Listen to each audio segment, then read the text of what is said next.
Good morning, everyone, and welcome. We'd like to start the meeting. Today is May 5th, 2015, and this is a regular meeting of the members of the New York State Liquor Authority. In attendance are Commissioners Green and Commissioners Kim, General Counsel Flug, and myself, Secretary Held. The next regular meeting dates are set for Tuesday, May 19th, and the first meeting in June will also be Tuesday, June 2nd. All meetings are held in our New York City office with video conferencing available in our other office locations. Items will be called in the orders they're signed in, first in Buffalo, then here in New York City. When your matter has been called, we ask that you approach the podium and you state your name clearly for the record. Commissioners, do you have any announcements? Anything you want to address? No. As a matter of courtesy, we do ask that you silence your cell phones.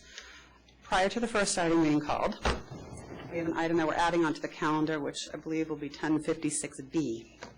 It is a resolution. Mr. Volner. Here we go. Yeah? Go stand on the podium. Go have it on camera. Okay. Let it be known that at its regular meeting held on the 5th day of May in the year 2015, on the occasion of the retirement of Abraham H. Wilner, the members of the New York State Liquor Authority, by unanimous vote, directed the issuance of this resolution celebrating a career of faithful service to the New York State Liquor Authority. In recognition of his 34 years of service as a clerk in the New York City office, during which tenure his friendly personality, jolly laugh, and broad smile will be missed not only by his coworkers and supervisors, but also by our regular customers who have all come to know him. He has served with intelligence, integrity, courtesy, and dedication, and has been held in the highest professional and personal regard. On behalf of all the public officers and staff of the Alcoholic Beverage Control Division who have had the privilege of serving with Abraham Wilner, we extend to him our best wishes for a healthy, fulfilling, and long-lived retirement. Great. Thanks.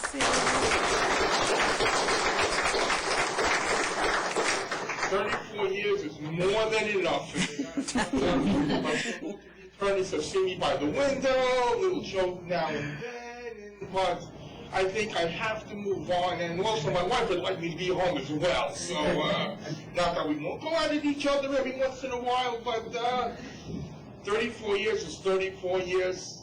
It's a lifetime. I want to thank you all very, very much, and the commissioners also, Commissioner Flug, Commissioner Green, Commissioner Green. Thank you very, very much for everything, and you'll all be in my prayers. Believe me, you will be. Thank you very, very much for everything. Thank you. Good luck. Abe, you'll definitely be missed in the morning, the good mornings, and, you know, the happy well wishes. You'll have a lifelong of Saturday mornings. Thank you very, very Good much. help. Very, very much. Okay, we'll turn over to Buffalo. The first item is 972, Ricky Pasta, 91. 972. Good morning. Good morning, Commissioners. Jacob Pierkowski of Shaw & Shaw for Rick Kesh of Ricky Pasta, LLC. And I'm Rick Keck of Ricky Pasta, LLC. And we're here to apply for an on-premises license. Rick is opening a restaurant that will focus on family-friendly pasta and specialty pizzas. And we've submitted our paperwork, and if there's any questions, we'd be happy to answer them. Okay, I see your wife previously had a license and not a good licensing history with the authority. Is she going to have anything to do with this current business? She's going to have no involvement. There's a letter that should have been included, an affidavit from her that she will, she's not even intending to set foot in the premises. In fact, just for clarification and transparency, she is the owner, but it is listed for sale, and there have been numerous buyers looking to come purchase the building. So she will have no involvement, and absolutely no involvement once the building is sold. Okay. Do you have an offer? Excuse me? She's still the So she's still landlord. the landlord. She's still the landlord currently, correct? That's correct, yes. Albert Ketch? Yeah. No, sir, Keck. So that was your was also a principal of the previous... Yeah, yes, sir, he was the original, and then when he left, my wife got kind of almost stuck with it, and then she ran it, and obviously we're here with a different theme. But Mr. Keck, you were licensed with the authority for a period of time. Was that a restaurant as well? Yes, we currently have a restaurant, and that's kind of the theme we're going to be taking to this one, an all-you-can-eat pizza buffet type thing for the neighborhood. We're going to have a lot of specialty. It was licensed in 2013, and I see you have no adverse history. Right. Location. What will your hours of operation be? We're going to, I guess we're during the week pretty much, we're planning on staying open till 2-ish, and then during the weekend till 4. I guess, we've got to kind of walk our way through it for the first couple months and just see what the business, leads us to. But that's the battle plan right now. I would intent like is- to have the closing hours the latest 2. 2 o'clock? Yes. Sure. You can, after a year, you can come back to the authority, but you're going to be operating 2, if you're approved for this one, you're going to be operating 2 locations. I'm a little more, I'm concerned just supervising those 2 locations. I'm at least comforted that your wife and your brother is not going to be participating in this business. If that's going to be your representation today, I would like you to close at 2 o'clock. And then you can always come back to the board after and ask for an extension. That's fine. There's no problem with that. Thank you. So if you're going to be full-time at this location, who's going to be managing the other location? I have a partner there. He's going to be doing the day-to-day operations at the other place. Okay, I mean, normally, somebody very cynical could look at this and say, your wife had a license, your brother had a license, it's your wife's building, and now you're coming in to take over. And your representation that she won't step foot into the premise, I think, is important, as well as the complete non-involvement of your brother. If it weren't for the fact that your other premise that you currently have has had no adverse history since 2013, I'd be very skeptical about approving this, but because of that history and because of your representations today, I'll vote to approve, with the condition of 2 a.m. closing. Okay. All right, I'm ready to vote. I'll approve the application with the 2 a.m. closing. Thank you. Thank you. Thank you very much. Thank you very much. 1033, Brick City Spirits.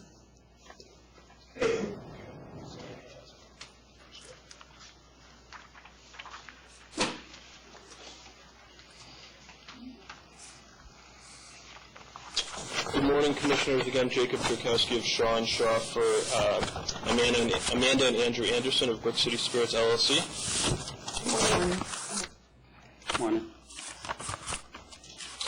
We're applying here for a liquor store in the city of Jamestown, and my clients have no prior history. They're, in fact, former school teachers who are now they've traveled, they're moving back to their hometown, and they're looking to get into this endeavor, so we're here for the application. Okay. Is there anyone in opposition there in Buffalo?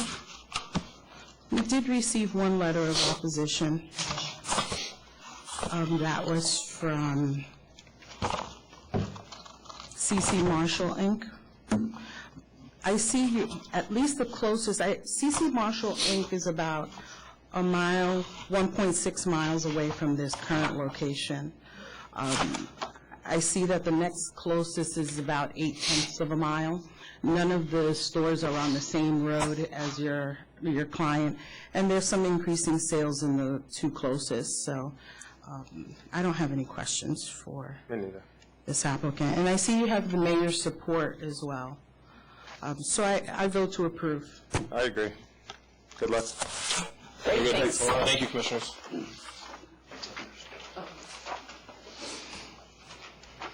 $990 Eastwood Wine Cellar.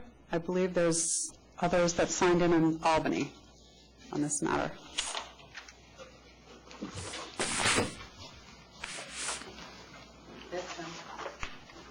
This one.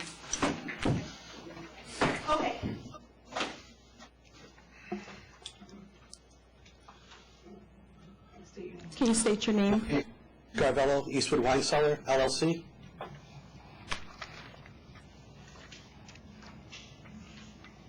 Are there anyone in protest in Buffalo or in Albany? There's opposition present in Buffalo. Okay, can you step up Not to in the podium? Albany. Step up. State your name. Good morning, Commissioners. My name is Sheila Lewis, and I'm the owner of Eastwood Discount Liquors Incorporated. Good morning. I'm here in opposition. I've been here twice before. This will be our third time. Mr. Scarvello was planning on opening it right across the street previously. Now he's on the same street, and as you see from my gross sales letter, I sent you a map, that he's just moving down about 5 or 6 blocks, and they're short blocks, and he's still right on top of us. And he's on the same street. If I step out my door and look down, I can see the plaza from my store, and it would just be a great financial hardship to us. Okay, I see that you're about a half a mile away from this location, but you are on James Street. I do see that. Correct. Okay, anything else you'd like to add? No, thank you. Thank you for hearing me. Okay, thank you. Okay, now in Albany, Mr. Scarvello. Hi, I'm applying for a wine-only license. I have nothing to do with the same products that Ms. Lewis has in her store. I applied before. And those products are?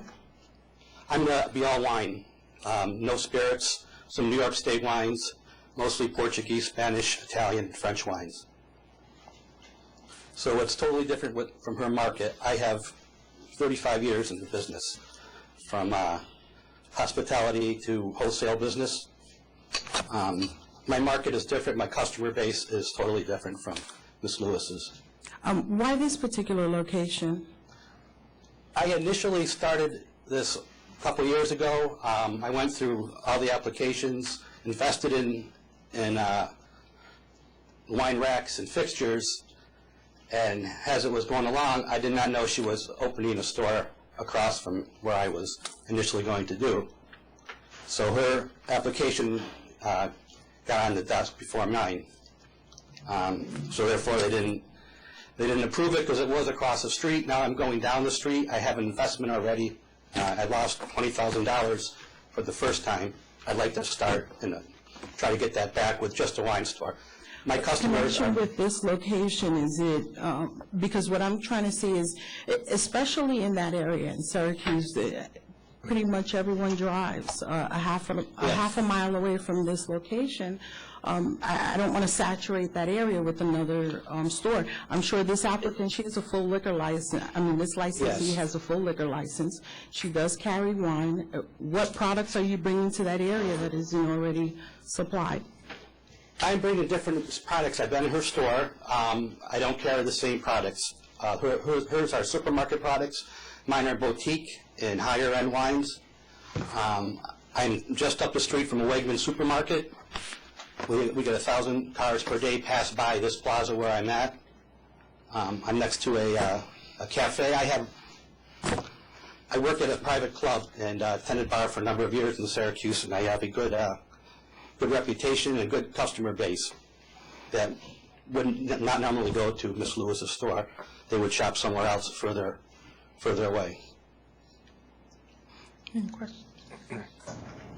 So aside from Eastwood Discount Liquors, what about some of the other stores that are within reasonable driving distances? NCP Liquors, which has 11,000 square feet, and it's about 1.7 miles away. Do you have any products that are different from what they're offering? I do. I've shopped in those stores. I used to sell wines to them. They didn't buy the wines. I'm a hands-on person. I sell everything that I would carry in my store personally. Miss Lewis's store is for sale already. I don't know why, but there's one issue too that I'd like to bring up about that. I think I sent it in a letter. That's Pascal's Wine and Liquors. That's 1.5 miles away. They carry different brands than I do. The other store, Kirkville Road, is different. It's all supermarket brands. Ms. Lewis, is your store up for sale? I've contemplated selling it, yes. We have another place establishment, an on-premise establishment now, and I have put it on the internet to see if I had any interest in it. And at the time, not right now, nobody's interested. You just obtained the license last year, correct? Correct. It's a lot of work with both places. What's the percentage of stock that you have that's specifically designated for wine? Myself, Yes. 50-50. 50%. Wines, 50% spirits. You're only 745 square feet. How much of it is storage and office space? If any? None, everything's right there. Excuse me? Who are you talking to? Louis? Oh, everything is right there in that proximity of that place. We're a very small little store. Mr. Scarvello, what's the price points of your product that you're... I am $7-15 mostly, then up to $20 and above, depending on what's available and what I like to carry. What's the majority? Give me 50% of your product. What's the price point? $15 to $20 will be 50% of my price point. You know, I have here in the record that you had also applied in 2013 and denied. Yes, that was for a full liquor license, sir. He was denied twice. The second time was because he was across the street. What was the No, first? the first application was for a full liquor store at 2790. Yeah. Got it. I was going to carry just boutique spirits at that point. So. I got it. Thank you. Okay. I'm going to approve the application. The reason being that you are 800 square feet. It's comparable to what's in the area. You're going to be only a wine store. I think it's not going to saturate the area because I can't deny it based on the competition. So I think you're comparable in size. I vote to approve. I approve. Good luck. Thank you very much. Thank you. 1025 and 1026, Ben Elway.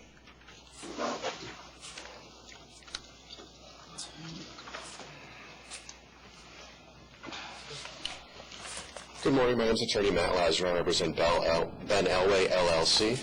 Good morning, everybody. My name is Del Ali, and I'm the owner of Ben Elway, LLC. We have two violations that we're here to speak on today. The first is that an employee of the establishment brought in a bottle of Kahlua that was not bought at a distributor.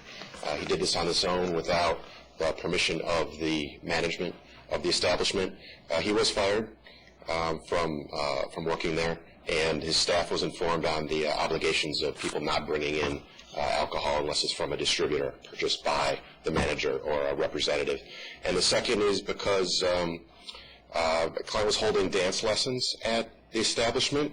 It was a very long winter in Buffalo. The establishment was very slow. In order to bring in more people, he would have an event where he would come in for dinner, and then afterwards he would hold salsa dancing lessons. It only happened a couple times. Your client had a prior violation with dancing, so he knows that he's not licensed to have it, but continues.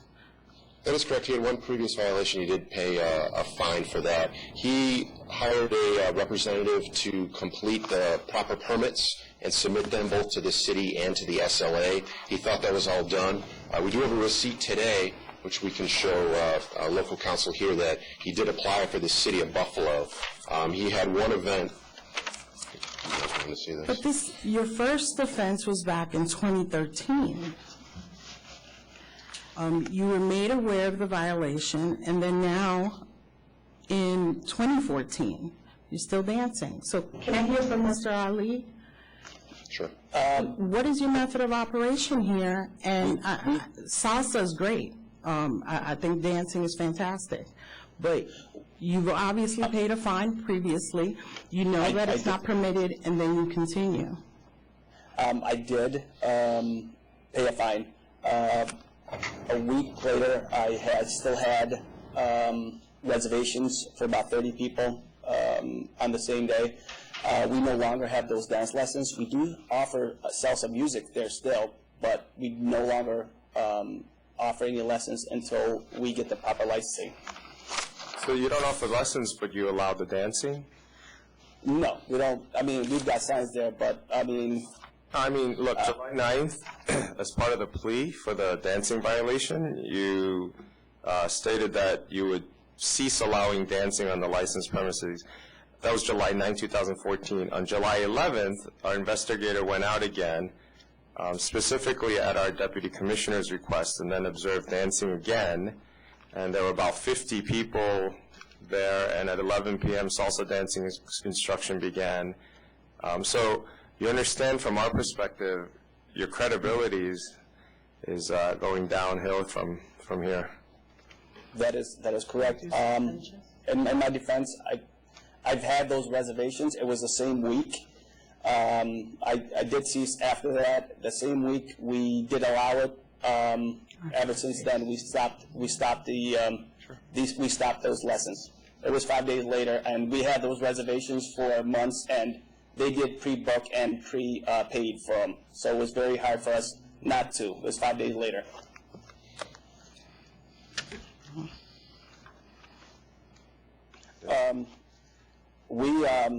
Just to go give you an idea of what we do, we are a fine dining restaurant there. We do offer, various foods from, and we got nominated as one of the best fine dining, in the top 5 in Buffalo.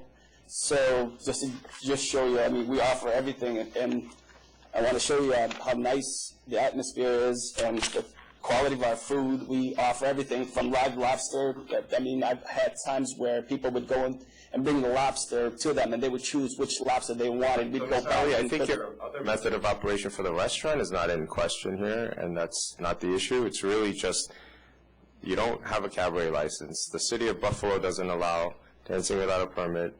You're in violation of that charge. So what do you have signs up there, but what else are you going to do to prevent this in the future? You've made claims that you would stop it. It hasn't stopped.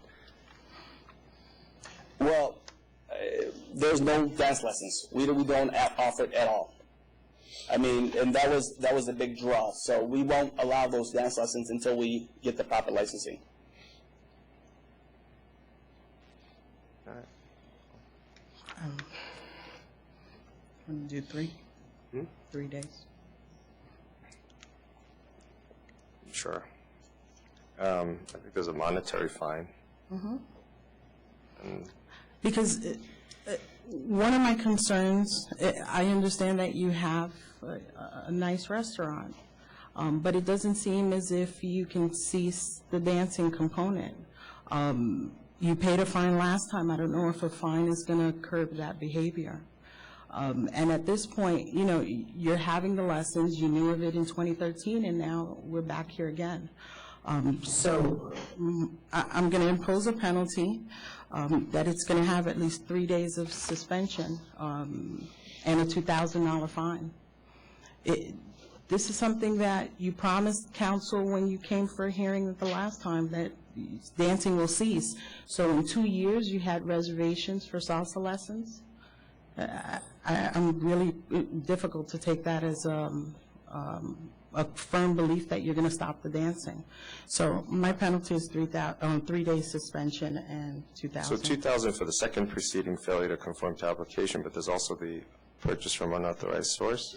Would you make combined $3,500 and a 3-day? Okay, I'll do $3,500. So, Mr. Ali, I don't want to say you have to stop salsa music at your restaurant, because I don't want to prohibit the type of music you're playing, because it goes along with the theme of your restaurant. But, this is a very serious pattern that's occurring here, and please understand that we're imposing this fine to really strongly persuade you that you have to get your license if you want to continue dancing.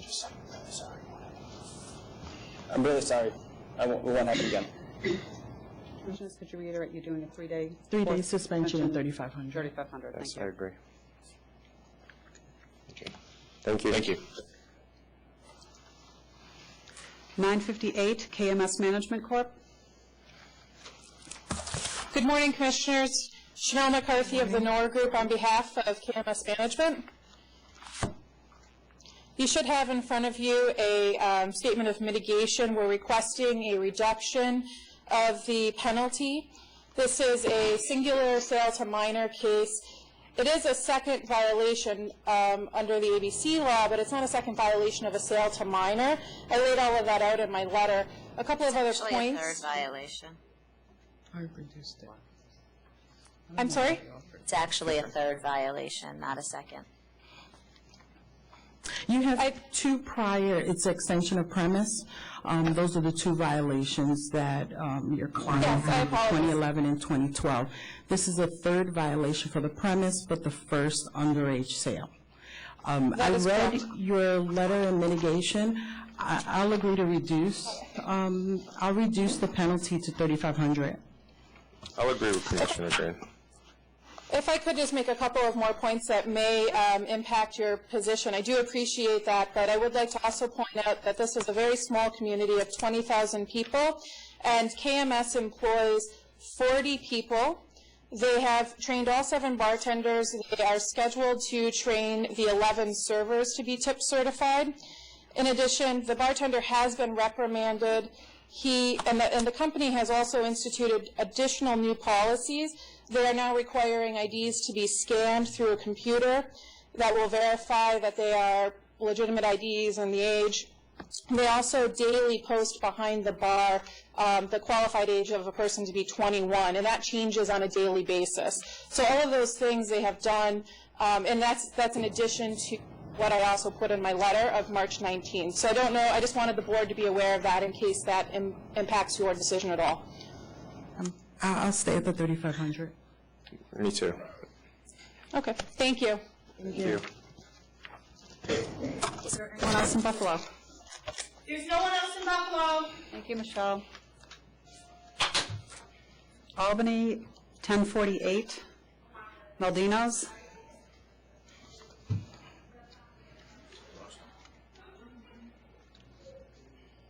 We didn't hear you, I'm sorry. Okay, 1048, it's Maldinos. So, Good morning, Commissioners. Kim Green, Anthony Casal for the licensee. We're here today primarily to discuss the penalty phase. As we've indicated to you, this was totally inadvertent on the part of the licensee.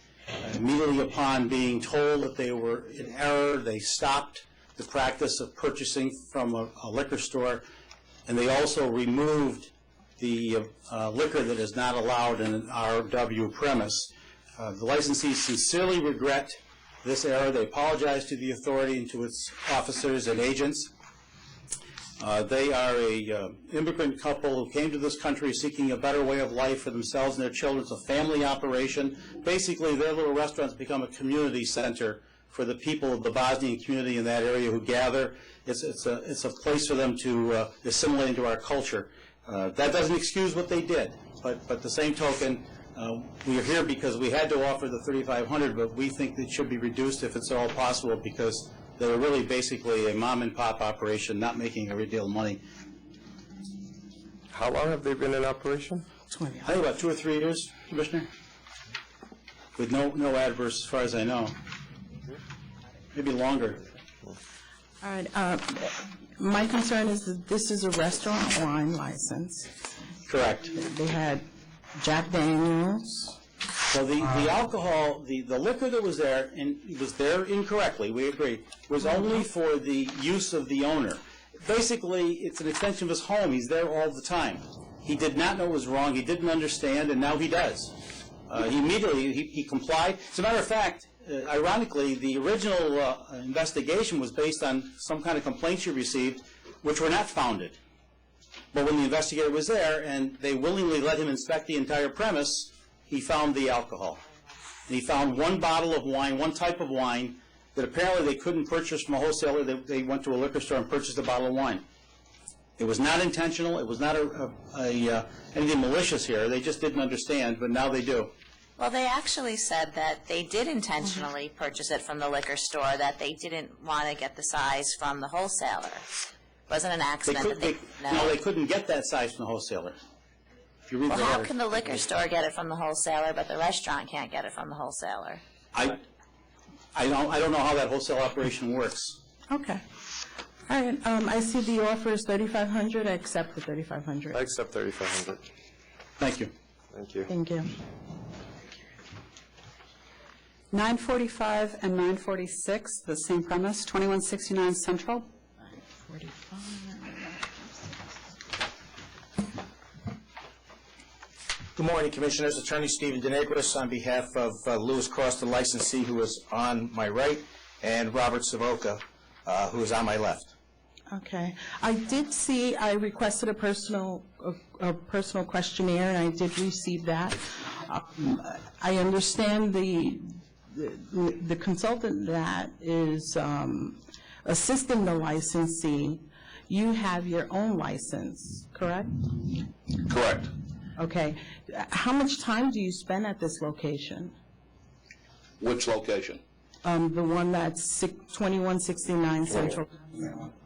I'm in and out 8-10 times a day normally. Are you a salaried employee? Yes, I am.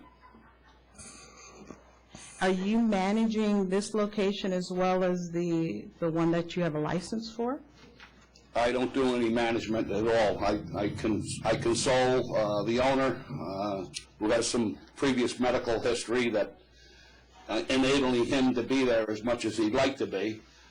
And that's the extent of usually my day. I'm in and out running for my business and going to the store and shopping and so forth, so I'm in and out of there many times in the course of one day. Sir, the hearing record reads as if you managed the place, and you also attended every day of the hearing, not the owner. I believe the last hearing I attended, only because of medical reasons for Mr. Cross. He wasn't able to attend. So when he's ill, do you serve in his place in running the... I'm sorry? When he's ill, do you serve in his supervisory place at the establishment? He has a full staff of people, and I'm in and out daily on several times a day. So you receive a salary. What are your functions specifically at this location? Because it seems like you know more of what's going on since you testified at the hearing. So you're extremely involved in the running of this business. Commissioner, if I could just say, Mr. Cross usually works the daytimes. Mr. Savoca's hours, besides days, usually revolve around the evening hours. And unfortunately, some of these incidents that occurred at the licensed premises all happened in the late evening hours. So what are you specifically? You're paid specifically. What are your functions? I'm a consultant to Mr. Cross. I advise shift supervisors of some of their duties, and I console them on a daily basis to find out if there's any problems, which I relay back to Mr. Cross. Do you pay any of the bills? Do you pay the actual employees? No, ma'am. No, I have an accountant for that. And you're the licensee. You're actually there only during the day? No, I'm in and out, but mainly during the day. So who manages the location when you're in and out? I just have shift supervisors. I don't have a manager right now. So what's been going on in that parking lot outside your establishment? What changes have you implemented to offset the serious violence that's going on outside? I have, Commissioner, if I can ask that, what we've done is that we have not had a call there in 20 months or a referral from the Conley Police, and that was directly as a result of improving the quality of the security personnel we're having and implementing new security procedures. We had some issues before about patrolling the lot, and now we have our security patrolling the lot, and if we have any type of problem at all, we would go to the police right away. But that's a joint lot also. There's a second business that shares that lot with us. And some of these incidents occurred either on that property or adjoining property, which we were cited for. And I believe I spoke about that in the contravention of the findings of fact for the authority. But we've engaged in both Mr. Cross and Mr. Savoca have talked to me about how to improve security, and thankfully it's worked. Like I said, over the last 20 months, we have not had one police referral or one police problem at that location anymore. Who owns that adjoining property? Or who runs that business? Mr. Savoca owns the entire property there, but it's also the adjoining business is Mr. Cross's also. Right, so some of the issues and problems that you're saying are related to that. It's not to this licensed premises, but it's the same people responsible, and therefore they shouldn't be blamed for it on this particular case. That's your argument? Well, yeah, I mean, Commissioner, what I would say to you is, if somebody does not come into the licensed premises but drives into the parking lot to frequent the other business that is there, we end up getting cited for it because it's an adjoining parking lot. And I just don't, But Mr. Savoca runs that other business you're saying as well. The landlord of the property. Who's the landlord of the property? Mr. Savoca. But he doesn't operate the business you're saying. He's just a landlord. No. Who He's operates the landlord. business? Mr. Cross. Is that Mr. Cross right now? So the 67 times that the police came to the licensed premise in 2013, who was running the place? It depends. It depends on what business you're talking about. Where does the buck stop at that location? The buck stops at Mr. Cross, and as the operator of the business, and with Mr. Savoca as the landlord to the business. What's changed from the 67 times the police came there in 1 year? But recognize also, a lot of those calls were people setting off the alarm accidentally. They were not disturbance calls.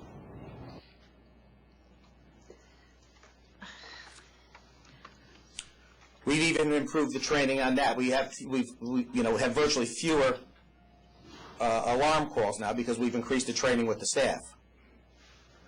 But what about the ones that were for violence? You'd have to tell me the specific one you're referring to, ma'am. Say November 10th. That's it. You start there. March 2nd.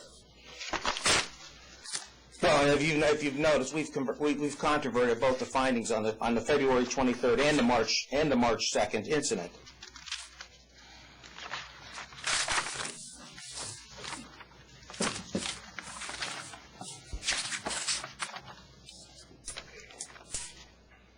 And why isn't the DBA on file? I'm sorry, what? Why isn't the DBA shenanigans on record with the SOA? It is on file. We submitted it to the commissioner as part of our board materials. Yeah. And that was filed in 2004. Now, the November 10th allegation that you say was dismissed by the administrative judge, and as was the October 27th allegation, which was dismissed by the administrative judge. But and just the occurrence of individuals, the violence that occurs starts in the place, they're running out, they're running in the street, they're getting hit by vehicles in the street. And just because you haven't had any violence in the last 20 months, I'm hoping that your client has been supervising the location, because I know the consultant, this gentleman standing with you, has a lot of involvement in this premise. And I'm curious to see, I'm going to request I want to see the books and records of this location. This individual says he's salaried, but it sounds as if he has an interest. I mean, a landlord, and also consulting not only one but multiple businesses on the same property. So I'm a little concerned about the involvement there. I don't consult any other business, just the one. Commissioner, Mr. Savoca. From the other premise, you're just a landlord for that other business? I'm the landlord for that property, correct. I only consult for 2169 Central Avenue. I have nothing else on that property that I do. So when Mr. Cross has health issues, you don't help out with the other property?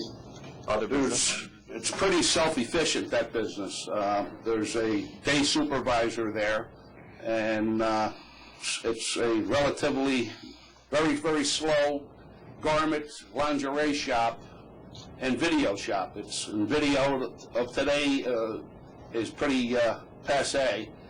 Everybody does that all out online today. So that business is pretty much shut. So there's a lot of inactivity there. There's no reason for me to be running anything there. You ready to vote Yeah, on but disciplinary? Can I add? I own 7 pieces of real estate on that immediate corner. I own 2169 Central Avenue, which is the licensee's establishment, 2173 Central Avenue, which is adjoining property, 1 Lombard Street, the intersection to Central Avenue, is kind of an L. I own that house, which is also shares the parking lot of Shenanigans, Sheer Pleasure. There's a corporate office in the rear of that, which is, again, adjoining, separated with a minor fence, which is 5 Lombard Street, and I own 7 Lombard Street. So I own probably 2-acre parcel of land. Whenever a police And how call many comes in- licenses are on this property? Including Just 1 license, ma'am. Shenanigans. 1 license, ma'am. Okay. Ironically, what happens, being the size of the town of Colony, if there's a property damage auto accident at 1 Lombard Street or 2173 Central Avenue, the call goes out as Shenanigans.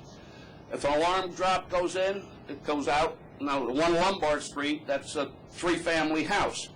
One of the tenants there, the call goes out as Shenanigans. The parking lot's joined, so everybody affiliates everything that's on that property as Shenanigans. There's a traffic arrest by the Colony Police. Nothing to do with any of the businesses, but they happen to pull in, take me out, I'm at Shenanigans. Well, Shenanigans keeps, I'm trying to refer back to the 67 complaints that the counselor brought up. There's a lot of properties involved here, and Shenanigans keeps being brought up as the problem spot. We probably have, because of mourning and cleaning people, there's probably at least 2 to 3 times a week that improper people are not setting the alarm correctly. That's coming up as a police call. That's not coming up as a violent situation. That's an actual police call. Counsel, And that's do you have any the pending, record that the council has. Pending violations of this location? A minor accident in front of the place on Central Avenue. Take me out of service at Shenanigans. Shenanigans has nothing to do with this situation. I just thought I would bring that information up. I'm just asking counsel if there's any outstanding violations. No, Commissioner Green, there are not. Okay. There are not. The last one was an EBT card. Okay. All right, I'm ready to vote. See that 2 of the charges are not sustained, 4 and 5. I'll dismiss those. As for 1, 2, 3, and 6, I have $8,500 penalty. And I understand you have another matter. Is that 946? Correct, 946. Would you like to be heard on 946? I'm not sure what the 946 was. That was the unlimited drinks on September 23rd. Yeah, as I think I addressed the board last time about that, and what happened was one of the authority agents came up to the licensed premise.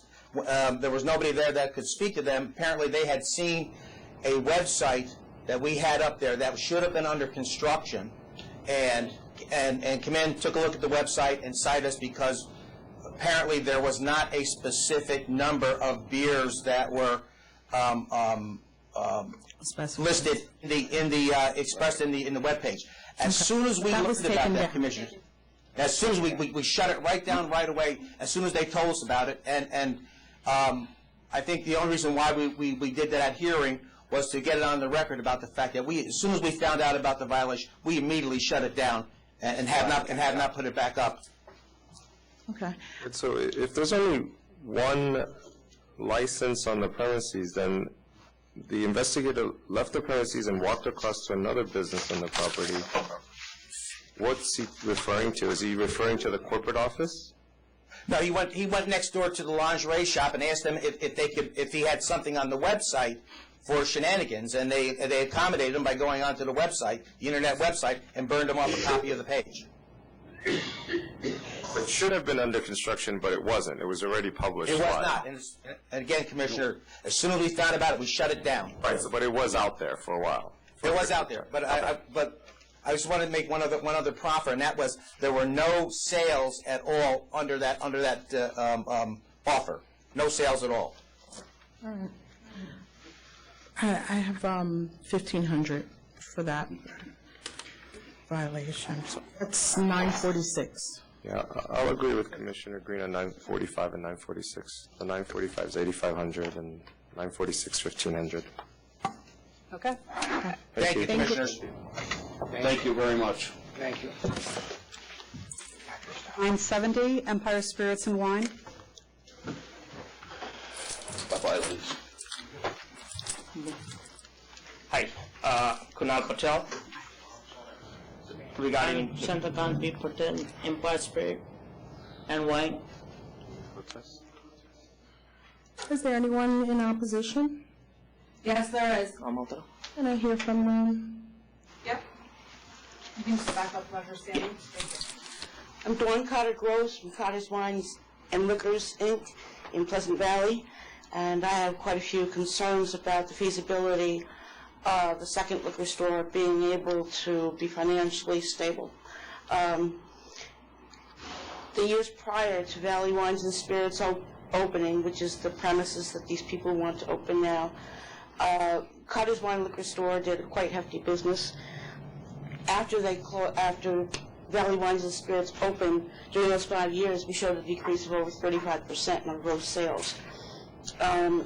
In 2013, I showed a profit loss. I showed a loss on my returns. In 2014, Valley Wines and Spirits, for all intents and purposes, closed in May. In 2014, that year showed quite a good profit, a difference of almost $40,000. I don't see a second store being feasible in Pleasant Valley. And my numbers showed that there was a problem. I was concerned that not only would not one store survive, but neither would. And it almost came very close to being true. But you've coexisted with that store. I believe they surrendered their license in November of 2015. Correct. And you've coexisted with that store being licensed and running during their operation. Yes, I did, but I'd also like to question the financial state that E.V. Howard Enterprises left. Anything I have to say is hearsay, but I really think they had financial problems. I was having financial problems. I came very close to closing also. We've got a town of 10,000 people, and financially, I don't think two stores can survive. And were you there before the other store that you're referring to now? Carter's Wine Liquor Store, this month will celebrate its 43rd anniversary in business. And then the other store came in how many years ago? 2008. 2008? 2008, yes. And they surrendered in November of 2014. They've coexisted for the duration of this license. 354 feet away, right? Yeah. Yes. Coexisted. The location was licensed in 2008. Okay, can I hear from the applicant? Yes. How did you find this location? It was on sale on the website, bizbuysell.com. Do you know the previous owner? Yes, I talked to him, but we were almost done with the deal, but he did not come down with the price, and then he just surrendered the license, and the broker called us back saying that he surrendered the license, and if you want to open it, with a new deal, a new lease. So, Mr. Patel, you live in Onondaga County? Yes, And that's about, what, 3 hours away? 3 hours away. I'll be moving there. You're moving to, where are you moving to? Pleasant Valley? Yes. Because of the store or regardless? Yeah, because of the store. So what if you don't get the store? I'll stay back in Onondaga County.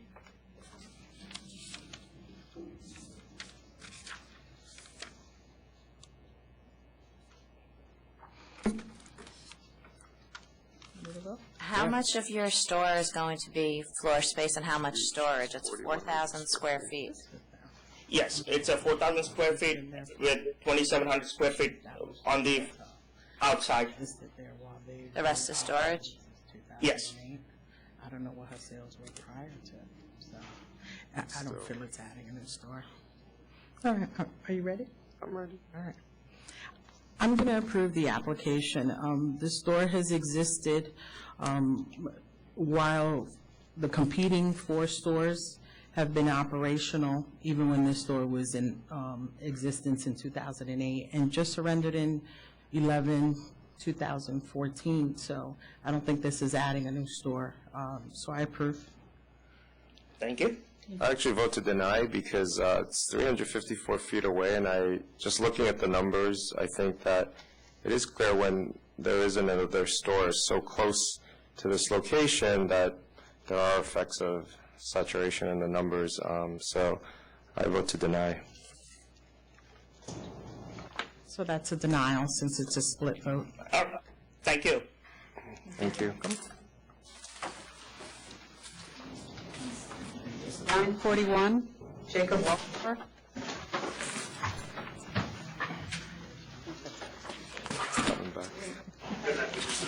Good morning, Commissioners. My name is Samuel Breslin. I'm the attorney for the licensee. Mr. Walthour is unable to be here today due to health problems. His wife, Barbara Walthour, I'm is... sorry, can you hold on just for a second? Sure. Absolutely, sorry. Okay, thank you.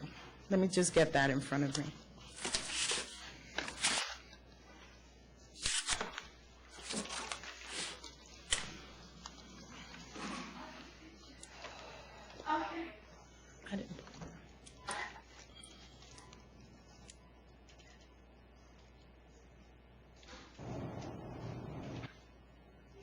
Okay, go right ahead.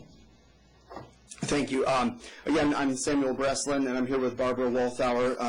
The licensee, Jacob Walthour, is unable to be here due to health problems. But we are here seeking approval of a conditional no contest offer made by the licensee. This is a restaurant in Hudson, New York, on a very active block of restaurants and antique stores. The neighborhood has seen a overwhelming sort of change in demographics over the past 10 or so years. My clients own the last African-American owned restaurant in Hudson, and as far as we know, one of the only African-American owned businesses in Hudson itself, businesses, not just restaurants. There have been issues which my clients acknowledge, and they've taken very significant steps, as we've outlined to the Liquor Authority, to remedy these issues and also to work with the community, including local representatives, the chief of police, the mayor. They've been incredibly active in trying to not only improve the reputation, but also address any community concerns that exist with the continued operation of the premises. The notice of complaint is dated from, I believe, back in 2012 through March of 2015, and this conditional no contest offer would satisfy everything outstanding against the licensed premises. There are, some specific items that we'd be happy to outline that the Walthowers have undertaken to improve not only their relationship with the community, but also the operation of the licensed premises, and that includes increasing the number of security guards, installing a very comprehensive digital surveillance system. The exterior and interior of the restaurant are heavily signed, just instructing people not to take drinks outside, to keep the noise volume down. In that same vein, noise meter, a decibel. Do you have DJs that creates the noise? Because the large groups and the altercations that are occurring, is this restaurant turned into a lounge in the evening, or? Yes, we are. We're basically a lounge, not a restaurant. We're basically a bar lounge. We basically don't do business until Friday and Saturday. During the week, we're slow, and our business is basically done on Fridays from like 1 till 3, or before it was 1 to 4, but we chose to close at 3. Do you offer food the entire time? Yes, we do have food. What's on your menu? It's just bar food. What's on your bar menu? Food is like it's chicken wings and French fries, or fish sticks and French fries, along with chips. Can you check to see if that was submitted with the original application? You've been in touch with the local police department, correct? Yes, we have. Yes. And you've been working with them to rectify these problems? Absolutely. Yes. I understand the chief of police submitted a letter to the authority as well. Yes. I do not have that letter. Do you have it with you? I will pull it up. I did see it as I spoke with them about this offer and the efforts they were trying to make to come into. I do have it. I'm just unsure exactly where it is right now. I can try Council to. may have it. Let me see if we have it in our file, because I did not receive that prior to the meeting.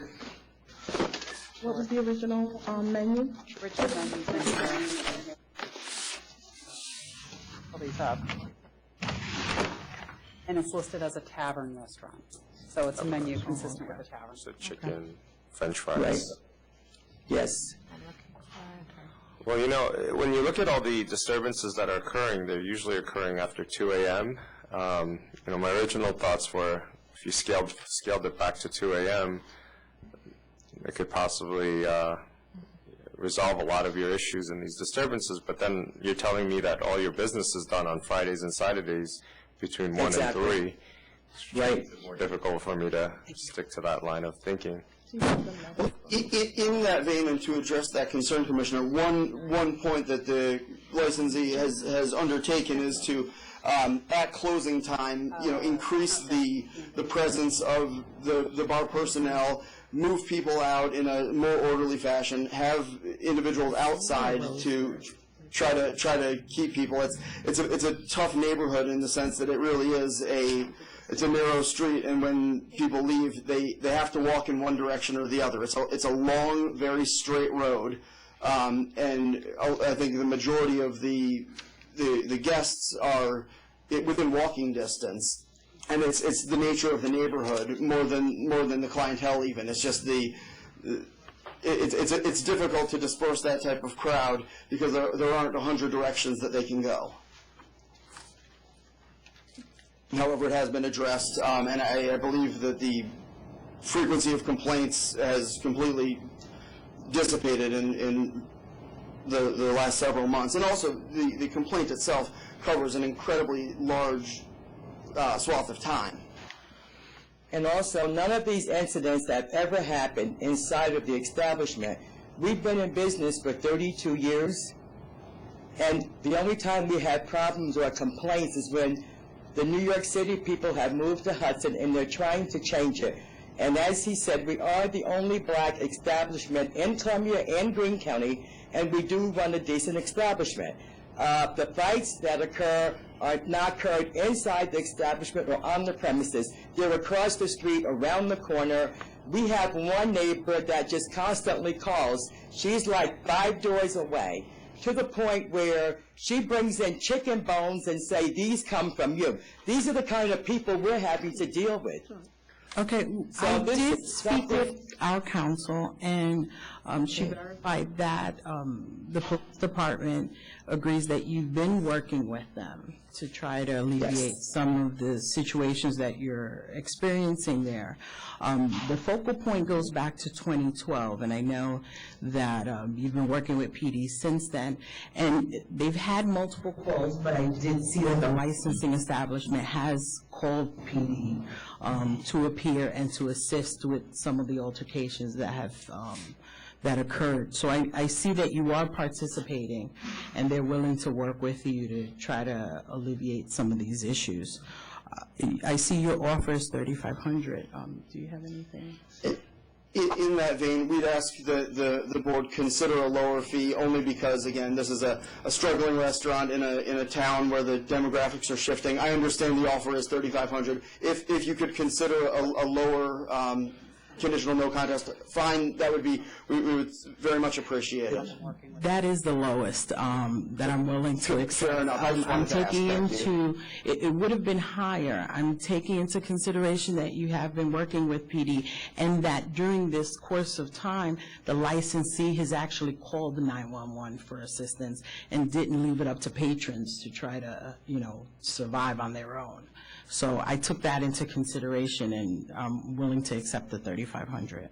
Yeah, I really think that, the way the location of the building, and as you said, Council, the street where they can only disperse in one direction or the other, that still does fall on the responsibility of the licensee to help move the crowds out of there so as not to disturb the neighbors, whether they're 5 doors down or around the corner.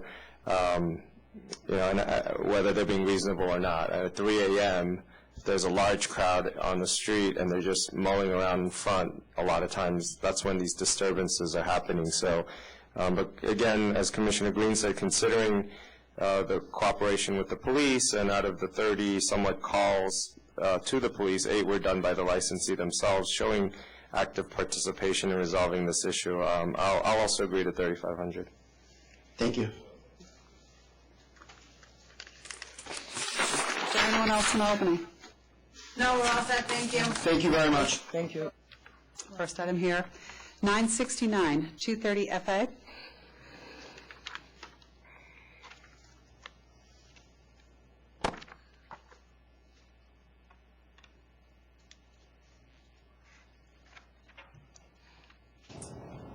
Good morning, Commissioners. Donald Bernstein on behalf of the licensee. This is was a disciplinary matter. There were 6 charges. The first 2 related to not having signs posted at one of what I believe are 6 stand-up bars in the premises. The third was having a tap that was connected actually to a misidentified beer. We have pled no contest to those 3 charges. Charges 5 and 6 related to unlicensed security. The ALJ found that those were not sustained. So the only charge I'm here to discuss this morning is charge 4, which the ALJ did sustain. That relates to a label having fallen off a bottle of wine. I don't think there was really any dispute on the facts, but I believe that the ALJ misinterpreted and misapplied the law. The investigator said that he saw what looked like a carafe that did not have a label on it, that was full of a liquid that was behind the bar, off to the side by a cash register. He testified that it was wet. He also said that it was not used, nothing was poured out of it, and it appeared to be full. The general manager of the lounge and restaurant said that from time to time when bottles get wet, whether they're in ice or refrigeration, labels can slide off. This is consistent with the investigator's statement during the hearing that, in fact, he found that the bottle was wet. And the procedure is that when someone at the bar finds a bottle where a label has slid off, they have to take it out of service and they put it out of the inventory, which is exactly what happened here.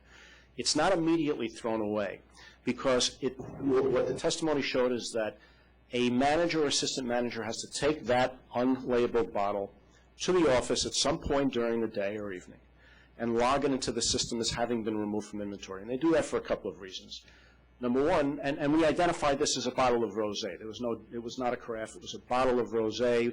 The witnesses identified a bottle with the label to show exactly what it was. It's taken to the office for a couple of reasons. One is we need to log into the inventory what's coming out. We don't want bottles of liquor or wine just disappearing.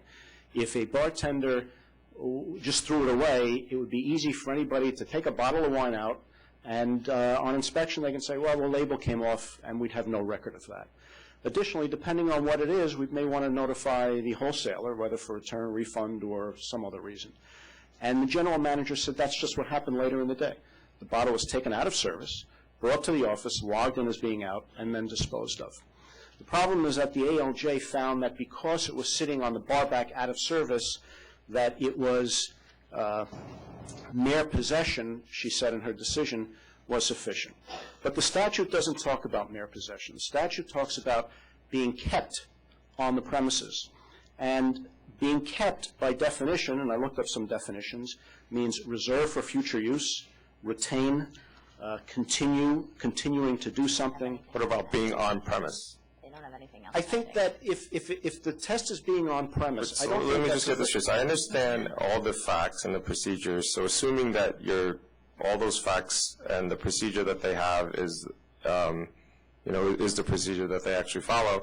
So the whole legal question here, the ALJ says the licensee kept alcoholic beverages upon the licensed premise and containers without labels affixed thereto, and that there's no requirement for the bottle of alcoholic beverage without labels on it to be for sale. Okay, so that's the premise of her decision, and you're arguing the point that kept would mean that it has to be on premise for some future use. Yes. That's your whole argument right now? Yeah, I mean, Okay. but her decision says also more than what you read. She said mere possession. So under her theory, the second the label slides off, we're in violation. And I don't think that's what kept means. The statute does not say any bottle with a label without a label on the premises is a violation. It says it has to be kept. And I think that when a licensee has a procedure and immediately removes it from stock, does not use it, and then disposes of it, after taking reasonable procedures that make sense for business, I don't think it's kept. I think kept. So what about this procedure? To me, this also makes, if the statute is the way it is, if the label slips off, the bottle can't just be emptied and disposed of because, like you said, they need to log it and track all the bottles for inventory purposes. But if it slips off, the bartender empties the alcohol and keeps the empty bottle there with the label off to show their manager that, hey, this is why we had to dispose of it. Now, the bottle is still there for inventory purposes. It also, for the second reason, you can show to the wholesaler you have terrible labels that come off, but you're not keeping it for any particular use of the word. Because when the label comes off and they put it off to the side and the alcohol is still there, the intent then becomes murky, right? We don't know if they're being kept to be used again or if they're being kept for this procedure that you're talking about. So while I think from a business perspective, initially the procedure is reasonable, when you get to this point where the statute says you can't keep it for any reason, then the more reasonable procedure then to follow would be to empty it out, keep the empty bottle there with the label there for all the intents and purposes that you would like to see it for. Well, let me answer your questions. I detected two questions. One, whether you're questioning whether we can really discern the intent. I don't think that that's correct. I think that the general manager testified as to what their policy is, what their procedure is, and what their intent is. There was nothing to... No, I'm not questioning their intent. I'm saying that your interpretation of the word kept calls into question the intention, whereas if you empty it out and you leave it there, there's obviously no question to intent, whether it's this case or any other future case. That may be. It does complicate things with a wholesaler, because to give a wholesaler an empty bottle with a label off, the wholesaler has no idea if that was actually consumed, and the retailer is being a wise guy, which could easily be the case. Well, I mean, I think to give the wholesaler with iPhones, bottle. everybody having cell phones, someone could take a picture of it as soon as it falls off. It takes 1 second to do so, then they can place it off to the side. All I'm saying is, I'm not trying to be unreasonable for the business owner. I get it. It makes sense, but if the statute is the way it is, and if your argument is the whole issue of the word kept, I just think that a procedure that I've just set forth is a lot more in line with what the statute is than what you're proposing. Your procedure may be fine, too, but I think we have to deal with the facts of this case, and that's not what happened. And I think the facts of this case, removing it out of service, taking it to an area where clearly it is not to be used, where it is to be picked up by a manager and logged out of the inventory, possibly returned, and then disposed of. I don't think that's consistent with kept. I don't think the unlabeled bottle was put on the counter by the cash register, right? So it wasn't like it was brought to the back room or out of service, as you might say. There's a question to whether that was considered out of service, right? I don't see that as a question. You have the back of the bar, and there's an area where it is removed and segregated from everything else. It's not kept where any other alcoholic beverage or any other bottles of wine are kept. And it's done for the purpose of having a manager come take it out and remove it from the bar area and bring it to the office. But still in view. I think that's Commissioner Green's point, is that if a customer comes to the bar, even if the alcohol is, well, all the alcohol is here, but the cash register is here, and it's standing next to the cash register, oh, what's that? Unlabeled cool bottle of rosé. Let me try that. I mean, we're getting into points where I think if you're arguing that the word kept is for some future use, and in this case it wasn't because they put it out of service, then I think the procedure needs to change. They need to either take it way back into the back room, if it were continuing with the argument, but in my sense, they would have to empty it and keep the bottle there if they want to preserve it for your purposes. Mr. Bernstein? My sense, as Commissioner Kim says, is that you were doing great until you tried to argue the definition of the word kept. Well, we have to define the word. I mean, it's the word in the statute. I gave you that definition out of legal dictionary. I didn't make it up. And that's the word that's used in the statute. Statute does not say mere possession. It says kept. And kept has a meaning, I believe, different than the mere possession. And the judge, in her decision, found the mere possession was sufficient, and I think that is an incorrect reading of the statute. There are no pending charges against this licensee. This is the only matter. Okay. Well, I took into consideration your argument, at least what you had submitted to the board. I don't agree to dismiss the charge, but I took it in mitigation when I established a penalty. And I dismissed charges 5 and 6. For the remainder, I had 2,000. And I do commend you for that argument. I think it's a reasonable interpretation, and so I'll agree with 2,000. Okay, thank you.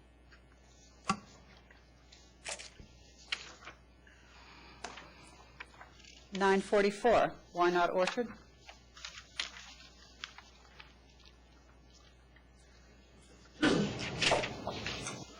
Donald Bernstein for the licensee. With me is my client, Emil Stefkov, who is the sole owner of this licensee, which has a beer and wine license. We presented this application to you as a coffee shop that also sells art. There is, in fact, art that is posted on the walls, that has been posted with stickers saying what the price of the art is. Mr. Bernstein, before you continue, is there anyone from the community board or from the area here? Okay. As to the art that you mentioned and your lengthy presentation during the licensing of this establishment, and talked about how it was really a center for art and their main goal is to sell art, the manager stated they didn't know of any art being sold there. I can't explain what the manager said. There are the arts on the wall, and there, you can explain, there are stickers with Well, from the price on it. licensee, have you had exhibits there? Have you had art shows? So we had in the beginning, but... You say the beginning, you were licensed in 2014? Last year. Yes, so when we opened the place and we made an exhibition for Jeremy Penn. He's an artist from Brooklyn. And he committed also to curate the art gallery and to bring other artists. But what we saw was that we just don't sell art. And the price of the paintings were between $6,000 and $10,000. And we didn't sell not even one. So your description of an art exhibit or exhibition, and you were going to have art displayed. So just having it up on the wall, that was the extent of your art exhibit? In the beginning, like when he opened his exhibition, Jeremy Penn, he invited his guests, and there were like 50 people, and it was the opening of the exhibition. And then continued as an exhibition, but there was an opening. So the Any problem other was that events? we didn't sell art. I know, but did you have any other artists come in and have events such We as have that? one more artist joining Jeremy Ben's exhibition, like half and half, and that's all. So The whole presentation Mr. Bernstein gave when you were licensed, and it was an extremely lengthy and highly protested application, was that you were art. So you've had two exhibitions. We are 50% coffee shop and 50% art, but simply the art concept didn't work out. With two exhibitions, Right, of that's course, all you did? Sorry? You only had two exhibitions? Your whole business model was to be an art gallery. You stood here and said, we weren't a bar, we weren't going to make noise, we're going to close our doors and windows, we're not going to have music. And A violinist. A violinist. Did you have that? We try our best to sell art, but people don't buy the paintings. But you're saying two exhibitions Yeah, was but, your effort. they have You got this fewer- business to sell art, and then after two artists, you said, we're done with art? So there is no point of doing it anymore, because we didn't sold one painting.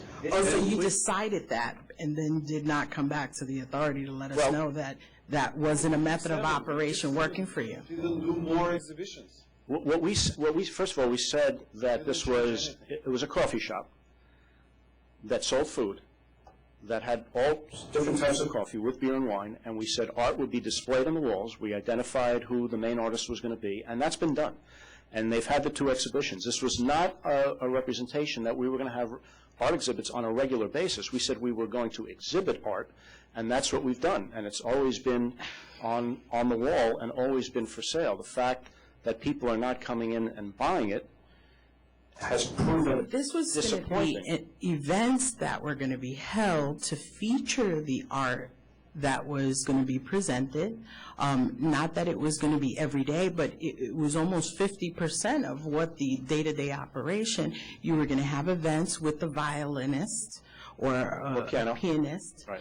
And from what I hear, that you're having dancers and staying open late. Concert series. I don't think there's That's any what the claim method of of operation. Flamenco dancing. Flamenco. It's what? Flamenco dancing. Tango performances, Arabic ensembles, flamingo Did you watch the dancers. video before today of all the representations that you and your client made when this was licensed? Oh, the video of the hearing? Yes. No.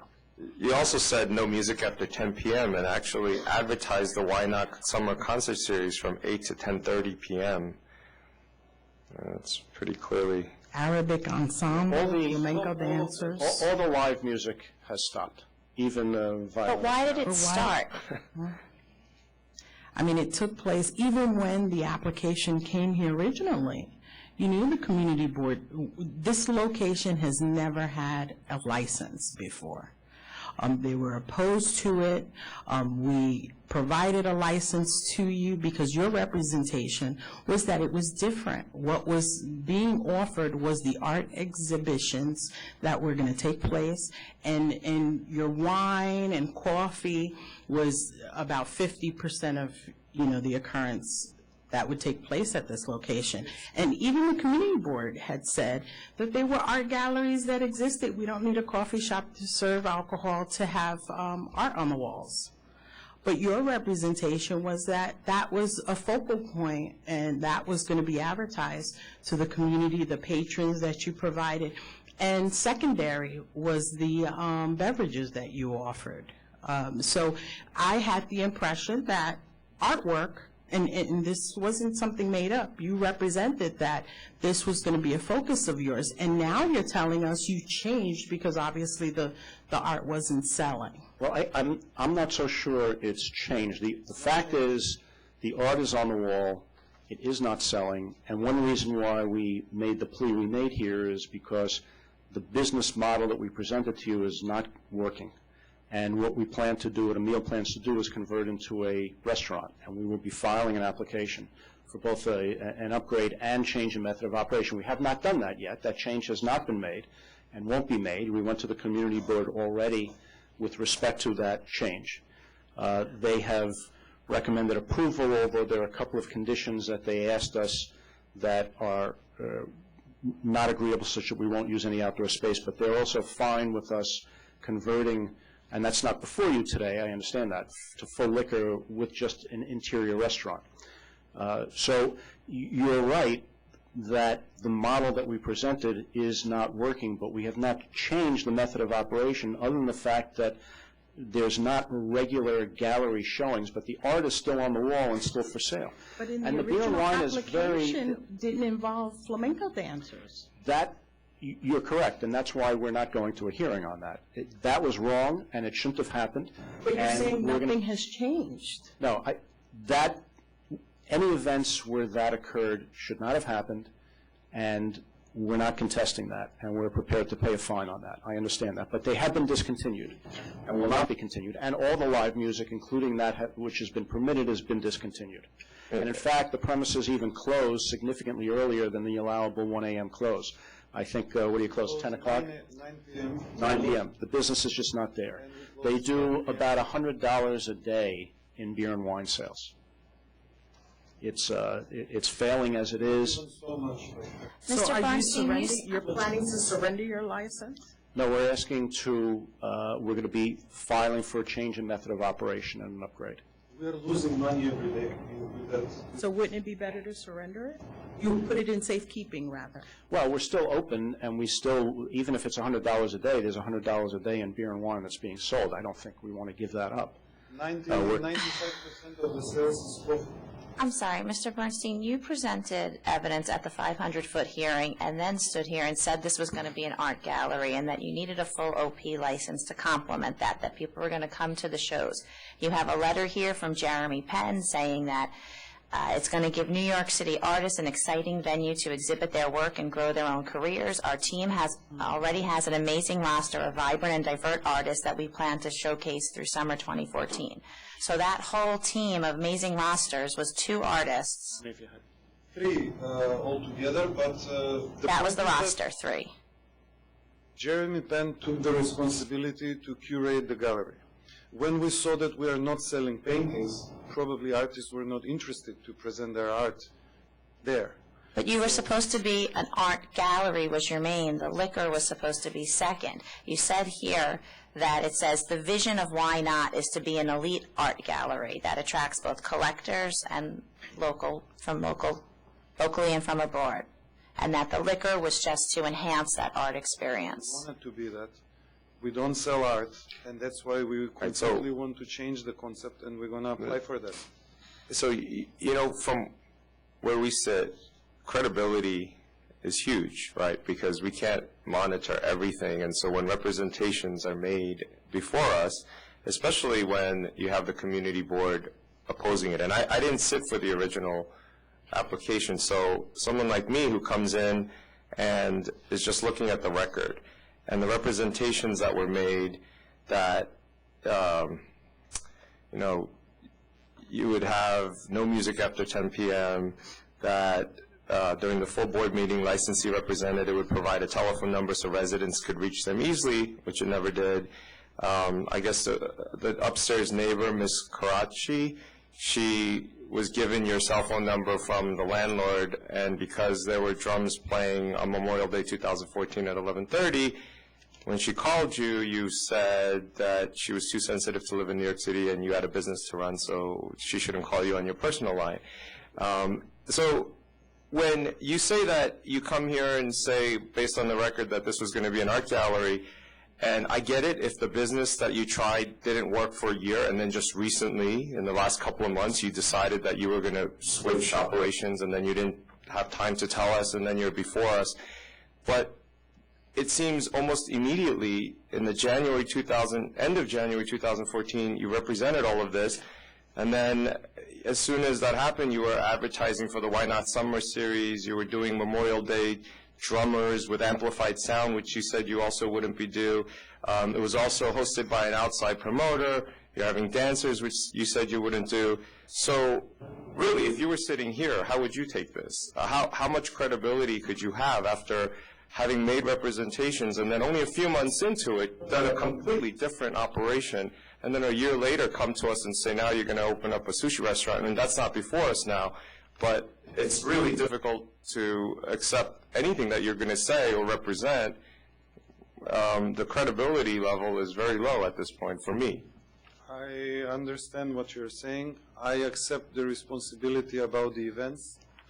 The lady who organized those events for us invited the musicians. She knew that we cannot have amplified music. She did some of them with amplified music. She did some of them with, maybe 2 of them with dancers. And I'm really sorry for that. I take responsibility and I'm ready to pay the penalty for it. For the things I'm responsible, I gladly accept responsibility. For the things like selling of art, we really tried. We really did our best. I spoke many times with Jeremy Penn. He was trying to bring some other artists. He couldn't, and that's why we find ourselves in a situation where every month we're losing money, and we need to do something.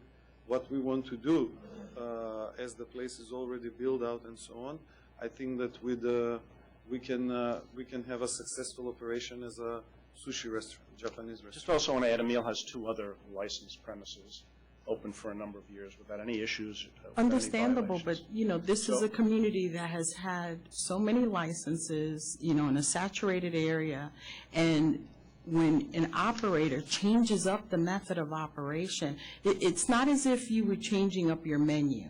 You decided, to change a coffee menu into, Chilean coffee. That's not it. You started adding music and noise and changed what you represented to not only the authority, but to the community. And it's been historic where operators decide to change up their method of operation, not for the better of the community, but for business reasons. If you could not make a go of it, you needed to come back to the board. And this isn't something that you made a go at, after 3-4 years, it wasn't working. I mean, it was more like 3 or 4 months.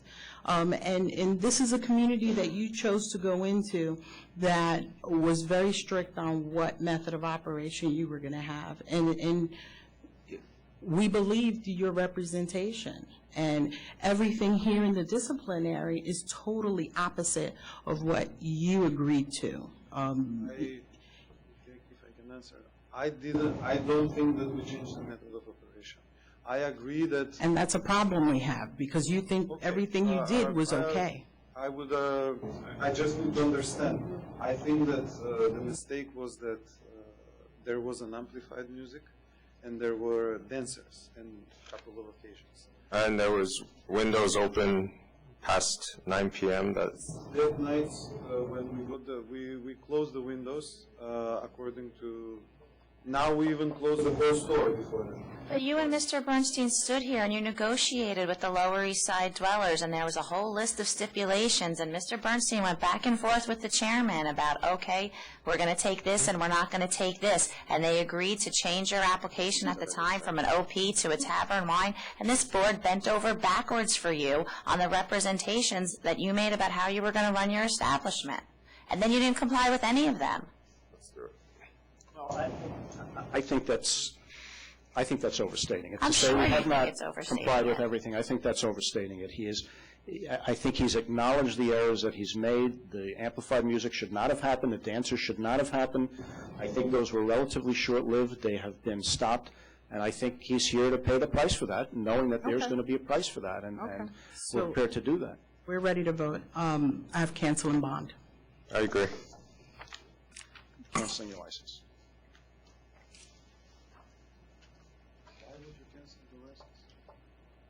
Cancel and bond.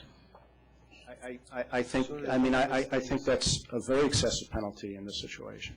When you come to the board and you represent a method of operation, this isn't something we take lightly. We took you and your client representing that this was a method of operation. There are cases that come before you on a regular basis where someone plays music or has dancing or has underage or has something on a short occasion and they pay a fine and they are not canceled. This is a coffee shop. It always was a coffee shop. It displays art, and I think that penalty of cancellation is greatly excessive. I truly I'll read do. about it in your Article 78 papers. You have your remedy. Okay. Thank you. Cancel. 986, it's a request for a declaratory ruling for a property located at 33 Peck Slip in Manhattan. Donald Bernstein, for the, in connection with this request for a declaratory ruling. This is a property at the South Street Seaport at 33 Peck Slip. It is a hotel that's been a Best Western hotel for a number of years. I'm representing here on behalf of Atlantic Pearl, which is a group based in California. Its members own real estate. They own a hotel in California, a community bank, and they are partnering with members of the Cipriani family to acquire this hotel and convert it to it's a new brand out in California called Mr. C. We started the process already. We went before Manhattan Community Board number 1, which has recommended approval of this application. But there is a 200-foot rule issue, and we are here seeking a ruling with respect to the grandfathering provisions of the 200-foot rule. What we know is that in 2009, an application was filed by a company called Vox USA, Inc. for an on-premises license at that location. In June 2010, Vox applied to convert the license to a hotel license. It was then renewed and set to expire in July of 2014. For whatever reason, we don't know, Vox closed. They indicated they planned on moving, and they surrendered their license, I believe, in October of 2012. I spoke to the then owner of the company that owned the hotel at that time in October 2012. I spoke to someone from their management division, and they indicated that it was their intent at that time to find a new substitute food and beverage operator, get them into the hotel, apply for a license, and keep going, because obviously food and beverage service was critical to this hotel. The problem is that 2 weeks after that, Hurricane Sandy hit, and that just stopped their plans in the tracks. As you know, the effects were devastating, particularly in lower Manhattan, including the Seaport. The South Street Seaport was closed for an extended period of time. The hotel at 33 Peck Slip was flooded. Foundations were damaged. It, too, was closed for a period of time. Some restaurants took over a year to reopen in the Seaport. Some have never reopened. In my letter to you, I've identified some of those specific venues and restaurants that took a very long time to reopen, some not reopening at all. And the problem was you couldn't get anybody new to come in. It was hard enough for the businesses that had businesses that were destroyed by the storm to repair and reopen. You were not going to get someone else to invest money to open a new store when Seaport was closed and no one was coming down there. The hotel was sold, and I was contacted by the new owner, who was the current owner, in 2014 to finally file now for a hotel license. The time expended, much of that was due to the effects of Sandy. When we started doing the due diligence, we went to the community board on that application. We found out that the city of New York had planned to build an elementary school across the street. It is going to be PS 343, and construction is underway. The school is not built. It is not open. So the question is, what is the gap between, the question is, can the gap between when Vox surrendered its license and now be considered continually licensed under the grandfathering provisions of the 200-foot law? Now, there are a number of declaratory rulings on this issue from 2012, 2013, that have permitted gaps in excess of 10 months, in excess of a year, and still considered it continually licensed. There was a ruling in 2012, it's number 02211D, where it was a period, an extended period of it not being licensed, where it was still continually licensed. And the authority said in that ruling, and I think it's important just to read a little part of it, over the last few years there has been some inconsistency in the authority's interpretation of the word quote-unquote continuously. Prior to 2006, the members of the authority on a case-by-case basis allowed applicants to be grandfathered even if there was a break of months and sometimes years since the last license was in effect. So that ruling is making reference to prior rulings allowing a gap of sometimes years between the surrender of the last license and the filing of a new one, and still considered it grandfathered. Now, the school is not open. There is no entrance there regularly used for ingress. And I know that issue has come up before you at least twice, and the rulings of the authority are that, notwithstanding that, the 200-foot rule will apply. So we're not here to ask you to revisit that. But what we are asking you to do is to rule that it is grandfathered, relying upon these prior declaratory rulings, allowing a gap of a period of years. And I also want to just reiterate that I don't think in this instance you would be handing down a blanket rule for all time that a gap of 2 years is still considered continuous. And the reason is what I referred to before, the effects of Hurricane Sandy. But for that, I am certain that the hotel would have been licensed much earlier. But because of the unusual circumstances of that situation, we had an impossibility, effectively, of licensing this hotel. I think without being grandfathered, this hotel would never be licensed. I think, in effect, the hotel will have to close. I think that that would be very detrimental to the city, to the Seaport area. It's a 7-story hotel with about 72 rooms. It's been around for a number of years. This has already been approved by the community board, and I think it is within the consistent history of rulings to consider this grandfathered. I was reading your papers as it relates to the prior licensing. You had mentioned that there was some confusion of putting the license in safekeeping in order to move forward with licensing the location still. And they did not completely understand the significance of surrendering their license. Correct. I think, yes. Because there was email back and forth from Vox USA and the Deputy Commissioner of Licensing at the time, Carrie O'Brien. And the licensee actually asked for the license to be put in safekeeping. But then they changed their mind and they wanted to surrender the license and receive a refund. So it was clear in their mind that that was going to actually surrender the license would have ceased the time frame of looking at the continuous licensing and the continuation of having that location licensed. I do take into consideration with Sandy, but to be clear on the intention of the prior licensee was to surrender this license. Yes, I think their first communication was unclear. They said they're surrendering it in safekeeping. I then had some conversations with Special Counsel Donahue about that, and he had indicated to me, which I had not known from my FOIA request previously, that they then subsequently clarified that it was surrendered. So I didn't discuss that because we considered it surrendered.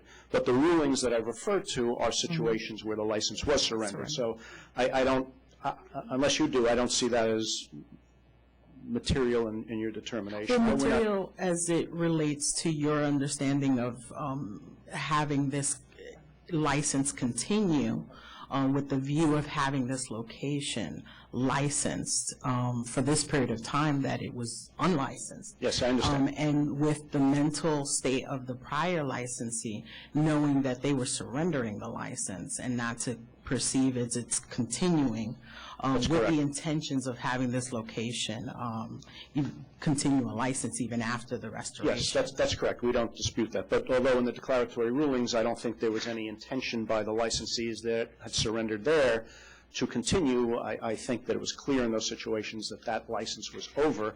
It was unlicensed for a period of years, sometimes more, sometimes less, and it was still grandfathered. Do you have the email from October 11th? I don't think you have it in your files. Oh, you I got it. But I have a question for counsel. Would you like to go into conference? Sure. We're going to go into executive session.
currently the hotel operates without a, there is a hotel operating currently? Yes. Okay. It was out of commission for a while after the storm, Hurricane but it is Sandy. now. Okay. Got it. Okay.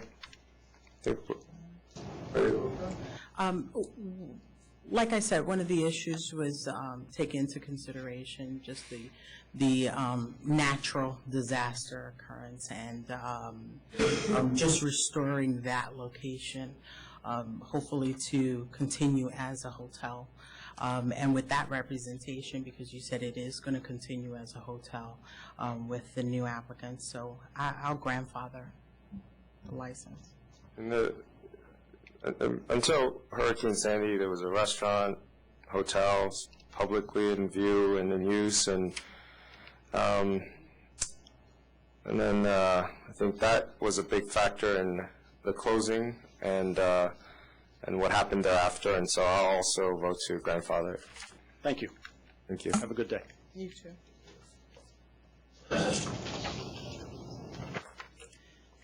1019 and 1020, Albany Manor. Martin Mailer, Mailer Musemi. Good afternoon, Commissioner. Good afternoon. This is this was on at the last board meeting, and the ALJ had found that the charge was not sustained. The commissioners did not agree, asked that it be sent back to another ALJ. Second ALJ has now come to the same conclusion as the first ALJ, and I would ask that that be accepted and these charges be dismissed.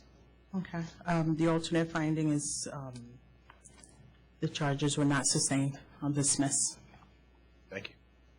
No, I actually still disagree. I mean, I looked at the case law that was cited, and in this case, it was a sale to minor, and...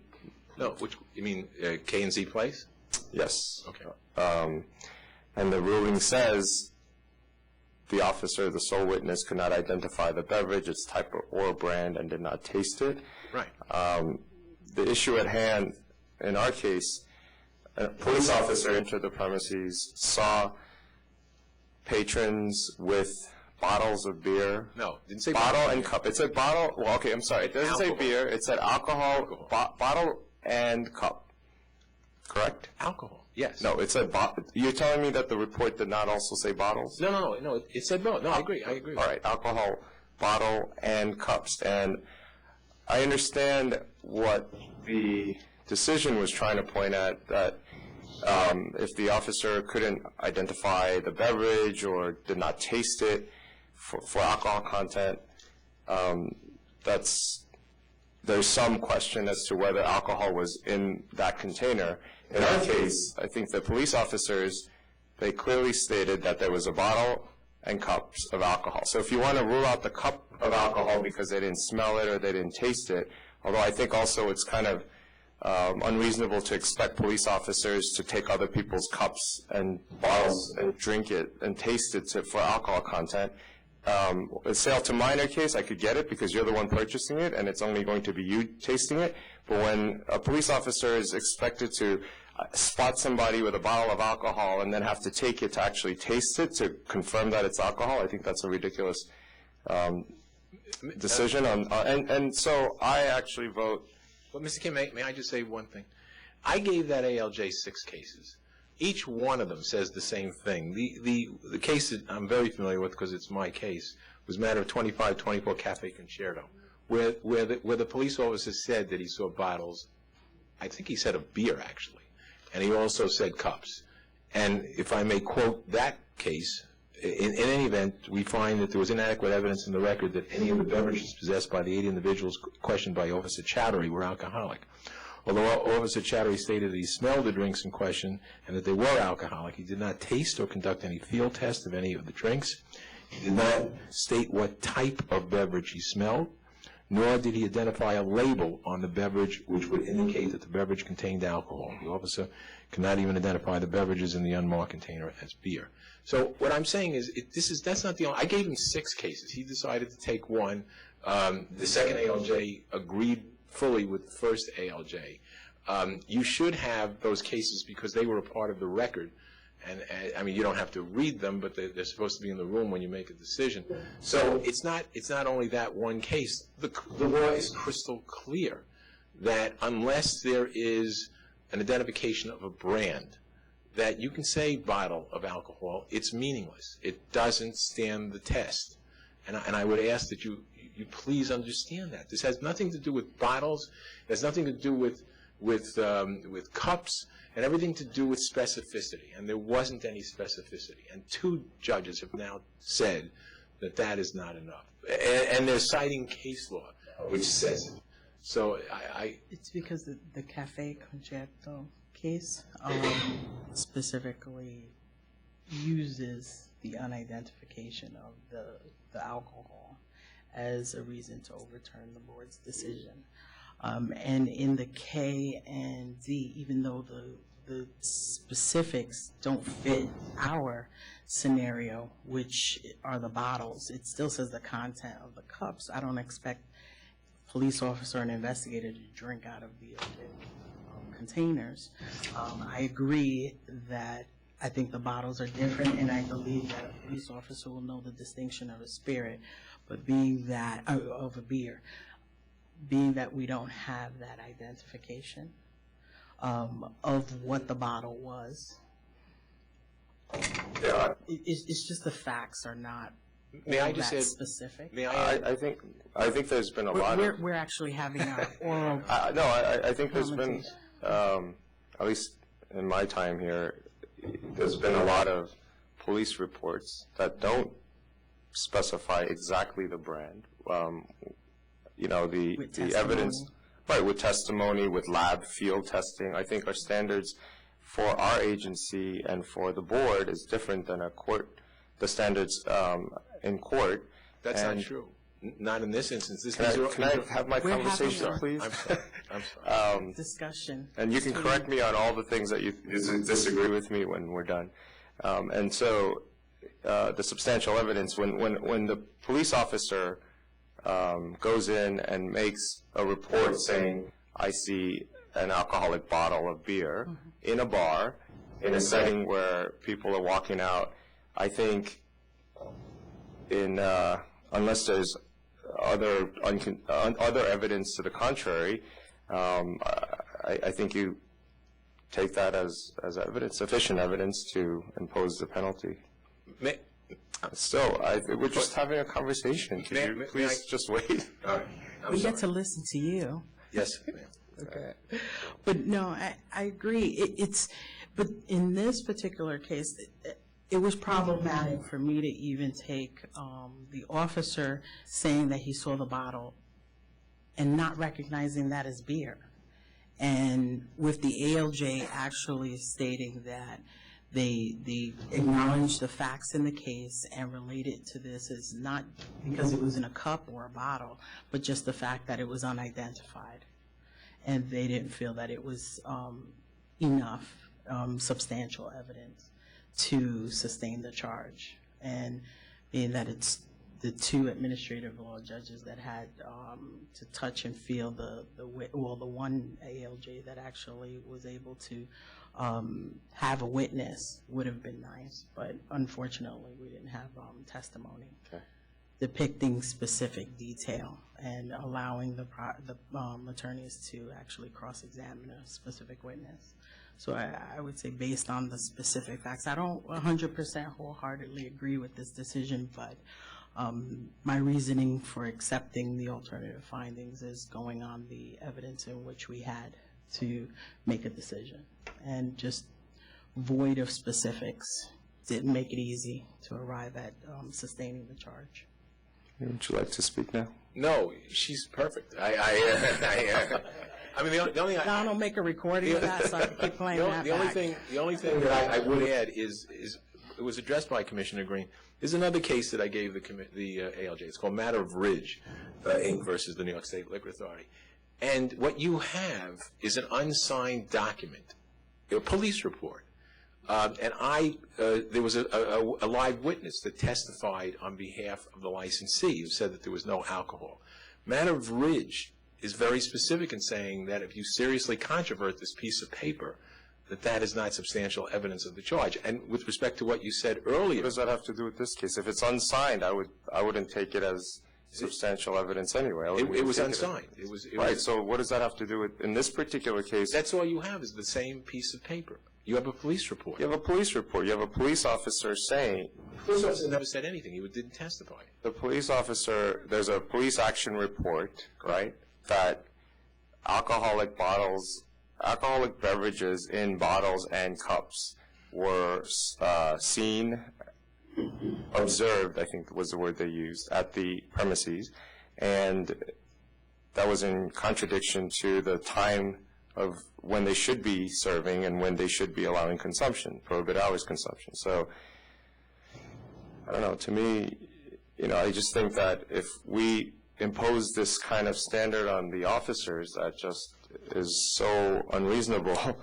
In every case, we'd end up with, not in every case, in many cases, we'd end up with a situation where it just could be tossed out for these same kind of arguments. But that's what I was getting to before. Every case I've cited is a liquor case. K&Z, Cafe Concerto. So when you say the court is held to a different standard, no, it's held to the same standard that you have to prove. It would have found for the authority if in fact there was enough in K&Z and if there was enough in Concerto. So I mean, it's the same standard that they have to look at that you have to look at. So it's not different.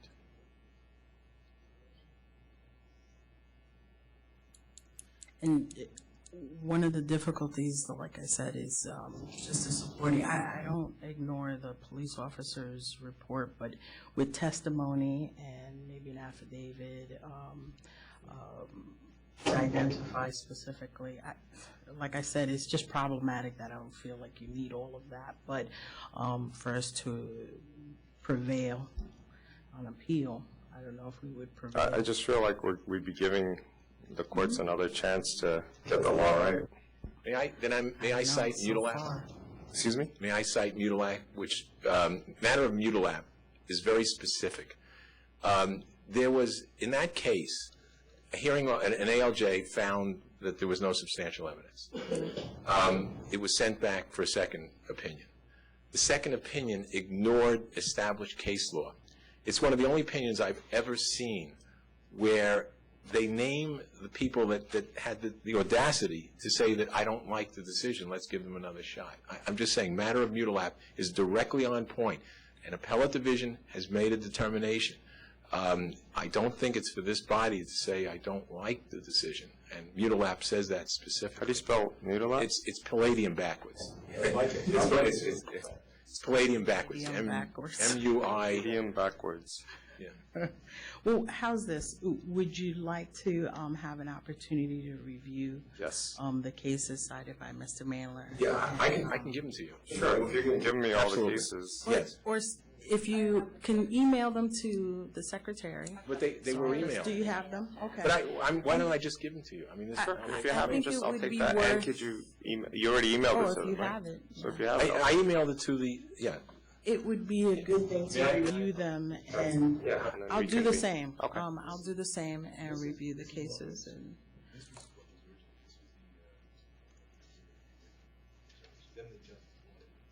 but Mr. Mailer, put it on the record I'll so take we it can in. have. Thank you. Okay. For purposes of the record, I'm now handing up to the commissioners what was submitted to the first ALJ. First, a letter from me, and then he wanted the actual cases, so I did give him the cases. Okay. All right. So we'll reserve decision until this. What's the next board meeting? 5/19. 5/19. I'll be here. Okay. Thank you. You always are. That's true. Don't seem too thorough. 979, Tokia of Long Island. That's a conditional no contest. Offer of 1,000. That's Accept. correct. Accept. Thank you. 1056, Rose Fall Catering Hall. All right. Rose Fall Catering Hall was something that I saw on the last board meeting, and I had not received a copy of the ALJ's report. And I looked at it very briefly at the board meeting. I asked it to be put over, and it was. And I've now written something. And it just seems to me that the decision of, there's no argument as to what the ALJ said in terms of facts. The facts are that the premises was closed and that it was a task force, that the task force came in through a back gate, and they saw, the SLA investigators saw that the license was obscured by certain bottles, and that actually with the pregnant lady sign and the under 21 sign, they were obscured by televisions. The reason the premises was closed, there was a problem with the C of O, so it had to be closed for a day or two to get that straightened out. And that's the day they decided to go. Now, what's interesting about this case is that the same set of facts was put in front of the administrative law judge for the health department, where they also found violations. And that judge said specifically the premises was closed and the investigators had no right to be there in the first place, therefore the charges are not sustained. I submit to you that Section 106, Subdivision 15 of the Alcoholic Beverage Control Law is exactly in point. An investigator from the New York State Liquor Authority, the police department, peace officers, they can conduct an investigation of a licensed premises while it's open. If it's not open, they can't conduct an inspection of the premises.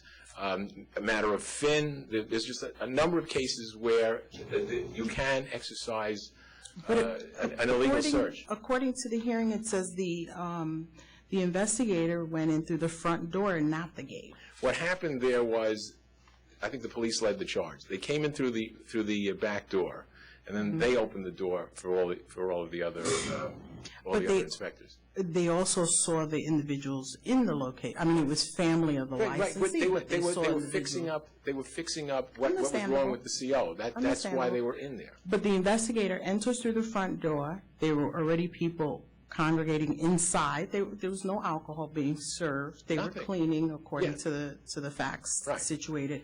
But when you cited the case. Which one? Matter of Finn? I'm not citing a case. I'm citing the alcoholic beverage.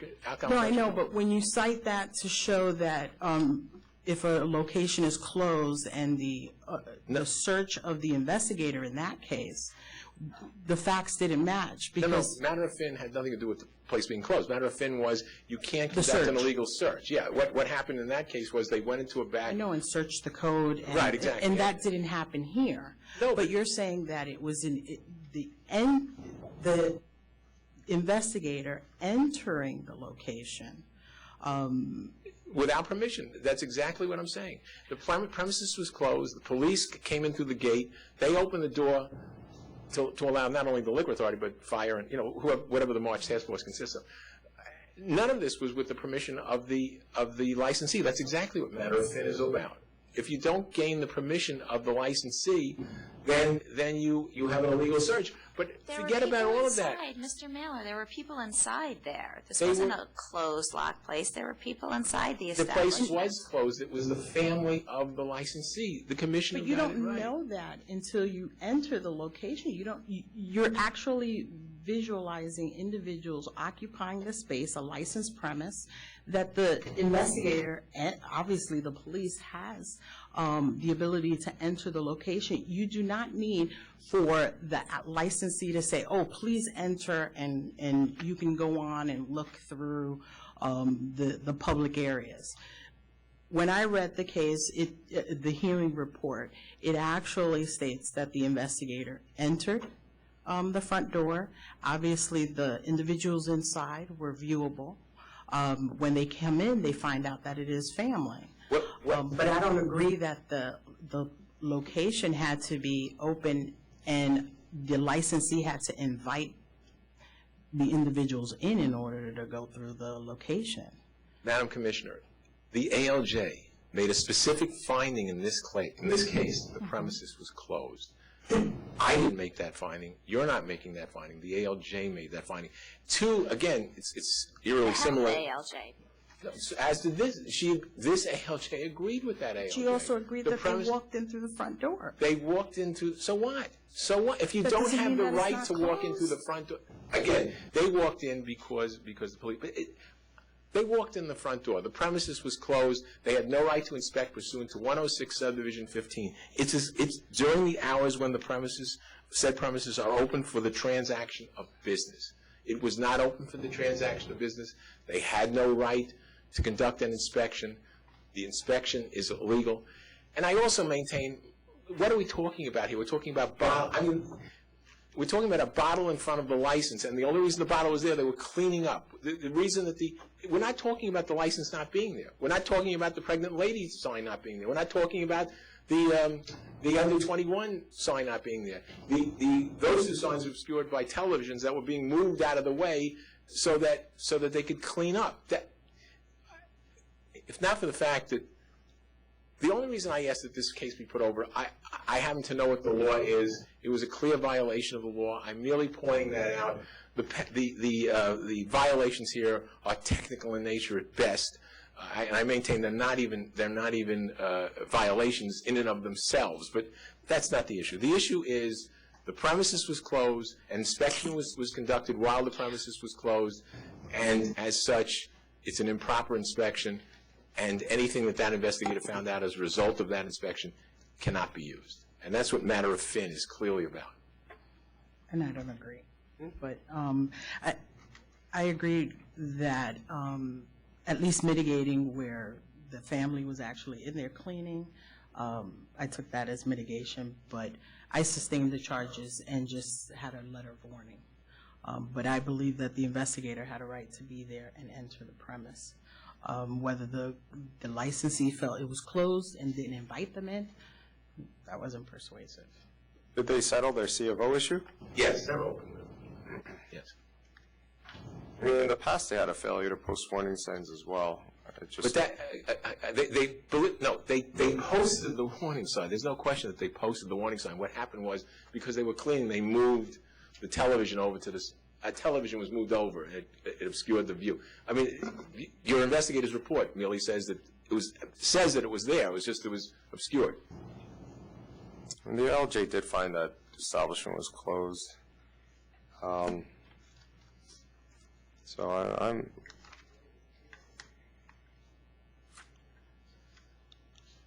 I'd vote to dismiss the charges. Thank you. I'll dismiss. Thank you.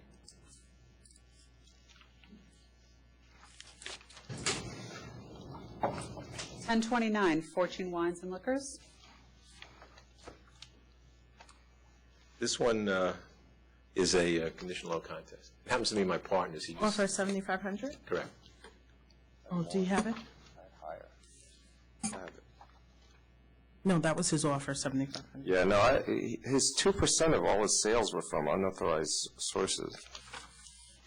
I don't know anything about this case. The offer came from me. The offer came from you? Yes. This Wow. was the first. The first. It's the first violation? Okay. Accept. Accept. Thank you. 927 and 928, Marone Restaurants. This again is a conditional no contest. 27 and 28. 927 and 928. I have a counter offer of cancel and bond. Yeah, I mean, this is a case where there were 3 cases of underage assault victims, and 2 of those where the assailants were also under 21, and I believe there was some stipulation that nobody under 21 would be allowed in here because this is near a college. When they were licensed, they came before the board, and I specifically asked no one under 21 to enter. They agreed, and obviously they're not holding to that. So cancel and bond. Okay, this is my partner's case, so I don't know anything. That's right, my counter offer. That's my vote. I agree. Cancel bond. 983, Safari Beach Club. The charges, this is a case of a hearing and the charges were not sustained. Okay, dismiss. Thank you, have a good day. You too. You too. 988, E&O's Wine and Liquor Corp. Thomas Swednick for the applicant. I think you have some opposition. Anyone in opposition? I know that, by the way, one of my clients was contacted, not these, there's a liquor store up there, and they were told that it's a different location, a large store, so I don't know if the opposition is really aware of the size of the store and exactly where it is. We're here.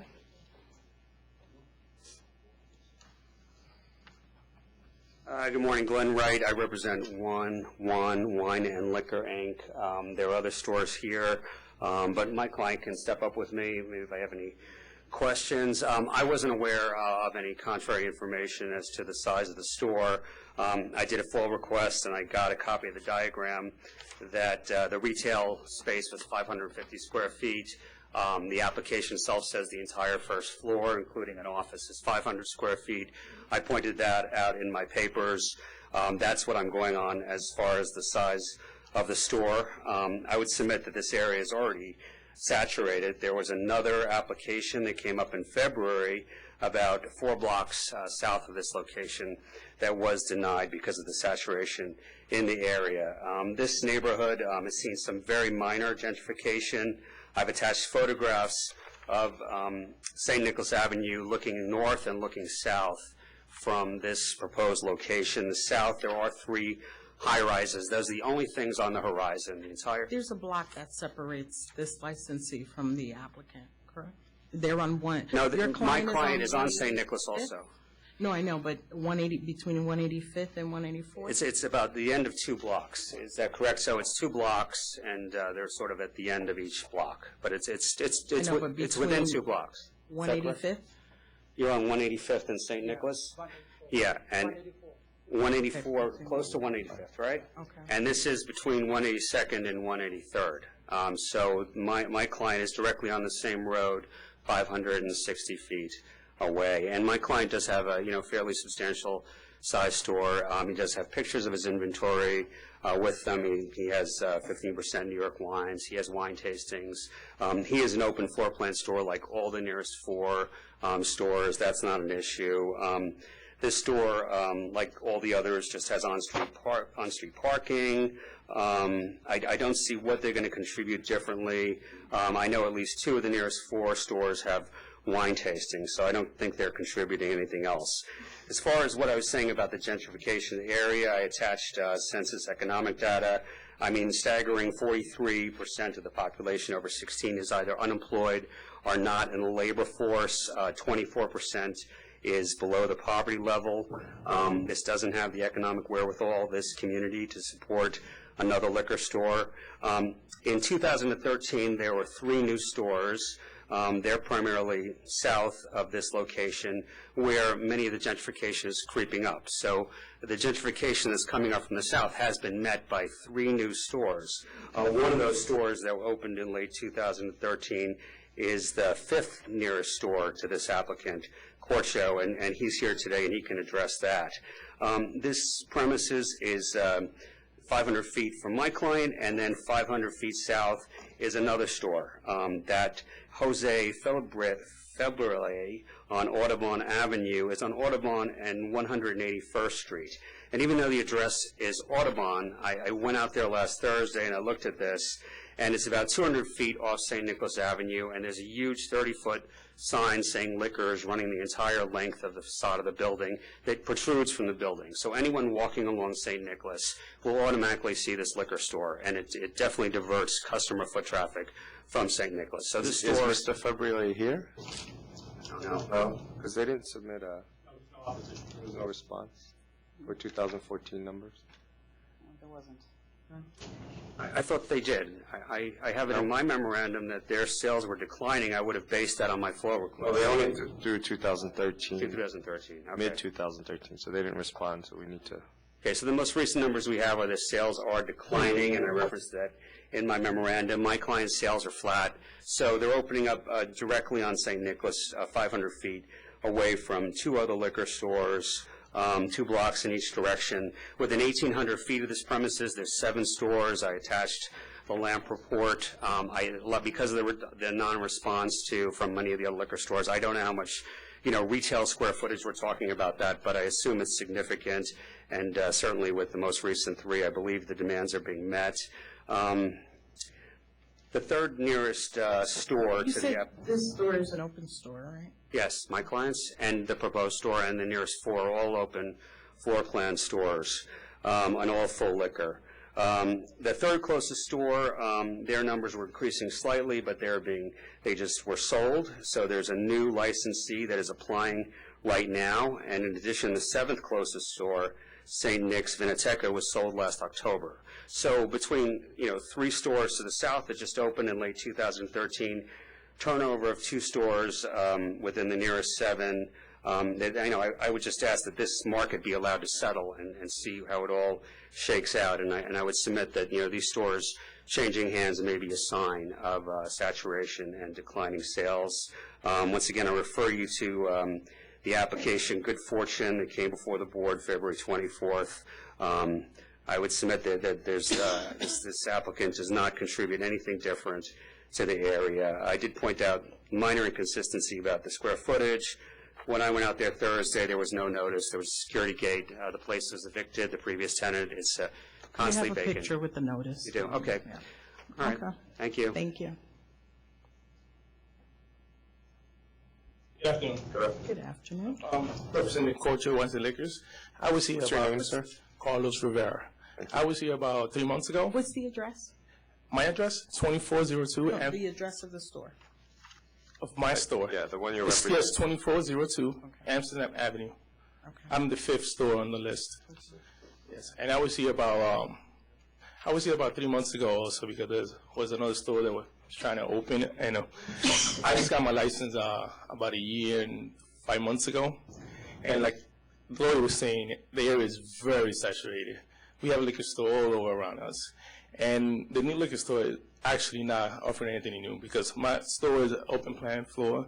We do tasting every Friday and Saturdays. We do deliveries too. So there's nothing new that they bring to the area. I have many wines, spirits, and I also cover those the buildings that he was talking about. That are the 4 major buildings, 33 floors. Those are the buildings that I cover because, like I mentioned before, I do deliveries. And our sales are very, very, very low, very low. Yesterday, I just made about $200 the whole day. Because there's too many liquor stores in this area. So another liquor store is not favorable to us and not even themselves because they also going to suffer if they're open in that location because they're surrounded by liquor store. Thank you. Thank you. Is there anybody else in opposition? You can put are they all from the same stores? They can just put their name and store on record, please. Good afternoon. My name is Carlos. I'm representing Albanese Liquor Store. That's 188 Audubon Avenue, New York, New York, 10033. And Carlos, your last name? Valenzuela. Thank you. Thank you.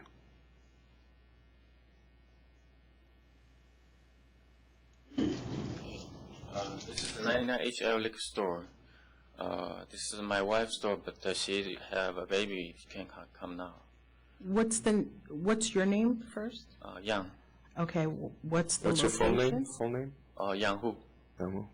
What's the location? The address? 547 West 181th Street. Okay. Just one block. Corner, face corner. Really? It can't be one block. Yeah, it's not one of our closest Where? Okay. 181th Street. 181th Street, The okay. Audubon and 181 corner store. Okay, thank you. Just one block. Oh, it's around the corner, Thank but not you. one of the closest. My name is Kim. Full name, I please? think- Full name? Oh, yeah, Kwan Hee Kim. I think it's my store name is not on there. What's It's the just address? my store name is First KBJ, and 4189 Broadway. It's I think it's a 5 block down that the new application. Yeah. Thank you. Thank you.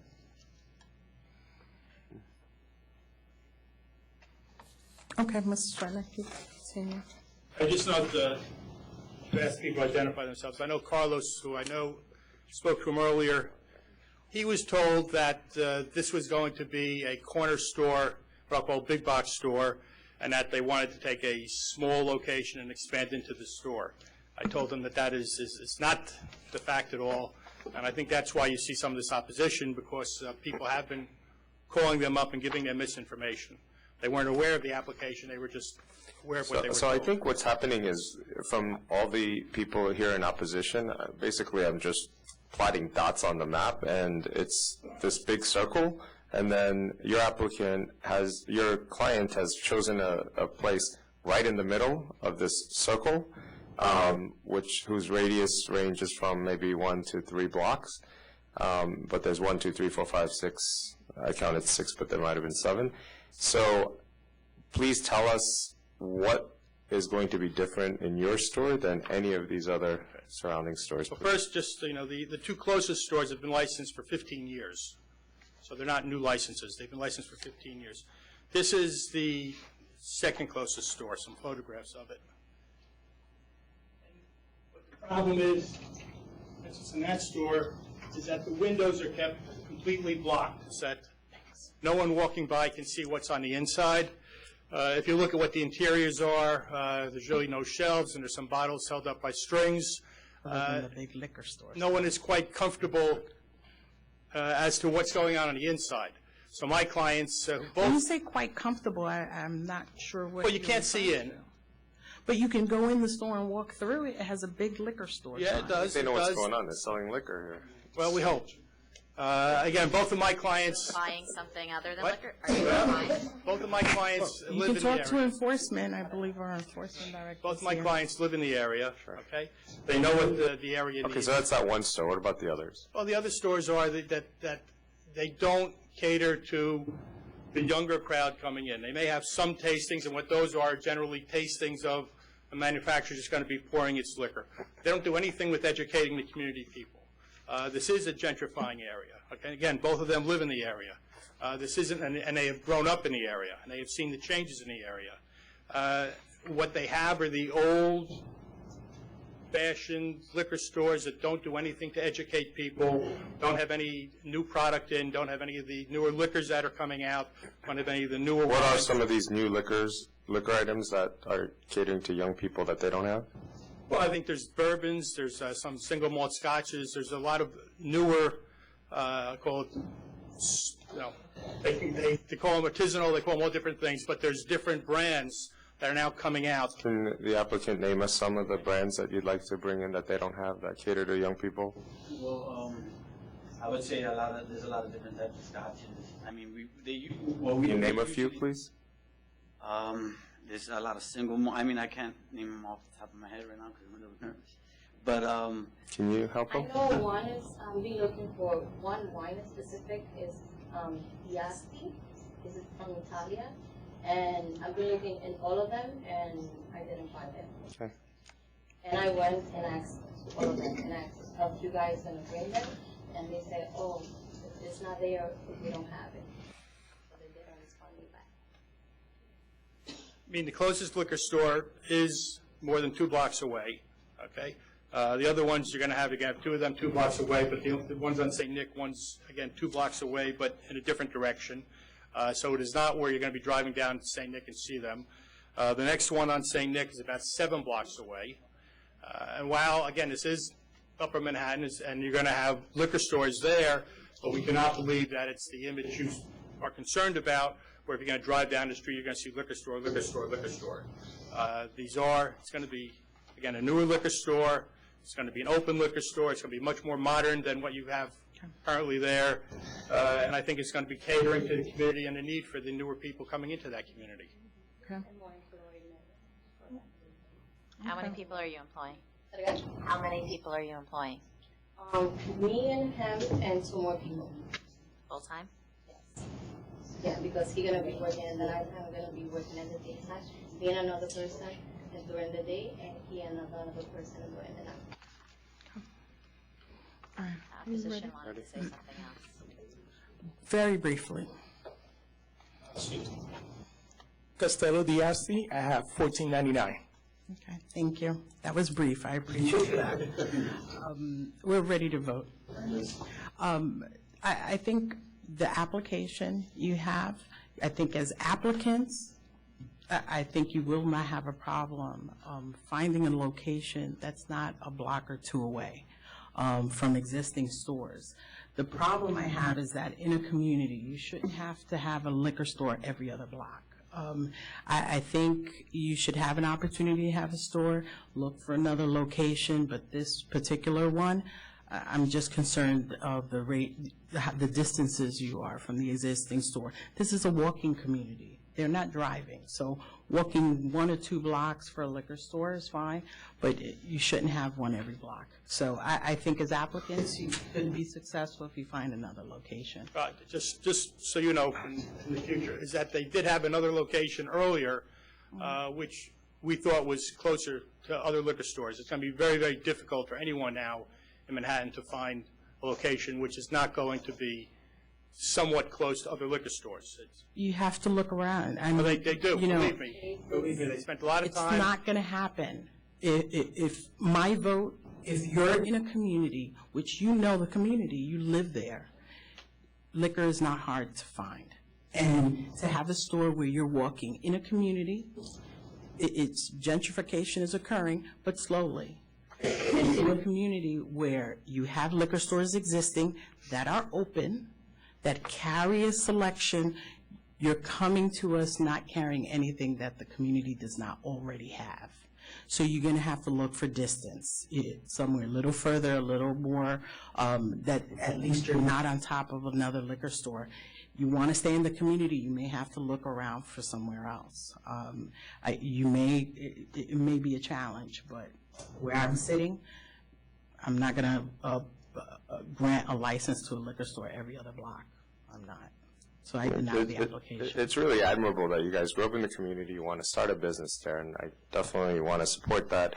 And based on your experience working as bartenders and knowing the industry, that's all great. But I agree with Commissioner Green, just the location you picked here, it's just right in the middle of 6, 7 other stores that are just a few blocks radius. And the legal standard for us is public convenience and advantage. And so it's not any more convenient for the public to have just one more store amongst this group of stores. And also the advantage, if you were bringing in something very unique, but you know the items you're going to carry are probably similar to what they're going to have. So based on those 2 things for future reference, if you can find a location, we'd be happy to entertain that application at that time. Thank you. The other problem, again, just not with this application, is that people like this, they have to have a lease before they come before you, so therefore they're out an awful lot of money. So it's a very difficult situation to try to get people. Understandable, but you can have a lease where it would not be active unless based on the condition of getting a license. That's why they hire you, Mr. Sletnick. That's why they hire you, the good lawyer who makes sure that they're No, but the landlords won't do that. That's not going to sit for months while something's coming up before you. Again, it's nothing to do with this application, but it's an issue. I understand. Thank you. Thank you. Thank you. 1047, La Cabana Restaurant. Hi, Glenn Wright for La Cabana Restaurant. No. I'll leave that aside. Ursilia R. Rodriguez, Inc. This matter was a hearing that went for 3 hearing dates. There was a decision. It was accidentally put on the full board calendar 2 weeks ago with no notice to... 1049. With no notice to me or the licensee. I'm sorry. Sure, no, sorry, hold on one second. We have 47, but it's 1047. 1049. Okay. The item was carried over because the ALJ report was not submitted, was sent to the wrong address from Mr. Wright. It was carried over for 2 weeks. Sum it up. He's requesting some more time. He just ordered the transfer. Oh, for controversy? Yeah, I'm requesting at least a month if you can't do 6 weeks. This never should have been on the full board calendar 2 weeks ago. It went to the wrong address. It was returned undeliverable. I noticed it on the calendar. Requested 4 weeks? 6 weeks? 6 weeks? Okay. Thank you very much. Thank you. 1031, JED Corp. Sorry about the numbers, but I'm way ahead of you guys. Good afternoon, John Springer for the applicant. JED Corp. With me is the principal, Joseph D'Onofrio. I know some opposition was filed. I don't believe anybody's here, but maybe might Anyone inquire. in opposition? Well, the opposition was filed by his old business partner. Yes. I didn't know if they were appearing today. Just a few bullet points. It's a 440 square foot store. On one floor, there's no basement. In the village of Highland Falls, the nearest stores are 2.5 miles away, 2.8 miles away, 3.02 miles away, and 5.41 miles away. They all had increasing sales for 2014 over 2013. Is this the store that your son was seeking a license for? Came in when, I think it was December 4th or. Yeah. Yeah, and it was denied because there was a store even though it was closed. Yes, that was your partner. He moved on. And this is the same location that you used to run a store at? No, ma'am. It's not the same building. No, this is the same application that his son was seeking a license. Was that the same spot? This one Same was spot, yes. 41 Main Street. Same space. I remember under that application, it was larger. You minimized the space to 440? Because I think that prior application had it a larger store. So no construction has minimized this location? Small store, but yes. The pictures I saw look kind of small. I wasn't involved in the original application, so I didn't see those diagrams. Did your son ever open a store? I'm sorry. Did your son ever? He had to move on. In fact, thank God, he got a great job here in the city. And one of the issues I had was that the last, I guess your prior partner and you had some back and forth about your licensing. When our investigators asked you about the availing situation going on, you didn't cooperate with our investigators to provide information about an undisclosed investor in your liquor store. I'm partly to blame for that. I had indicated to him that if they were going to have him come in for an interview, that I should be there and assist with the interview and look at anything he was going to sign. He didn't trust exactly that the investigator was actually listening to what he was trying to tell the investigator. He was telling him that he suspected an availing, but he didn't have proof in availing. And the investigator, he felt, was leading him towards being categorical about it. Well, obviously, if you provided information, you would have been subject to a violation. So I'm thinking you had that information, against your partner, but it would reflect on you as a partner in that license. No, I just want to say that I was the one that called the investigator. I'm sorry. I'm the one that called the investigator, and I think there was two of them, and they came to my house and. But you never provide information. You made the allegation, but never provided information about the availing. Well, at that time, so much been going on. At that time, things were just coming to light. Things that I might have thought, I didn't know for sure. So I just talked to the investigator in my house, in my living room, and told him what I thought. Didn't tell him what I knew. Well, so did Mr. Lewis have an interest in your store or not? No. So why would you tell the investigator? I didn't tell the investigator that he did. I told the investigator I wasn't sure. Mr. Lamb was dealing with a lot of people. Yeah, and Mr. Lewis is Mr. Lamb's partner in some other businesses. But I have here, it says you stated that Mr. Lewis was a silent partner in the LP since it opened, and that the profits from the business were divided equally between you, Mr. Lamb, and Mr. Lewis every month since the LP opened. That's what you told our investigator. Yeah, I saw that, to be honest with you, I just saw that a day or two ago. I think what you're looking at. But so how were the profits split? You're saying that you didn't split it 3 ways with them? No. You got to be careful because you had some tax issues too, right? So the profit, when there was profit, was split between two, myself and Mr. Lamb. Well, why would you tell our investigator 3 in that you prepared 3 sets of records, giving one to Mr. Lamb and one to Mr. Lewis? Ma'am, I didn't say that. I told him I didn't say anything about money. I told him I wasn't sure what was going on. Who prepared the records at your own business? I did the daily work, yes. Okay, so who paid Mr. Lamb? Profit? Yes. I did. Okay, who paid yourself? He and I did. Okay, did you give any money to Mr. Lewis? No. Then why would you tell our investigator that you did? I didn't. you said you gave him cash to prevent a paper trail. I did. So you never made any of these claims? Well, not those statements? I told the investigator, no, not that. What you just read, I did not say. as far as him being someone in the business, I had told him I didn't know, and stuff was starting to come out after the store closed. Stuff was starting to come out. This is about the very beginning of the business. You, no one else, was telling our investigator that you had a police officer, a person who's not qualified to hold a license, as a silent partner. No, that was said after the store closed. But from the very inception of your store. They weren't charged with availing. He had come here and asked when those cases were brought, that were a result of those investigations, from those interviews, warehousing and other things. He had called them in. He spoke to them. He had asked for a cancellation of that license, and you decided to put a $6,500 penalty there. You know, I've submitted citations. The man's been the mayor. He's been a village trustee. He's been the village police commissioner. He's got a record going way back. When he did run the store, there was no sales to minors. He's a good operator. He needs to make a living, and the town doesn't have a liquor store. He knows everybody. He knows them. He knows this business.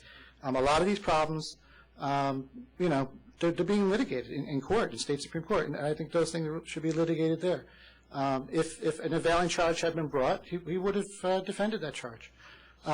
Peter Lamb denied it. His attorneys denied it. The charge wasn't brought. To me, you know. And these are very serious charges. If you're saying they're being litigated there, we either wait for it to get litigated. Well, I don't think availing's not being litigated. Ownership is not being litigated. Not those things. And that could go on for years. I mean, when the investigator asked you why you allowed yourself to be forced out of a business that you owned, you said you can't afford an attorney to pursue the matter civilly.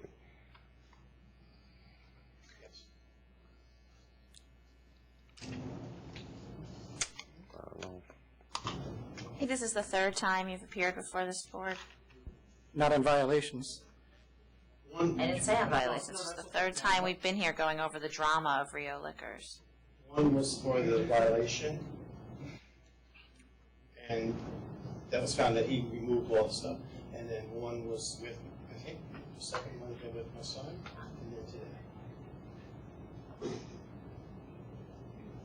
He's trying to put Rio Liquors behind him and return a liquor store to this community that knows him and trusts him. And given the distances and the size of the store, I think this application's in public interest. And I would ask you to give some deference to his long record of service to the community, all the citations that I had emailed in. He enlisted in the Army. He worked for the West Point as a firefighter. So what is your relationship with Michael Lewis? Well, no, I don't have it. He's someone I know. How do you know him? Oh, it's a small town. I know half, three-quarters. Is he an acquaintance? Is he a friend? Is he? Not a friend. And you were never in any sort of business or any financial arrangement? But you were a police commissioner as a police officer. You never overlapped? No. Records were, it took a long time to get the license because I had to supply letters to all of you, and they were supplied, and I wasn't the commissioner anymore. I knew that you can't have a police officer or even a commissioner. I'm not even a police officer. I know you can't have that involved. That's like a number one no-no. I know. That's how I think it. So it doesn't make sense then that you would tell one of our investigators that Michael Lewis, a police officer, had an interest in your business. Which is why he didn't want to sign any statements, because he felt he was leading them that way. But why would you even say that? Ma'am, what I think the miscommunication was, as I said a few minutes ago, that Mr. Lamb owns several businesses. Mr. Lewis is partners to whatever percent in all those businesses. There's a hardware store, there's a restaurant. And so that's what I know. I don't know that he... I mean, it's a small town, and you said you knew he was a partner in all of Mr. Lamb's businesses. So why did you think this business, if Mr. Lamb was going into partnership with you, would be any different? Well, because, number one, I asked Mr. Lamb in the very beginning, because I knew it was a no-no. I knew. And he assured me that he wasn't. So are you saying that our investigator is making up all these statements, that you prepared 3 different sets of books, that from the beginning he's been a silent partner, that this is all made out of thin air from our investigator? Well, I'm not I'm gonna- really not interested in what his I'm not gonna say opinion that. of our investigator is, so Yeah. I'm ready to vote on this application. I'm going to deny the application, based specifically in character and fitness. You made a representation to our investigator. Obviously, there would have been implications to your license simultaneously. So you weren't cooperating with our investigator at the time. So I don't think you warrant this license, so I'm going to deny it. I agree with Commissioner Green. Thank you. Thank you. 973, Aiden Express Deli.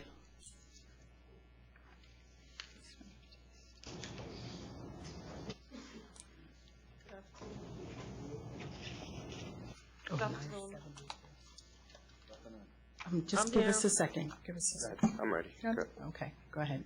I'm here for Mr. Roy Baptiste. Can you put your name on the record?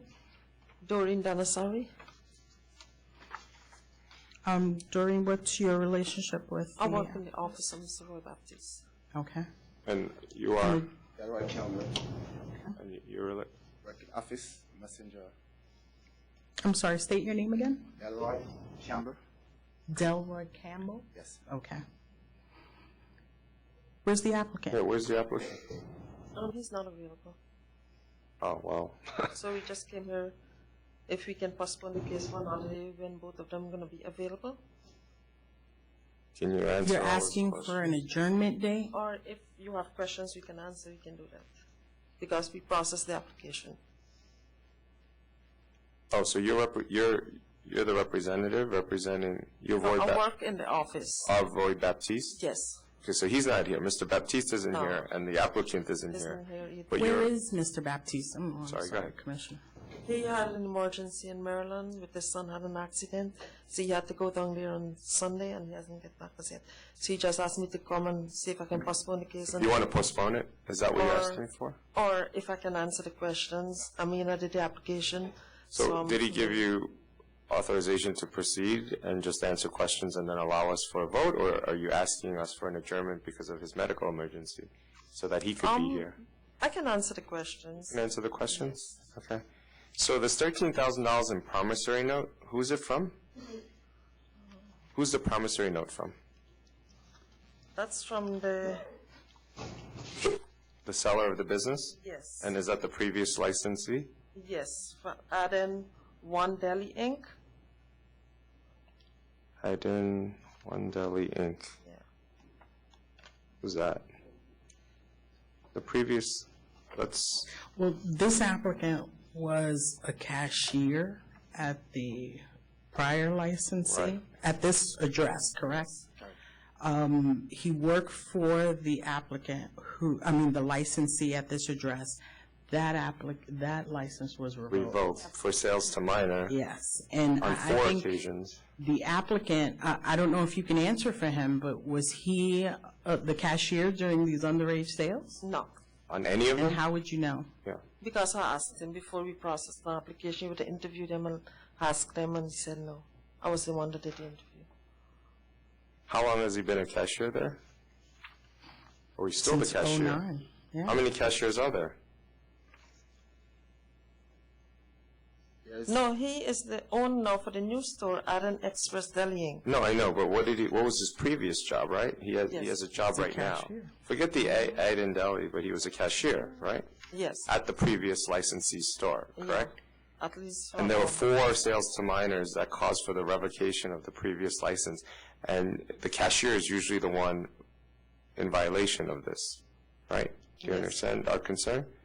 So now, if he's asking for his own license, we're very concerned about his adverse history and character and fitness. Because in one of the police reports for that prior license, it doesn't name your client, but they describe the cashier who sold to the underage as 5'5", and characteristics that's in your application describing the applicant. So I'm concerned that he was actually involved in those sales. And what you're representing is saying that he did not. Yes. And why is the applicant not here? I understand why Mr. Baptiste isn't here. The accident was. No, that was Mr. Baptiste, but what about the applicant? Oh, the applicant wasn't. Where is he? He's not available today. What does that mean, he's not available What today? happened, we tried to contact him about the case today. He have saying that his son had problem, but because the case was on the file, we didn't want to. Oh, so his child had an issue, okay. Who's in Maryland now? Mr. Baptiste. Baptiste, you run the company for A&B, okay. who did it. So Both of them the have- licensee is not in the city either, or you really don't know Well, where he's he in the is? city, but he said he has something to do with the son. I called him this morning and asked him to be here. But the promissory note, that question I asked you, that's from the previous owner of the business, correct? Yes, Who used to be his employer, correct? yes. Okay. Yeah.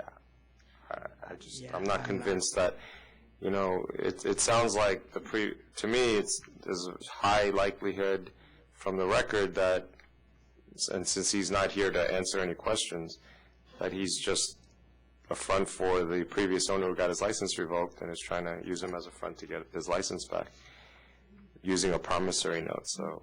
So you ready to vote? Yeah, I vote to deny. I deny. Okay, thank you. Thank you.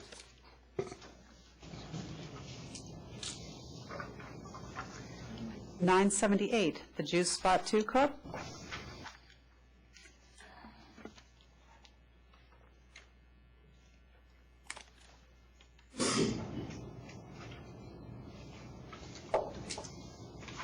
So I'm around here to represent the Juice Spot.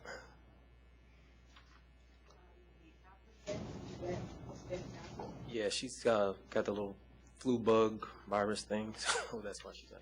Everybody's sick. I'm sorry. Okay, I was not made aware of that. There was a mix-up with my notice of appearance. I had faxed it in. I've never got any information. I never even got the filing receipt. So when I called to check on it, I found out that there was a hearing today. And I didn't find this out until yesterday. I'm sorry, on Friday.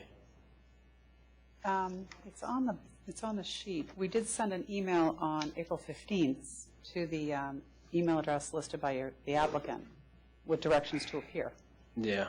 She could have reached out to us. Yeah, but sometime prior. I've never got contacted or anything, so that's why. I actually just filled out my own, I brought a notice of appearance just to make sure it's on record this time. So that way I can get the notices, but I don't think if you can. Yeah, of course. We had a lot of questions for her. Okay, well, if we can, I guess, adjourn it to the next one, and then I'll make sure that she's there. Yeah, like I said, I haven't gotten any of the This notices. is the last time, so please. Okay. Thank you. That'd be 5/19. Yes. We'll send new notices. Yeah, I'll take that. Got it. Thank you. 9:49, Arco Wine Merchants. That too.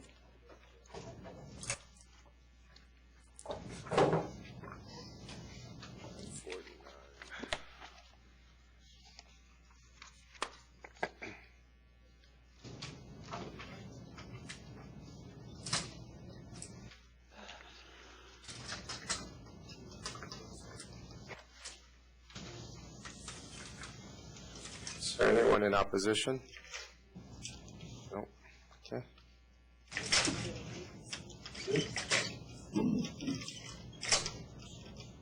Got you.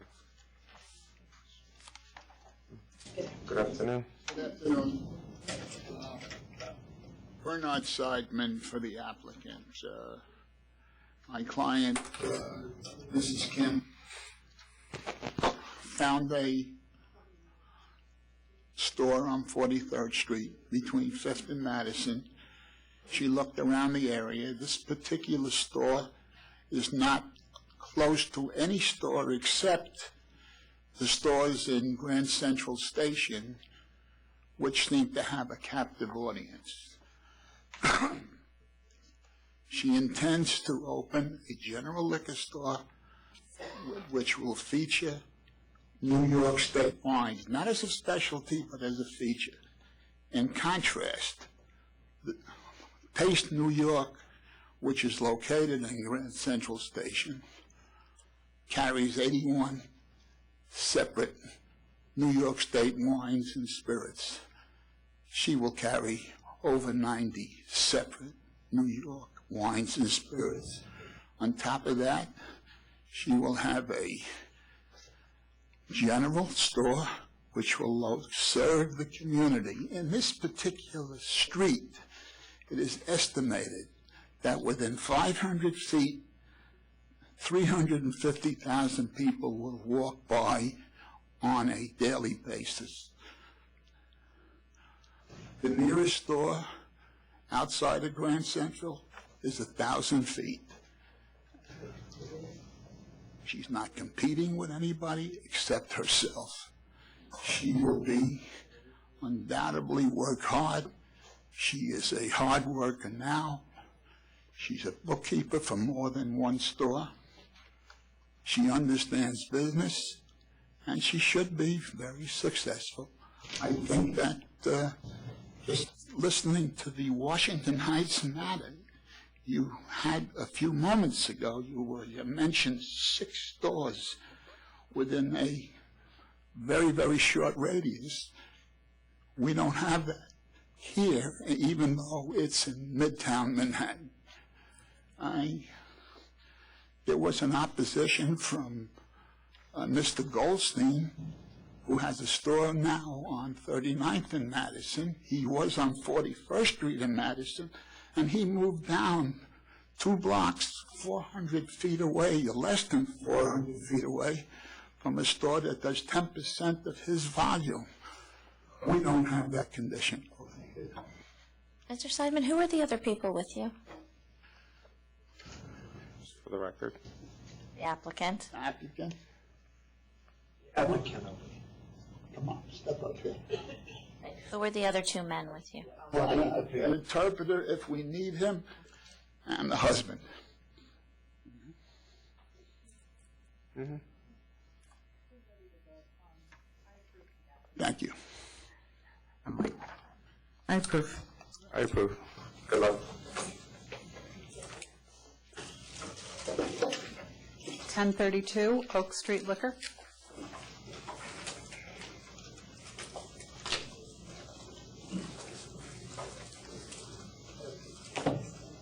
Good afternoon again, John Springer for the applicant. With me is Mrs. Ford, principal. It's a new liquor store in Uniondale.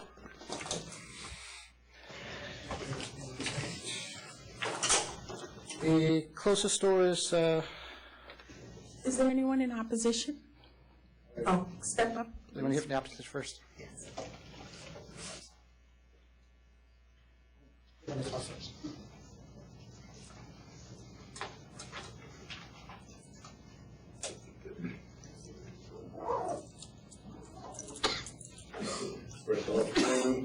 Coliseum Liquors, 1196 Hempstead Turnpike, Uniondale. You said 1196? Yes, sir. Okay. Members of the board, when my wife and I came before you 8 years ago, your concern about my location 3/4 of a mile in relation to Hofstra University was a major issue. We assured you as parents that we would do everything in our power never to assault a minors. To this date, we have had no issues regarding this matter due to scanner use and techniques used in training. The new store location is across the street from the dormitories. Other questions you asked were how will your store be different than others in the area, and and the effect on public convenience. One must carry the mainstream products, but we also carry many items more commonly found in high-end establishments in Manhattan, which I take the time to educate the public about, and we also offer a larger selection of wines than most stores in the area. In regards to sales and geographical parameters, a good 50% of the business in the area is driven by the college population, 3/4 of which is underage. Another store as close as the one proposed will definitely have a significant negative impact on sales figures. As you can see from the documents at your disposal, 2 years ago you approved a license for a large discount store in the area, which is sufficient to cover the needs of the local population for many years to come. The sales figures from that store show that it has not yet reached its potential in relation to similar stores of its kind. The actual area between my store and the one proposed is separated by huge parking lots around the Nassau Coliseum, Mitchell Field Athletic Complex, Museum Row, Nassau Community College, and a few office buildings, some of which are vacant at this time. There are no areas of residential housing. I believe that the public convenience, education, and accessibility to newer products will be negatively affected by the issuance of this license, along with the increased possibility of sales to minors, and the current revenue stream will just be redistributed to the detriment of all parties involved. Thank you for your consideration. Thank you.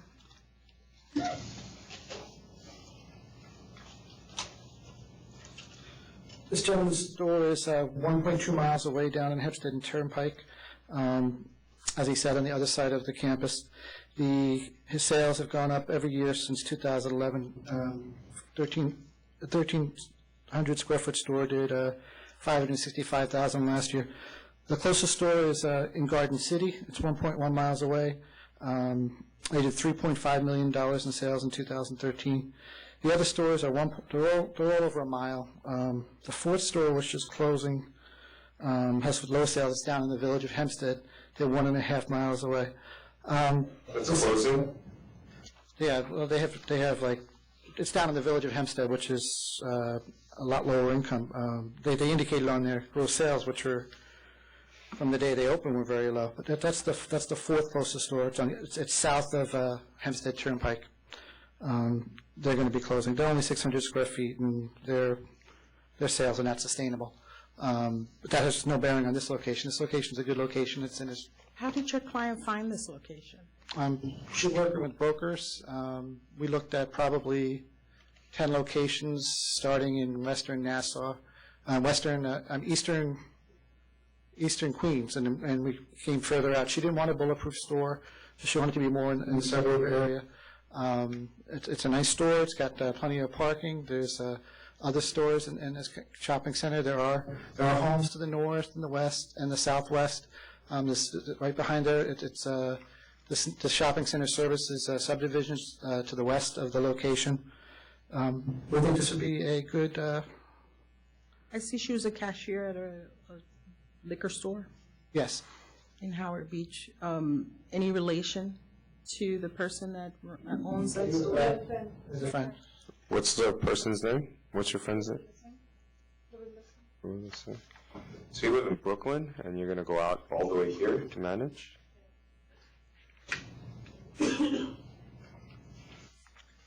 The loan that you received from your family friend, Karishini Kumar, does that person own a license? No. Oh, she said yes, you said no. Can I ask her, please? Sure. Excuse me? Gurvinder Singh is licensed. The other one is not. Karishini Kumar does not own a license? No. Does that person have any relationship with Mr. Singh, the person you just mentioned? It's like not a good friend, but it's They're friends? Yes. It's not good, but it's like close. A friend of yours or a friend of Gurvinder? Gurvinder Singh. It's a friend of yours. No, the Gurvinder Singh is my friend. The other one is Wait, so Mr. Singh is good friends with Kumar, yes? Karishini, is that a man or a woman? man. Man. So Mr. Kumar is good friends with Mr. Singh. Yes. And then you work for Mr. Singh. Yes, friend. They're the friends. Yeah, they're friends. But you're friends with Mr. Kumar or not? Not really. Good friends or just acquaintance or what? Mr. Kumar is a good friend of yours. Did you meet Mr. Kumar through Mr. Singh? Yes. Does Mr. Singh have a store in Valley Stream as well as the store in Howard Beach? Does he have two stores, Valley Stream and Howard Beach? Howard Beach. I'm going to the... What about the one in Valley Stream? Does he also own one there? No. He was arrested for sale to minor in Valley Stream. This is all too fishy. Guys, I give you address for Howard Beach? No, the address for the store in Howard Beach is 8233. Mr. Singh might have more than one store if he's arrested for sale to minor in Valley Stream. Mr. Singh's not part of this application, and it has no relationship with her other as an employee. I understand, but he's important to us because he's a licensee who might be violating the law. Oh, I understand, definitely. I have no information about his other stores. Right. I got him his license for G&G. Okay. One of my concerns is that this is going to be a 2,500 square foot store. It's really one of the largest in the area. All the other stores are much smaller. So why would this area need another store? A good portion of that size is storage. She's going to do wine tastings there. It's we were looking to be spread out. Do you do wine tastings at your store? Okay. We were looking to do. We were looking to for good distance between stores, and more than a mile. It's only a So- mile. I mean, the next Western closest is Nassau County. It's 1.1. a mile is a good distance in Nassau County. It's very densely Everybody populated. drives there. It's not. It's densely populated. I don't have any population information. Well, She's going to be the second largest store within 1.5 miles. There's already 4. And she's not, you haven't mentioned anything new she's bringing other than the size. She's bringing a new store to a location that's a good distance from the other stores in a shopping center with ample off-street parking that services the neighborhoods around it. What's the stores in the shopping center? There's a couple of restaurants. There's a convenience store. I think there's a deli in there. Okay. All right, I'm ready to vote. Yeah. I'm going to deny the application. Just public convenience and advantage that there's 4 stores within 1.5 miles of each other with significant sizes and sales. I don't see why another store should be licensed. So I deny. I agree with Commissioner Green. Thank you. Thank you.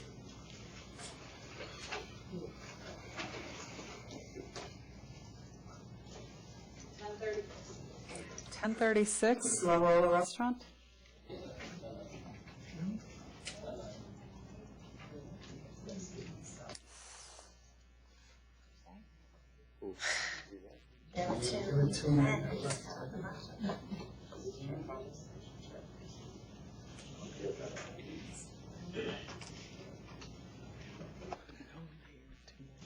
Yes.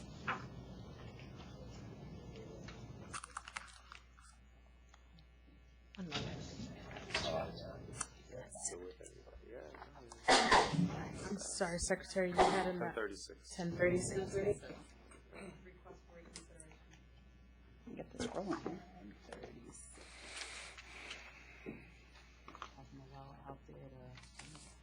They should follow up on the DCJS. Okay, good, yeah. I want to know about the other store. Okay. Supplemental. Oh, great, thank you. Okay, all set. Continue. Good afternoon, Commissioners. My name is George Diaz Jr. I'm working as a legal assistant for the Rios Law Firm, who are the attorneys representing our client, Mr. Orlando Feliz, who is the applicant for this matter. Again, yes, it is for an application for reconsideration. What I submitted was copies of the invoice from a contractor who had done work in the location that he's trying to get the liquor license for, which is the second floor of 400 East 198th Street, which is the floor above the restaurant that he currently owns, La Rolla Restaurant. I have a question. When this first came to the board, I believe that was on February 10th. I believe no one appeared on behalf of the application. That's correct. Unfortunately, our client, Mr. Feliz, was not aware of the hearing that day. He would have made sure to be here if he had known, which is why he had made sure that he was here today. The preparer, which you might see on the document, is not an attorney. I believe that he is the accountant. And retained your services when? He retained his services. He retained our services afterward. We had to kind of rush to make sure that we submitted what we needed to in order to make sure that we could appear at today's hearing. Just to correct the record, And January 26th, we sent an email address to the address the applicants listed on their application, which is part of our records. We sent an email notifying them of the board meeting. So if they've updated their email address, they need to let us know. Okay. Well, unfortunately, he was not aware. He would have made sure he was here that day. We apologize for any confusion that resulted in that. So who are the people with you today, sir? Okay, again, this is the applicant, Mr. Rolando Feliz. With him is Mr. Assad Jaweh, who will be his translator if need be. And here actually is his landlord. And unfortunately, I was mispronounce her name, so I actually let her introduce herself, and she would speak on behalf of the applicant. Hey, my name is Eileen Simniger. I am the landlord. I own the building that the restaurant currently is in and that the upstairs is part of. Thank you. Have you spoken with the community board? Because I see they have The applicant has been going to the community board meetings regularly. In fact, he's been at the last two, and he's had a good rapport with them, and they've not stressed any opposition with him in these last few months. Well, they said that they were concerned about noise out of the premise because the alteration consists of having a second floor, right? Yes, we are aware of that. And again, he has spoken to the community board. He's been to the last couple of meetings. They've not expressed any concern with that since then. And we think that maybe it was. We were concerned that maybe they would have legitimate concerns, which is why he actually had spent money to have insulation and other noise reducing devices installed in the second floor. His own money, because he's concerned. He wants to be a good neighbor, and he wants to make sure that is not something that's going to be brought up in the future. I also stress that during the time that he's had this restaurant, he's never been ticketed or received any kind of formal complaints from the city or any violations. Well, I would have liked to have seen, since you've been going back and forth with the community board, I would like to know if they still oppose licensing that second floor, to have that alteration made. Has he received anything in writing from the community board? No recibió nada de la comunidad que ha hecho que tú hiciste algo para que no se haga mucho. No, they've not given him anything in writing. And the noise complaints that was just for the first floor that he had licensed. The soundproofing that he actually did is only on the second floor?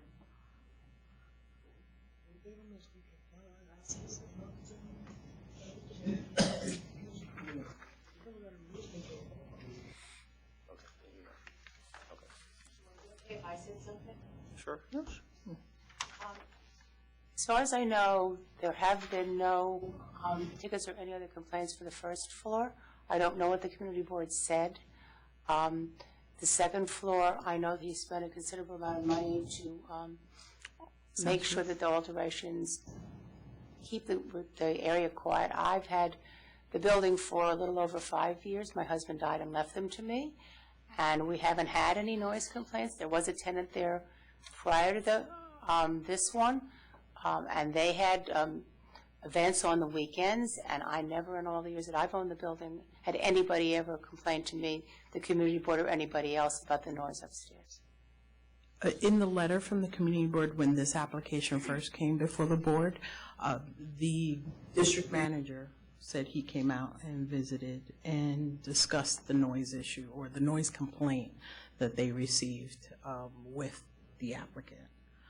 But they even actually mentioned that they went out with PD as well.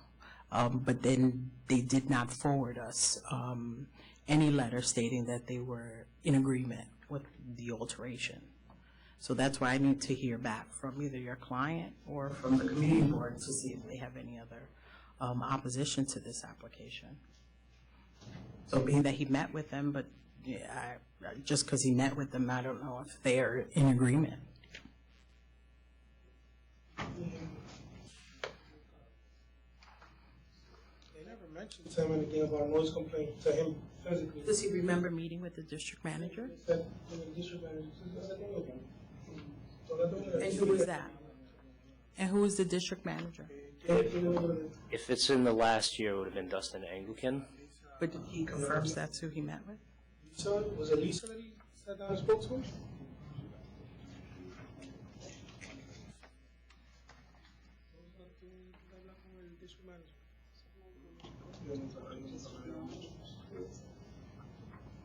The community board letter? Yeah, I have the email. The community board district manager said, he emailed us on November 6, 2014, that in fact, my precinct paid them a visit last night to discuss the high volume of noise complaints related to this location. And due to these complaints, I would object to their plan to expand to the second floor, as I fear this will further negatively affect the quality of life for neighboring residents and businesses. So again, the restaurant or the owner was never issued any violations for these matters or given a ticket or anything of that nature. No, we understand. I mean, the community board's opinion is very important to us, and if he's been meeting with the community board, it would be helpful if he's expanding to the second floor, and if he's done all the soundproofing work that he says he's done here, then he should bring the district manager to the second floor or other members of the community board and actually have them test out the sound and see if that addresses their concerns. So I'd be okay to hold it over to see if you can get in touch with the community board and get their support on this. Yeah, I would like to hear and make sure that they are in agreement with the alterations and that they approve of the soundproofing that was done. Because according to the paperwork, he's done like $30,000 in soundproofing. And is that, you said that's only the second floor, correct? Yes, that is only regarding the second floor. Okay. Well, I think he should reach out to the community board and have them send us something, what their position is on that alteration. We Sure. can, Okay. would 2 weeks be enough time? 2 weeks or 4 weeks? Which one? I'm going to ask just for 4 weeks simply because that the next general board meeting will actually be, let's see, it would be another 2 weeks from now. Sure. Okay. 4 They weeks. have their meetings on Tuesdays. June 2nd.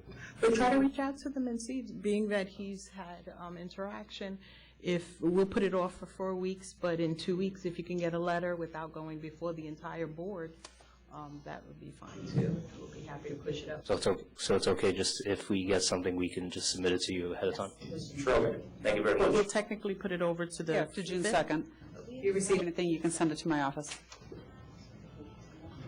Okay, thank you. Okay, thank you very much. Thank you.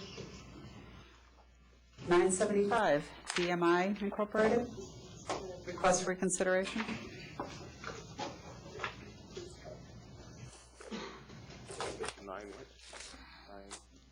Oh, and this is the biggest packet we have. Go ahead. Don't you be laughing, you started this. Good afternoon. Good afternoon.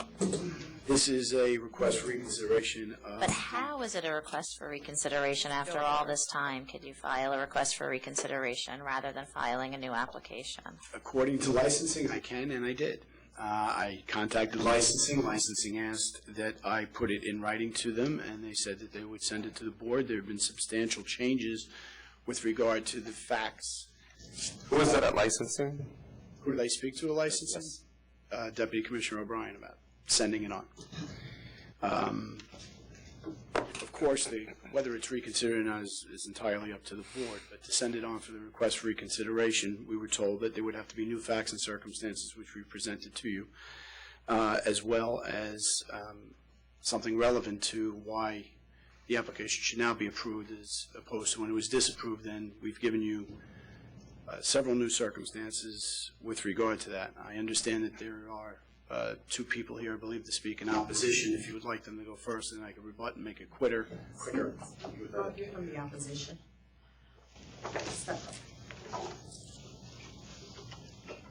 Good afternoon. I'm Gary Giordano. I'm the District Manager of Community Board 5 in Queens. Wrote to you on April the 30th with regard to the matter. Going back to last year, pretty much exactly a year ago, Community Board 5 voted unanimously in opposition to this proposed liquor license, cabaret liquor license. Essentially, a big reason is the size of it, that they want to accommodate 3,100 people there. Like, I guess, a lot of Queens, a lot of neighborhoods, outside of Manhattan, there were one-family homes across the street, right behind a row of stores. Not much on their side of Flushing Avenue. They're on the north side of Flushing Avenue. But it's an entire residential community when you go south of Flushing Avenue. So 3,100 people is a tremendous number of people to be accommodated at such a location. Is there a number that you'd be more comfortable with? Well, I can't speak on behalf of the community board with regard to the general sense to that. I can tell you that there are times when a catering hall can accommodate 600, where that can be a tremendous amount of trouble. So I can't speak with regard to that. But I've seen no sentiment on behalf of community board members with regard to them being in favor of anything like this. And I could see this could have a dramatic negative effect with regard to the surrounding community. There's no on-site parking to speak of. The nearest train station is probably 3/4 of a mile away. The sidewalks in the front of the place are very narrow, so people would be discharged right onto Flushing Avenue, which is a fairly busy commercial strip. To our knowledge, there is no certificate of occupancy that's been approved for the site. Another reason, and I think this is one of the first ones that we put forth, is that the community board in our case has been in favor of keeping manufacturing locations for manufacturing, if at all possible, and worked hard with elected officials to get an industrial business zone established in the Ridgewood area south of Myrtle Avenue last year. The site in question is part of the Maspeth Industrial Business Zone, and I think previously the director of that IBZ spoke in opposition to this. When you have factory locations, it's not as if you're allowed to, in many cases, have a commercial establishment at a manufacturing location in New York City. But that potentially presents tremendous problems because you wouldn't have commercial establishments in neighborhoods, and these are relatively 1- and 2-family home neighborhoods.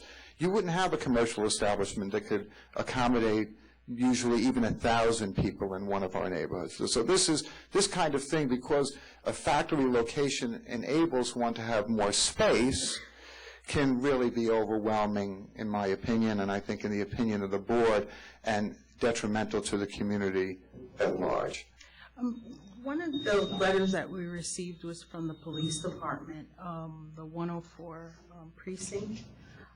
They said that the applicant has cooperated and they've actually witnessed some events. Of course, they were only about, I think, 400 or 600 people in attendance, but withdrew the opposition to the application. The then captain of the precinct, Christopher Manson, who was very much opposed to this, and I think wrote to you last year with regard to the matter. In my opinion, is wrong in his assertion that just because they've done a credible job in some ways at controlling whatever events they've had there, that should give them reason to be able to have this many people at events, which is totally different from so far they have not had events with alcohol, other than 2 weddings that we gave no opposition to, and another event where I think there was a VIP area and it didn't involve many people. It only served about 50 people. Exactly. So I'm surprised and very disappointed that Captain Manson would go as far as to say, or recall, that at that time in January, when he wrote this, that he's no longer opposed to their applying, I think those are the words he used, applying for a liquor license. But to have an event for, I think they had a well-known rapper, MIA, there, without alcohol, and then to be able to have events with alcohol to the tune of 3,000 people is a huge difference. And I think police captains can be wrong, and I think that Captain Manson is severely wrong in his comments this time. Thank you. Any other questions? Not at this time. Okay, thank you.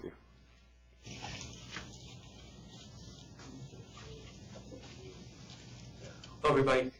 Commissioner Green, Commissioner Kim, the board, the State Liquor Authority. My name is David Aglioloro, and I am representing Assemblywoman Kathy Nolan, whose the establishment DMI is in the Assembly District, her district, and I'm just going to read a short statement that she prepared. I have very serious concerns about the establishment in Massachusetts, Queens, known as the Knockdown Center, or DMI Inc., receiving a liquor license. The establishment has applied repeatedly for a place of assembly permit to allow up to 5,000 people, and presently 3,100 to attend events and concerts at this venue. This would still lead to hundreds and possibly thousands of people coming into our neighborhoods at all hours of the night, putting a tremendous strain on the current resources for the transportation system, which is limited, and the 104 precinct. I have been contacted by many residents and community groups who strongly oppose the Knockdown Center receiving a liquor license. Our local community board, who you just heard from, voted 40-0 last year to reject the liquor license at their meeting last year. Both the community board and the Maspeth community have very serious concerns that their quality of life will be seriously diminished if this establishment is granted a liquor license. I support and strongly endorse their concerns, and I would ask your agency, once again like last year, to reject their liquor license. Thank you. Thank you. Thank you. Questions? Thank you. First thing I'd like to point out is that the 500-foot rule does not apply in this case. So we do not have to, the burden is not upon us to show if this is in the best interest of the community at large. But I would like to address the concerns that were raised. You should have received not only the letter from the police department from Captain Christopher Manson, but also his successor. I believe you've also received that letter as well from Captain Mark Wachter. Do you have that letter as well? So both of these police captains have chosen not to oppose the application in this case. It's not just simply one who might have changed his mind, but both of them after seeing what has taken place and how this premise has been run. In the first submission... But when you say taken place, the events that the applicant has had permits approved to take place has been nothing compared to the numbers. I mean, they've been, what was the max number that attended an event that served alcohol? Specifically, he can address these specific numbers. My name is Tyler Myers, and I'm on the application as a manager. License, true, but we've had at least 2 events, one in May of last year and one in November, that were both at the capacity of 3,100. The one in November was the one that had a smaller VIP area that was permitted. Did you have a permit to have alcohol for specifically for the entire event? In the first instance in May, there was no permit, and it was a dry event. Oh, okay. In the second instance in November, it was the GA area was dry, and the VIP area was permitted. Okay. And the police, because they refer to one of the events, but all of them were, it was like for the VIP accommodated 50 people, but nothing where you served alcohol to all 3,100 of you. That's right. We've been trying to work to build credibility with the community, and I think to that end we've been successful, and part of that has been doing what we can do in order to demonstrate how we want to operate and how that impact, given some of their points, transportation, et cetera, would impact the neighborhood by operating at that number. But we've only been able to do what we can be permitted to do.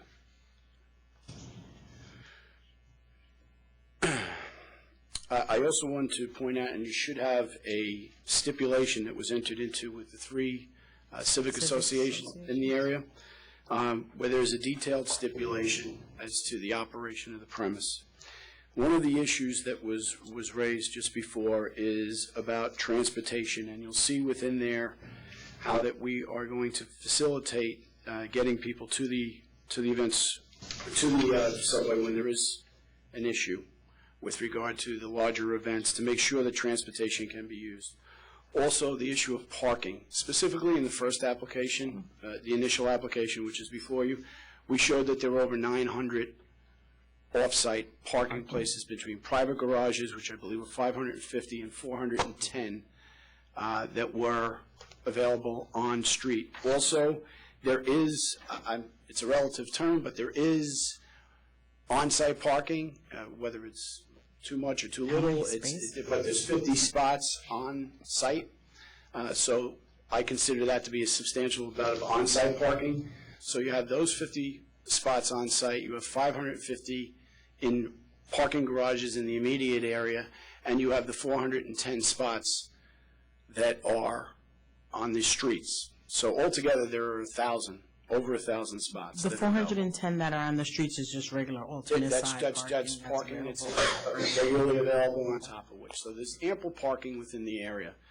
We had previously given you the bus routes which are in the area, some of which terminate earlier. Not all of our events go fully to the end of the night, 4 o'clock in the morning, but again, on the larger events, we're going to facilitate transportation to the trains. I think that the stipulation that was reached with the three community groups, the Maspeth and Elmhurst Together Group, the Juniper Park Civic Association, and the Citizens for a Better Maspeth, was done with a great deal of care to make sure that these organizations were happy with the level of care we've taken in the events that have taken place, and that these will control our operation in a way where it will not adversely affect the community in any way. So, Mr. Flynn, can you pause for a second here? Yeah, sure. I'm sorry, the district manager, your name again? My name is Gary Giordano. Mr. Giordano, could you just come up for a second? So those three civic associations that were named, and I assume some of their members might be members of the community board, is that correct?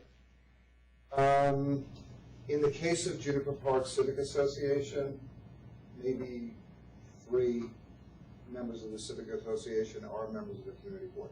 But I don't know who the Citizens for a Better Maspeth group is.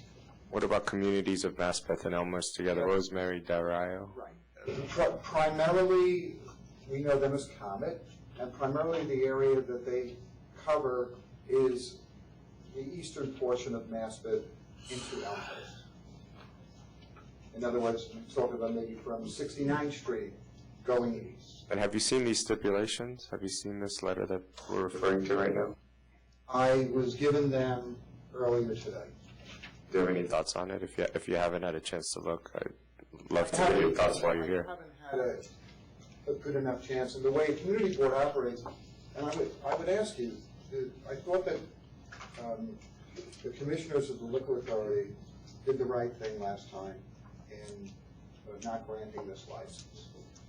And I see that regardless of the fact that certain people have been dissuaded from prior opinions, that this still presents serious concerns to our community because of the magnitude of the request being 3,000 people.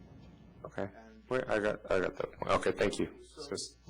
I just wanted to see if you had seen this and who the other civic associations were, and so thank you for that. And then you got something from Ridgewood Property Owners and Civic Association, who are the neighboring community closer to the site in question, in opposition. Because it's interesting. When this application came before us, did the civic organization submit any opinion? I don't remember seeing anything from them submitting. We didn't see anything prior to. thank you, Mr. Giordano. Yeah, that's the thing. All the documents were here initially. I saw anything when it originally came to us. There wasn't any. And when we actually made that determination, I thought that decision was final and reconsideration wasn't going to be asked for. But There was something in the original application from Mr. Santoro from the Juniper Park Civic Association. They had submitted something in writing with us. but now they seem Mass to Pest be in Elmhurst support. again. Yeah, those were all in the original part of the application. Okay. Sorry, Mr. Flynn, you can continue. That's quite all right.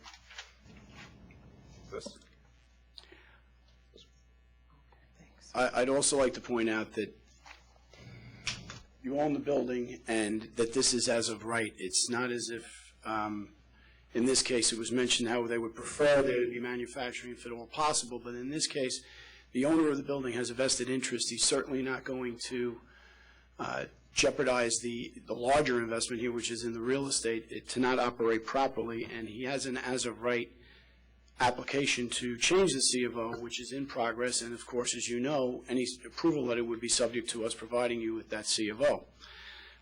So the fact that there is no C of O at this time is not really an objectionable matter. It's always been a subject to a condition in these circumstances. I think that we've properly addressed the fact that public transportation can be used, and we're going to facilitate it.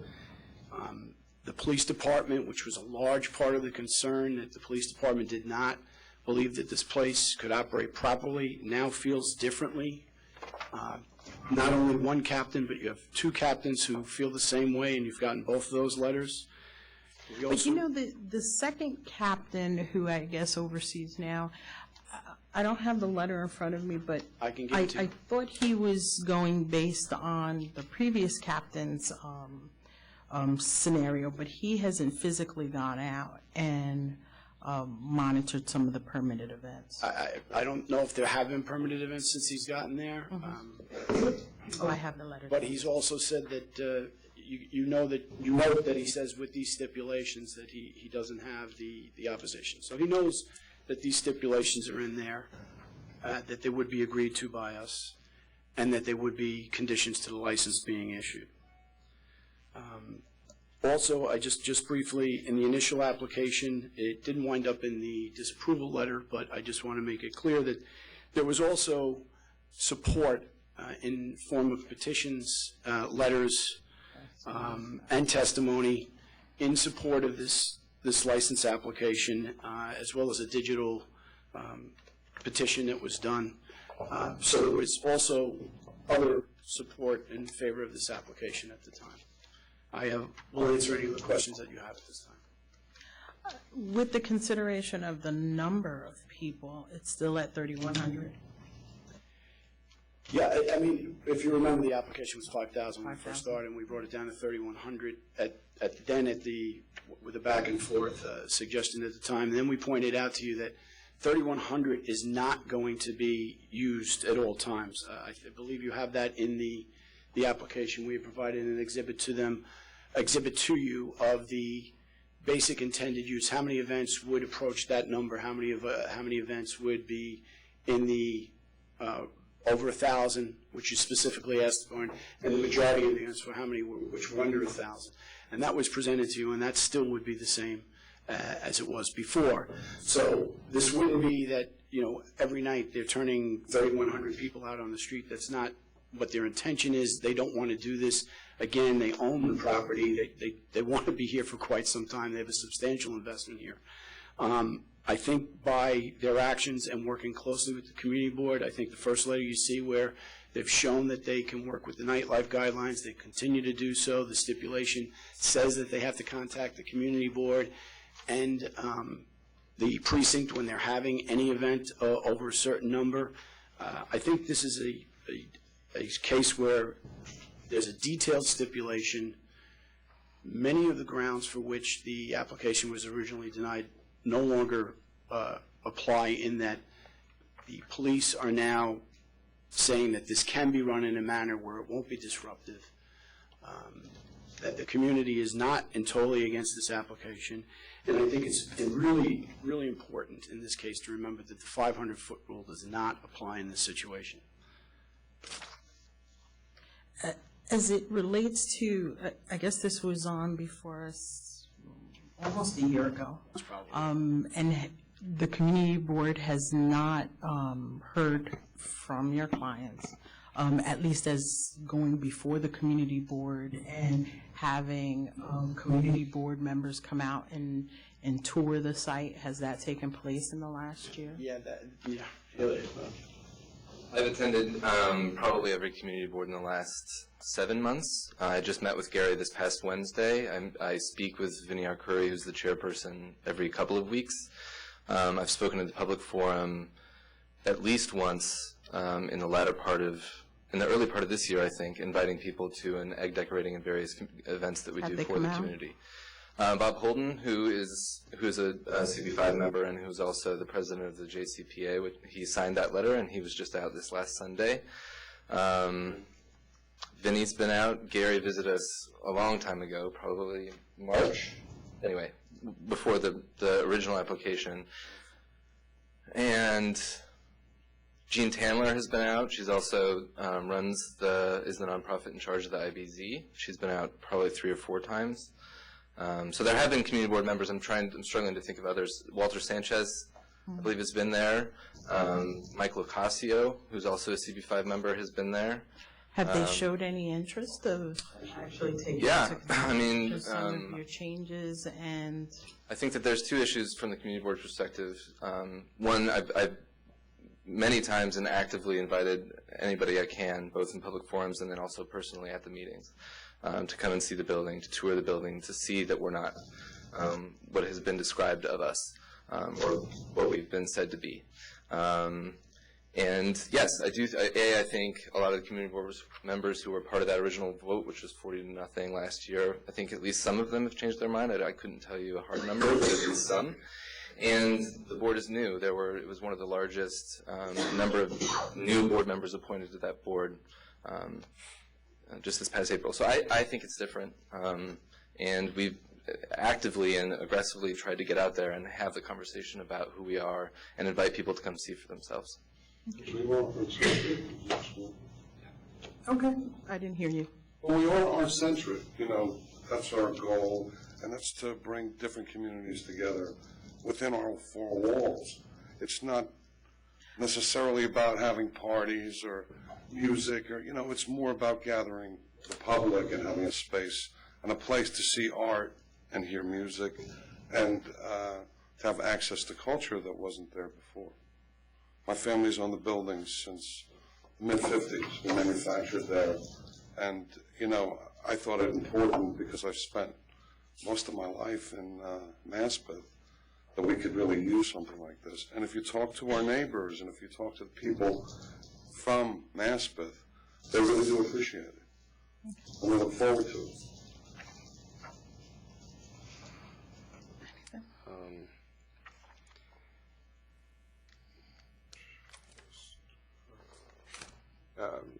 I think this question actually goes back to Mr. Giordano. Mr. Giordano, could you come up, please? So when I see the list of approved events at the location last year by receiving CB5 approval, you had one that had 400 attendees. It was caterer's permit for a wedding reception on August 28, 2014. Loop the Loop Productions Corp. Do you recall this at all? Yes. I mean, what this situation was, to my knowledge, where they booked weddings, 2 that I know of, that those who were the bride and or the groom were under the presumption that they could have alcohol at their wedding. And we did not want to not allow that for the sake of their wedding. But much different, sir, than events for this kind of number of people. And I can tell you this, our community board, like many others, could have up to 50, just generally, 50 members of the community board. Volunteers appointed by the borough president with the advice and consent of city council members in half those cases. I have not had one community board member, despite what Mr. Holden wrote there, calling up, wanting to speak to me about approval of such a license at such a location. That much I can tell you. And I see that all the why people have been to this extent, I can't. But right is right, in my opinion. And it still has no good public transportation to speak of around it. I don't know where these parking spaces are that they're talking about. And there's going to be virtually a line of people hopefully going toward the train station or wherever they need to go to exit the area. And that many people under the influence of alcohol in what's an entirely a residential community across the street is something that I would find very difficult that anywhere near a majority of the community board 5 members would be supportive of. And I think it's significant that so far as we know, and we've checked this several times, no certificate of occupancy, getting temporary approval from the buildings department, no proper public assembly permit. There was a fire there in August, I think on or about August 1st of 2014. I have no knowledge that the damage that was done in the fire has been corrected. The fire department called the building at that point structurally unstable. There's a lot of questions here, in my opinion, and that have not been answered. I can understand that at certain of these events, they hired good security, they didn't have many problems, they were not, to my knowledge, without problems. But just because one can run some events properly or without many significant problems doesn't mean a liquor license of 3100 won't have much more potential negative effect on the surrounding community.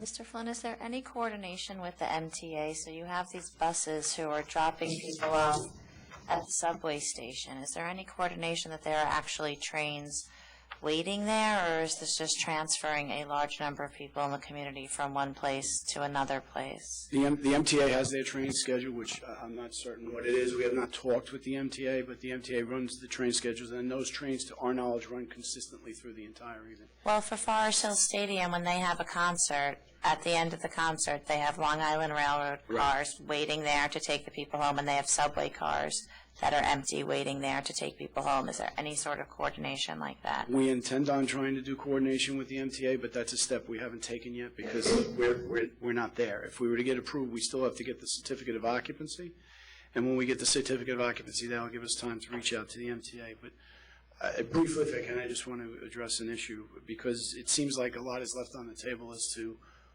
what could be and what couldn't be, and I don't know if any event took place.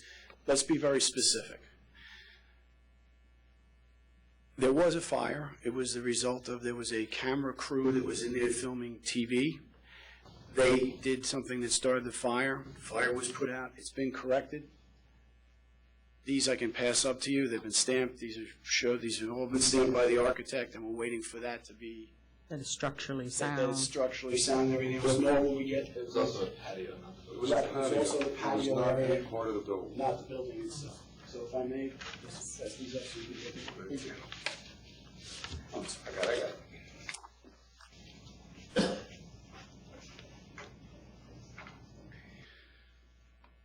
And the certificate of occupancy won't be issued until all the work is completed. As everybody knows, coming here where there's a certificate of occupancy pending is not unusual in any way, shape, or form. It's actually pro forma when there's a project of this size being done. So we can't pick up a license, as you know, if you were to approve it, unless there is a certificate of occupancy. With regard to making statements, the police, if you reviewed, you were here, Commissioner Green, Commissioner Kim, you weren't. I don't know if you had an opportunity to review the film from that date. But one of the largest concerns then was the police department not wanting this here. At the time, the chairman asked several questions with regard to that. The police department here has changed their opinion based upon the way this group has interacted with them on the events that they've had there.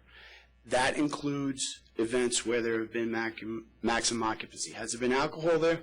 No. But if they continue to work under the same parameters with the police department, there can't be an assumption taken that just because there's alcohol, it won't be run properly. If that's the case, don't give anybody a license, because then you can't assume that anybody's But I going to can't even assume that, I mean, the amount of people that were actually there when there was a permit It's not even 1/3 of the amount that they are asking for. I understand, but you have to understand that nobody would grant us a permit for those events at the time, and that's why we have to come back here and do this.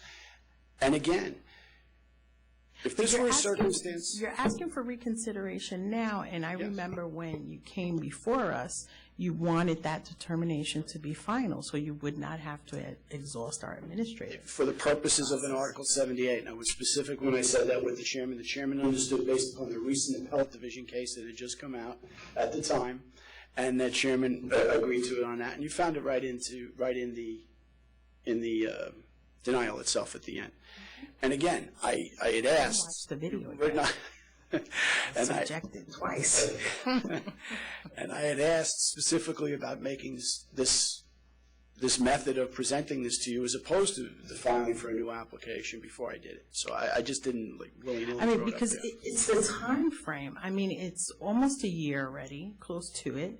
The community board, the electeds, residents were in opposition, and I think they should have an opportunity to go through the modifications. You raise an interesting point, but let me just address it this way.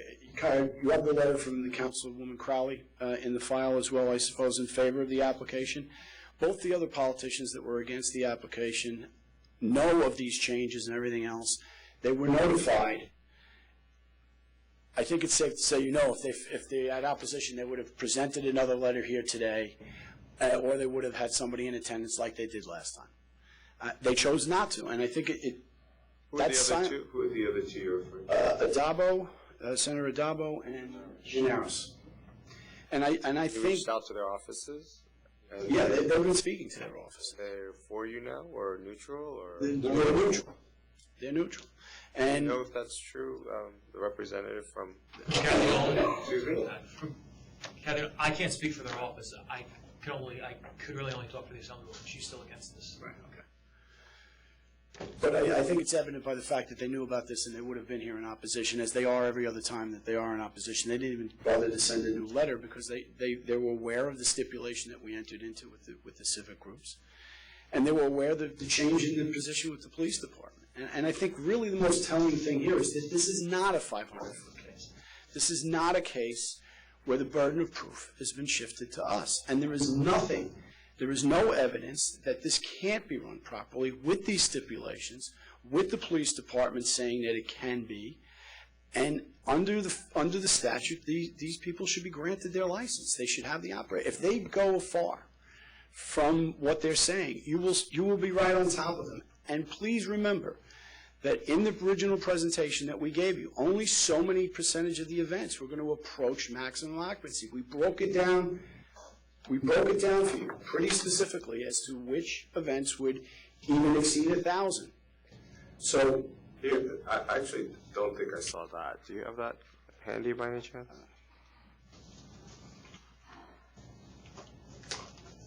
Somewhere in these.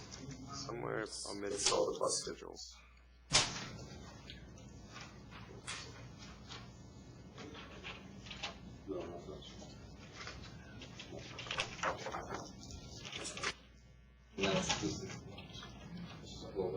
Right, yeah.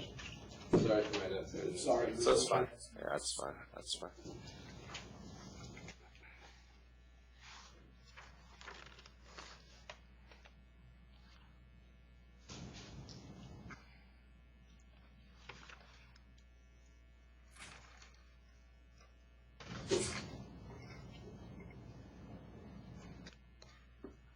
So it's just less than 50%. Oh, it is more specific. Yeah, there's more specifics on the back, yeah. Does this location border multiple city council districts?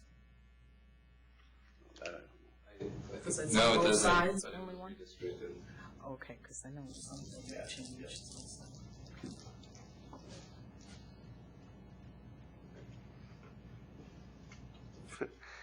I love your percentages. Oh, you lowered the, 30%. Right.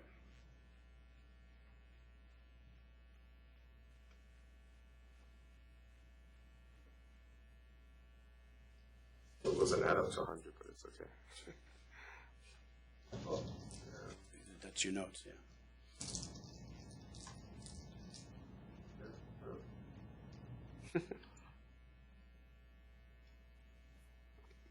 Yeah, because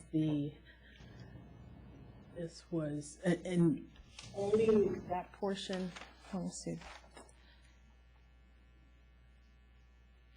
Was it the 22% will be over, at least the max? Oh. So it's 37%, a third. Okay. I mean, that's the biggest concern is the 3,100 concerts, parties. You know, I think you've shown that 400, 500 people, a wedding with alcohol is probably manageable. But when you get to over 1,000, it starts getting a little bit. Yeah, no, I think it's a different ballgame. I just want to make sure that we're reading it right.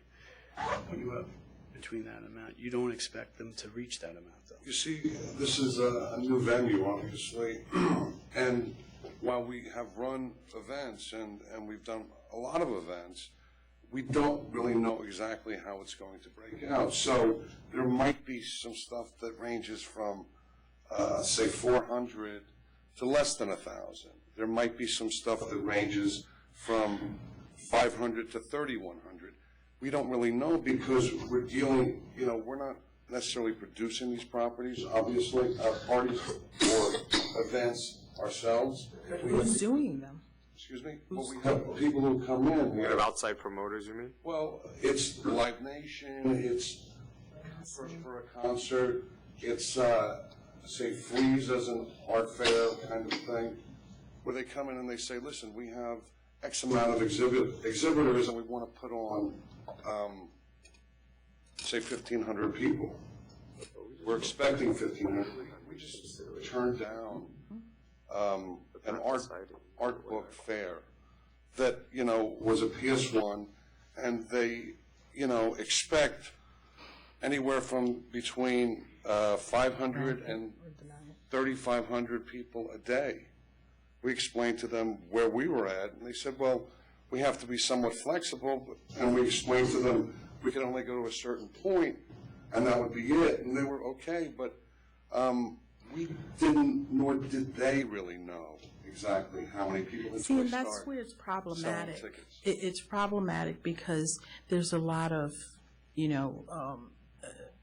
things that you're not sure you're going to have an amount of. I mean, you can have like 100 events that are only 500 people, but we don't know if there's going to be 100 events that are 3,000 people. I know you're not aiming for the maximum for every event, but this is too big of a location that the security, the safety, and the area that you're covering, it's open to the public. You're going to have so many working components. I know the police said your security team seems to be very efficient. I have pictures of people lying down the street. So you're going to have quite a few people that are going to be visiting this location. And looking at a permitted event that only covers 50 people to 100 doesn't give me a real view to reconsider our vote from the last time you came before us. A year has passed, and I think the community needs to see what changes you're offering. Just to blanketly approve, some events may take place, 10% will be this amount, 15% will be this amount. It's just all over the map. I think you submitted this application, but you're asking us to reconsider the old application with just a few tweaks to it. I'm going to disagree, and I think there are more than a few tweaks to it. But can I just suggest something?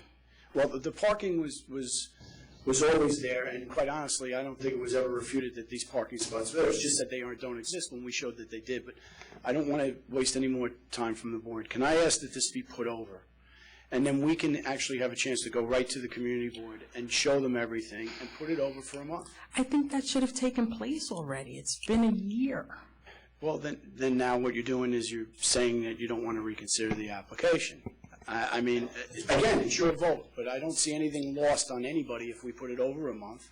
And then I'm okay with going back to the problem I have is that in the whole year, of being able to go back to the community board and to start anew, to give them an opportunity to see what changes you're implementing. I mean, We did. We went to certain people at the community boards, and certain people were receptive, and certain people were not receptive no matter what we did. so giving you the time now to go back to them, what's that? Because now they have to take an official vote, and many of the members of the community board have changed. So what I'm asking for is, if you put this over a month, nobody's harmed by it at all, and if we are able to go to the community board, attend their next meeting, and get the community board to agree that we have made substantial changes, then nobody is worse for the wear. And if we can't get that done, then you'll come back here and say, well, you couldn't get it done, and you can take your vote. I'm okay with that. All right. I thank you very much for considering. Thank you. What's the date? Oh, yes. 6/2. 6/2. All right. We're going to take a 5-minute break. 5 minutes or 10? 5. There's only a few more people. Yes. I can keep going. I could too, but. Oh.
next item is 955, Forever Thriving.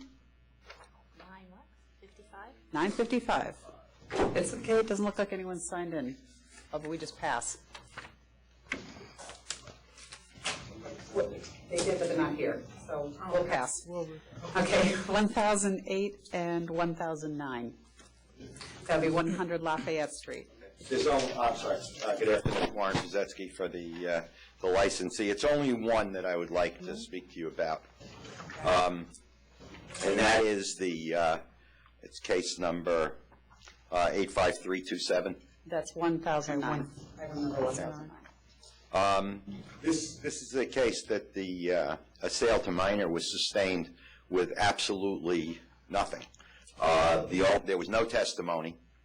The only thing placed in evidence were the summonses that were written, which are nothing more than accusations because police don't get to make decisions, they get to make accusations. And the police report itself, which has, there's 2 lines, bartender sold alcohol to an underage auxiliary officer. Only a conclusory statement, no ages, nothing. In almost 39 years here, I have never seen a case sustained. Doesn't say what the beverage was. Forget that I don't get an opportunity to cross-examine a police report. But there isn't even enough information in there to defend. And while the ALJ makes an issue of the fact that no testimony was presented by the licensee, this alleged incident took place in September of 2012, and the hearing was held over 2 years later, and I don't know what would lead her to believe that a bartender would still be employed there 2 years later, which the bartender was not. So we didn't have a witness. We didn't have anything to check out, and I don't know how a case can be sustained on a conclusory statement. You can call it a business record, but it only says what it says. And it wasn't even a contemporaneous statement because if you look at the police report, the incident allegedly took place on September 11th of 2000, on September 8th of 2012. And even that handwritten police report wasn't written until 3 days later. Certainly, the name or at least the number of the auxiliary officer was available, the age was available, a picture was available, something with his date of birth was available. There is nothing like that in this case. And I don't see how it can possibly be sustained.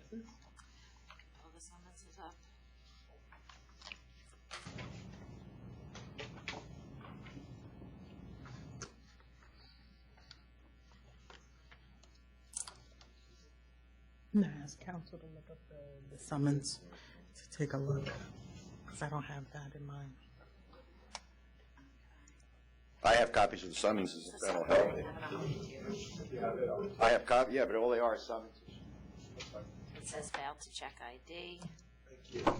It just says what the accusation is. It doesn't mean that it happened. The summons says sales of alcohol to minor. Oh, thanks. Doesn't say anything about the beverage, the minor, date of birth.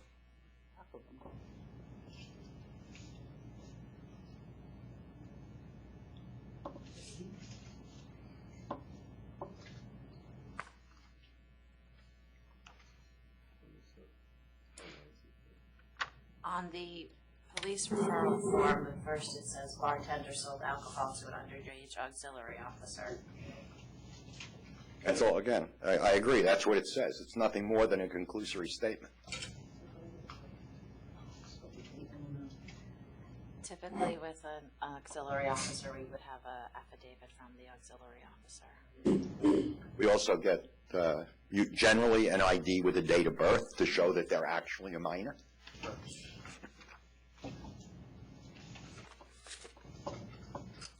There's no priors as well.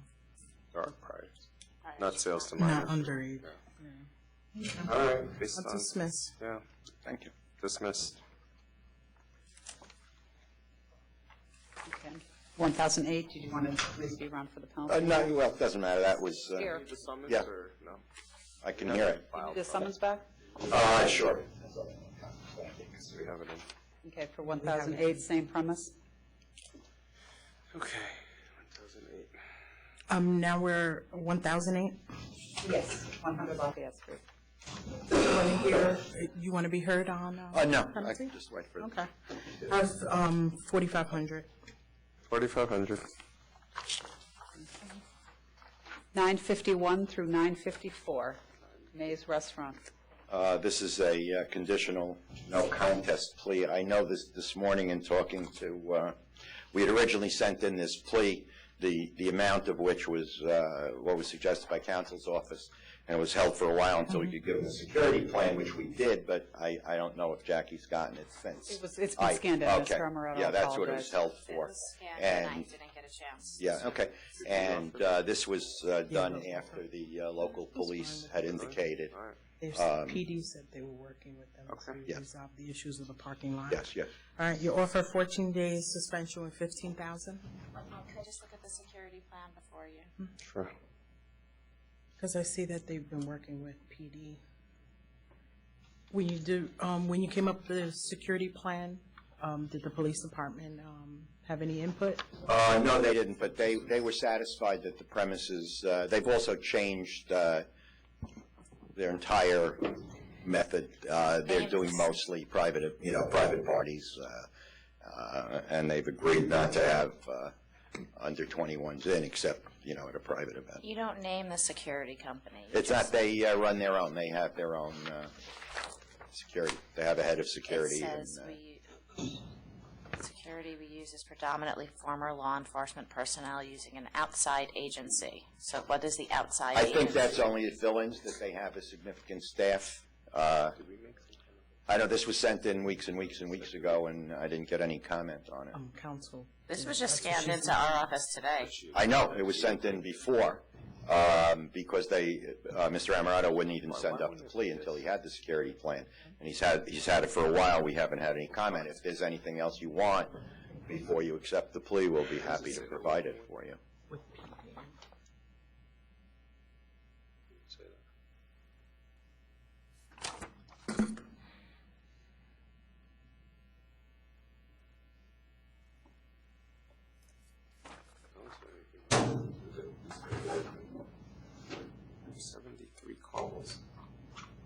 January to February.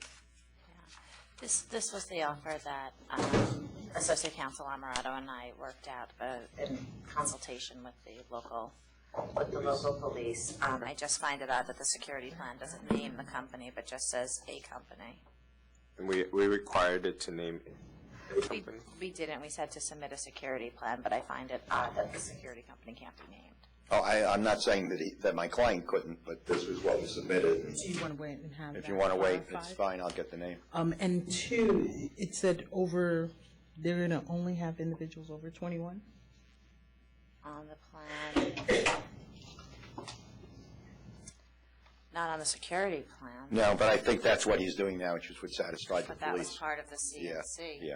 Yeah, I want that Yes. on the license. Yeah, that's part of the CNC. but If you not want to in put the it over, security and then we'll plan. just submit the name, or we can submit the name together with the check, whatever you prefer. I'll accept the offer. I just follow up with They the submit company the that they're information using. regarding the security Okay. company. Yeah, accept. Okay. Green, did you want that on Thank you. 21 on the license? Yes. So we'll just submit it with when we do Yes. the cover letter with the. That's fine.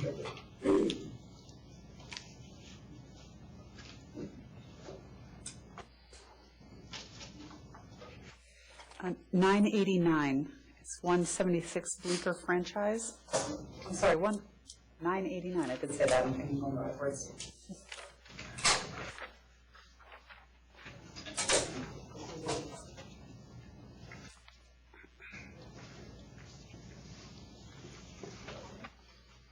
Good afternoon. Good afternoon. Joseph Levy here on behalf of the applicant. I have with me Victor Segura, the sole principal on the application. There is opposition to this, so if you'd like to hear the opposition first. Yes, please. Okay. I'll go first. Good afternoon. Good afternoon. My name is Raymond Klein. I'm the resident chair of an organization called BAMRA, which is the Bleecker Area Merchants and Residents Association. Now, when they first came to us about 2 years ago for a wine and beer license, they came before us because we've been an organization for over 20 years, and our main goal is to deal with the liquor licenses in that part of the village, where we have close to 200 liquor licenses that we deal with. And what we work under the premise that, yes, they have a right to earn a living, but the people have a right to have a good night's sleep. And worked on that simple premise, we have tried to work with the different bars and restaurants in the area. Well, unfortunately, we had made agreement with them, I think going back to May 14th, 2013. I was about to say, wait a minute, I'm a little off there. And we made agreements, and they have categorically not kept those agreements. So when they came back to us... Specifically? Specific. Example is that we were at the standard we would have one TV no larger than 42 inches. We didn't realize that they were going to put 4 TVs together to have one huge wall of TV, and they were not going to have one in the backyard, which they have put one in there. Now, we live in a residential community also, and they have been a lot of complaints about them blasting. And one of the things they agreed not to do also was to have the French folding doors that they would have open, and they would be limiting their music that would not interfere with people other than right in front of their property. Unfortunately, on a number of occasions, I've gone in there and say, look, you can't have the doors open. It's after 11 o'clock. You have to be, conscious of the people living in the area, sleeping in the area. And in one particular case, I was with about 5 members of the local community board, and we walked by, and they basically said, blow it out of your ear. We don't care. Now, who said that to you? The manager of the property. Now, I've been called worse things, but that's okay. Since they came to us, they outright lied to us about some of the situations that they had developed when we had them for the renewal, and for they wanted to go from a beer and wine license to a full liquor license. And they basically came to us, and this is probably one of the few times in our organizations where we had a unanimous vote of 15-0 in opposition. Usually what we have is when bars that are part of our organization deal with them, they usually abstain and not vote against. In this particular situation, they all voted against these people. I even tried to get other people with liquor licenses to go talk to them.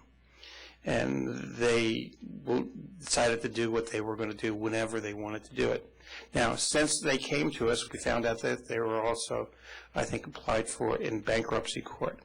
Now, one of the problems in our area is that we see a lot of bars fail, and they know they're failing, and they go for a higher liquor license, so when they sell the license, they can make more money, and we routinely deny the people access to do that, because if we're going to have a new people come into a place,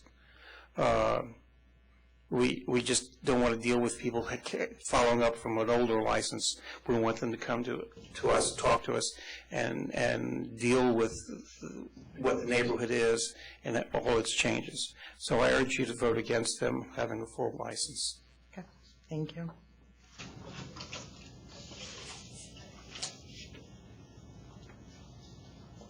Good afternoon. My name is Shannon Tyree. I am a resident of 107 McDougal Street, which is actually a half block and a half block away from them. Who is it, 107? 107 McDougal Street. So you just go up to the corner of Bleecker and then go up half a block, and then you're at Monteditos. I am a member of CB2 and a member of BAMRA. I'm here in support of them, but I don't represent either of them. I became involved with BAMRA for just this kind of situation where an applicant comes, presents themselves one way, and then becomes something completely different. So these guys presented themselves as an affordable unique Spanish sandwich shop and immediately became an open-air sports bar with snacks. I mean, that's essentially how they function. And this particular space was an issue for a long time in our neighborhood, and particularly for the apartments that surround the garden area. The previous establishment was called Pizza Box and had complaints for years and years. So when we sat down and made these agreements with them, it was with a lot of concern about what would happen in the backyard. At the time, we heard them, and I was on the SLA committee of CB2 when they came for their restaurant wine license. The legality of the use of the backyard has been a question since the beginning, and they erected a sort of plastic roof structure that Carter Booth can talk about with regard to the building department, but it doesn't seem to be legal. And when he was asked, Brian Crawford, who's the representative for all of the different entities that have been associated with 100 Montaditos at this space, when he was asked by both BAMRA and the SLA committee what he was doing specifically about the complaints in the backyard and how he was going to remedy that, he said, well, we're working with Landmarks to build a glass enclosed structure in the back. First of all, I checked with the CB2 office and the chair of the Landmarks committee. They had no record of any such thing, and the chair of Landmarks sent me to Emily Rich, who is the public information officer at the Landmarks Preservation Commission, and she's checked with their deputy counsel and their director of preservation.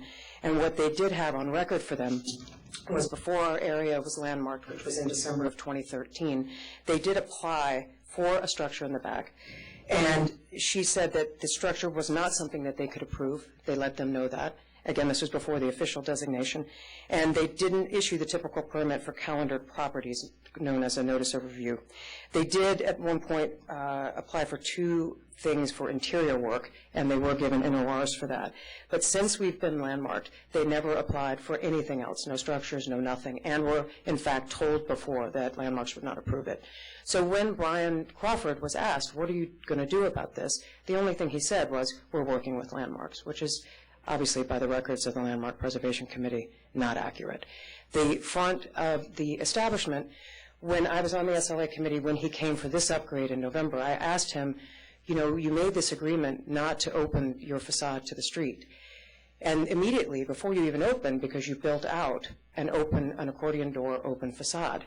And I said, why did you guys do that? And he said, well, the corporate office, they wanted to do it. And I said, well, that suggests that you're not in a position to make agreements on behalf of this entity. He said, oh, no, I can make agreements. I said, so you made the agreement, and then the corporate office decided they didn't like it. And he said, yeah. So I don't know if he's really in a situation to make agreements on behalf of the corporate entity, or if neither of them really care about what agreements they make. This kind of situation in our neighborhood with these open facades is the #1 source of noise and complaint in our neighborhood. And also the backyard issue. There doesn't seem to be a remedy. I still don't know if it's legal. And he seems to be completely uninterested in addressing any of it. I think I might be able to leave with that. Oh, actually, just last Wednesday at the 6th Precinct Community Council, a man who works just outside of our neighborhood, BAMRA, came to complain. He doesn't even live there. He has to walk down Bleecker Street to get home. Came to complain about the noise from these places that have the open facades. There are 2 other ones, catty corner to this, Village Lantern and Thunder Jackson's, which have been a source of nuisance for years. And specifically, the president of the community council cited all 3 of them as being loud and blaring on her way to the meeting that night at 7 o'clock. This is just a week before this hearing, and you'd think that, you know, you'd at least pretend to have a come-to-Jesus moment a week before you're set to meet him. And they just, since the day they've opened, and to just a couple days ago, they're still just doing the same thing. There was a woman here who wanted to speak and had video. She had to leave. I think you might have had enough testimony maybe from the emails and such that this is obviously happening. But I think I can leave it there. Thank you. Thank you. Commissioners Green and Kim, Carter Booth from Community Board 2. I think that you have our position on this. We'll just go over a couple of key points. In April 2013, the applicant first came to gave us 30-day notice and was calendared in front of us, but they hadn't done community outreach. This location had issues with its rear yard garden in the past, and we asked them to meet with Bleecker Area Merchants and Residents Association before we would feel comfortable proceeding in order to hammer out some of the issues, in particular in regards to the rear yard. They said, okay, thanks, but we're just going to go straight to the Liquor Authority. We've given our notice, and thank you very much. And they changed their minds subsequently, and in May, they decided to come before us after meeting with BAMRA, probably on advice of their attorney. And at that time, they agreed to a number of stipulations to make this a palatable situation and work out the very real quality of life issues that exist in this area and this particular location. A few of the things that they agreed to were that they would obtain a certificate of occupancy or some statement documenting that the use specifically of the rear yard was allowable. And there's, to date, I've not seen anything. I don't think the authority has seen anything that addresses the use of the outside garden. They've been cited in the past, in the 90s, and for illegal opening in the rear wall to access that rear yard. And so there should be some documentation of some sort addressing the allowable use. There is a letter of no objection, but that is for the interior only. And generally, as you know, those allow for occupancy of 74 or less persons. If you know in their seating, they have more than 74 seats. And generally, the occupancy is 74, even with the rear yard. If that were allowed, that still falls under the 74 number, or else they would require a place of assembly permit. So there's problems just with the actual use of the rear yard. On top of that, they had promised that there would be no music in any outdoor area. They have erected a tent in the backyard. They have music out there, speakers, TV, volume. The idea was to have no amplification of anything outside. Obviously, that's fairly straightforward. They said that they would have one TV with no sound that was going to be used for digital advertising, which seems to be a new trend. Instead, that there are at least 4 TVs. There's different areas in the establishment. Said that they wouldn't have French doors or change the windows or so that they open onto the street, or have any of the rear doors propped open, again, to address the sound. And, lo and behold, when they open, this was changed. These are all issues in this particular area that are very important to this community, of finding a balance, if it's possible. There are 40 on-premise licenses within 500 feet. That's on-premise licenses, doesn't include beer and wine. So these are very important issues in this particular area. And while you may not look as carefully in some other places, this area really does make a big difference. In November 2014, they came to us seeking to upgrade the beer and wine to an OP. They hadn't been open very long, and the operation obviously was now apparent what it was. Basically very inexpensive sandwiches with cheap beer, pitchers of beer, sangria, very much catering to a young audience. And same audience that was boisterous. Suddenly, as I said before, they had TVs. They have specials, really attracting a lot of foot traffic and movement through this. So the volume level can go up and down very quickly with the people coming in. I think that our recent resolution addresses a lot of these issues. Now, the rear yard garden is very unique. While it doesn't fall within the McDougall-Sullivan Historic District, in 1967, that interior courtyard, which this rear yard faces, was designated as a historic district because of its uniqueness. And part of the report at that time said that this is an oasis in the heart of Manhattan. It's destined to have far-reaching beneficial effects on the development of our city, and it's a common it's a communal garden. And this is why the noise issues were such paramount importance, because this is an interior donut that is surrounded by so many historic buildings that are all designated buildings, so you can't just make changes to windows, et cetera, to address those issues. There are also a few different Department of Building applications that they had made. One was to expand, as a proposed horizontal expansion at the rear yard and the facade, which was disapproved in January of 2014, subsequently withdrawn in October of 2014, and then recently there were two submissions, renovation to existing restaurant, including structural work, and another application for additional structural work, both which were disapproved on April 24th of this year. So there's still the issue with the rear yard. I just bring that to the attention because I think that I don't know what exactly those jobs are, but they're not being approved. And so there's something that doesn't seem quite appropriate at the moment, and the license is already issued. So, and I think that the representations in the LNO only cover the interior of the premise and not the exterior. So I'm not sure that the rear yard should even be licensed.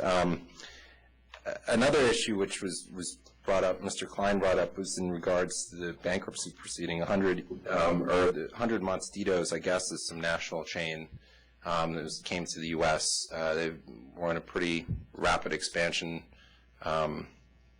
direction, I guess, and the national chain declared bankruptcy recently or filed Chapter 11. I'm not sure. The details aren't completely clear to me. But I think that that's problematic in that if the national chain fails, basically we're left with something that can't operate their concept anymore with their name. And just recently on the Lower East Side, in our neighboring Community Board 3, another premises which was operated under a different corporate name, but also 100 Monteditos, it was open for 3 months. They closed.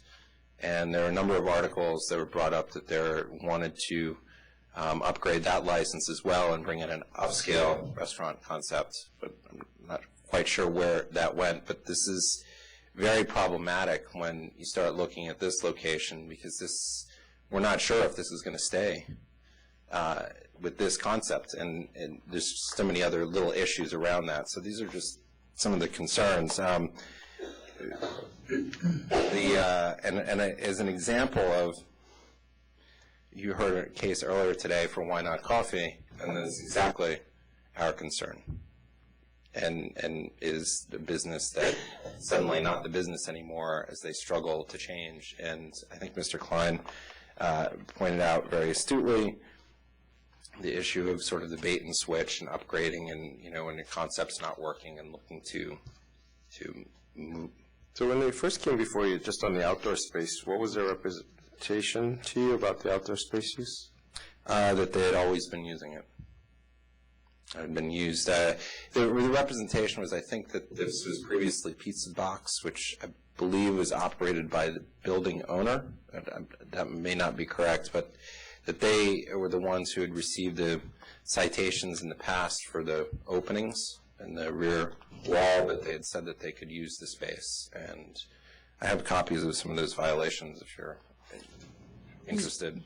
What was the amount of seating that they represent that they would have? It was originally, I think that the numbers were the same. It was listed as 8 tables and 24 seats for the backyard. I'm sorry, I didn't hear. 8 tables with 24 seats. That was at the prior location. And now the majority of the seating is in the rear yard. And just I walk by the location pretty regularly. I mean, the front facade's open in the warmer weather, and the doors to the rear yard open. It's a very open air environment, I think, as Ms. Terry had said. So it's the noise issues are a big concern. And this is a very unique area, and really we all rely on operators doing what they say they're going to do. And we go to lengths to work out agreements to accommodate businesses and allow them to find that balance between residents and the business community, and that we really need to rely on people doing what they say they're going to do, particularly in areas like this, because the tipping point is so close to really becoming untenable, and people being able to live their lives and get sleep and all the rest of the normal things that you hear. So it's very important. And the disappointment is that they're not really following some of the major tenets as they address issues to noise. Okay, thank you. Anybody else in opposition? Okay. Mr. Levy? Mr. Levy, can I just ask, how long has your client been licensed? At this location? Yes. I think it's about a year and a half or so. September 2014, is that correct? They operated under There were temporary permits before that. from October of 2013 to September 3rd of 2014. And the license was issued around September 10th. And before that, there was a license in place for, I think, about 50 or 60 So years. just the outdoor space question, the 500-foot hearing questionnaire, I see that checked off. Yes, there will be an outdoor area with 2 tables and 10 seats total. But obviously, that's not the case, it seems. 2 tables and 10 seats in the... So 500-foot hearing Can I take a look at it, actually? questionnaire, sure. Because we've been pretty consistent with the community board questionnaire with the license application.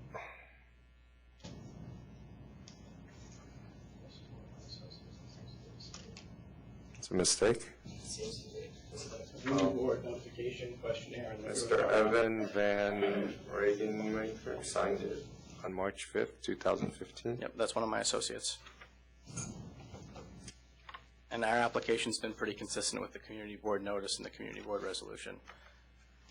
Okay, so what about all these allegations of not keeping with the stipulations and agreements with the community board, the 1 TV versus 4 TV, TV in the backyard, the folding doors after 11 p.m., the open to the street when it wasn't supposed to be, and then the backyard issue?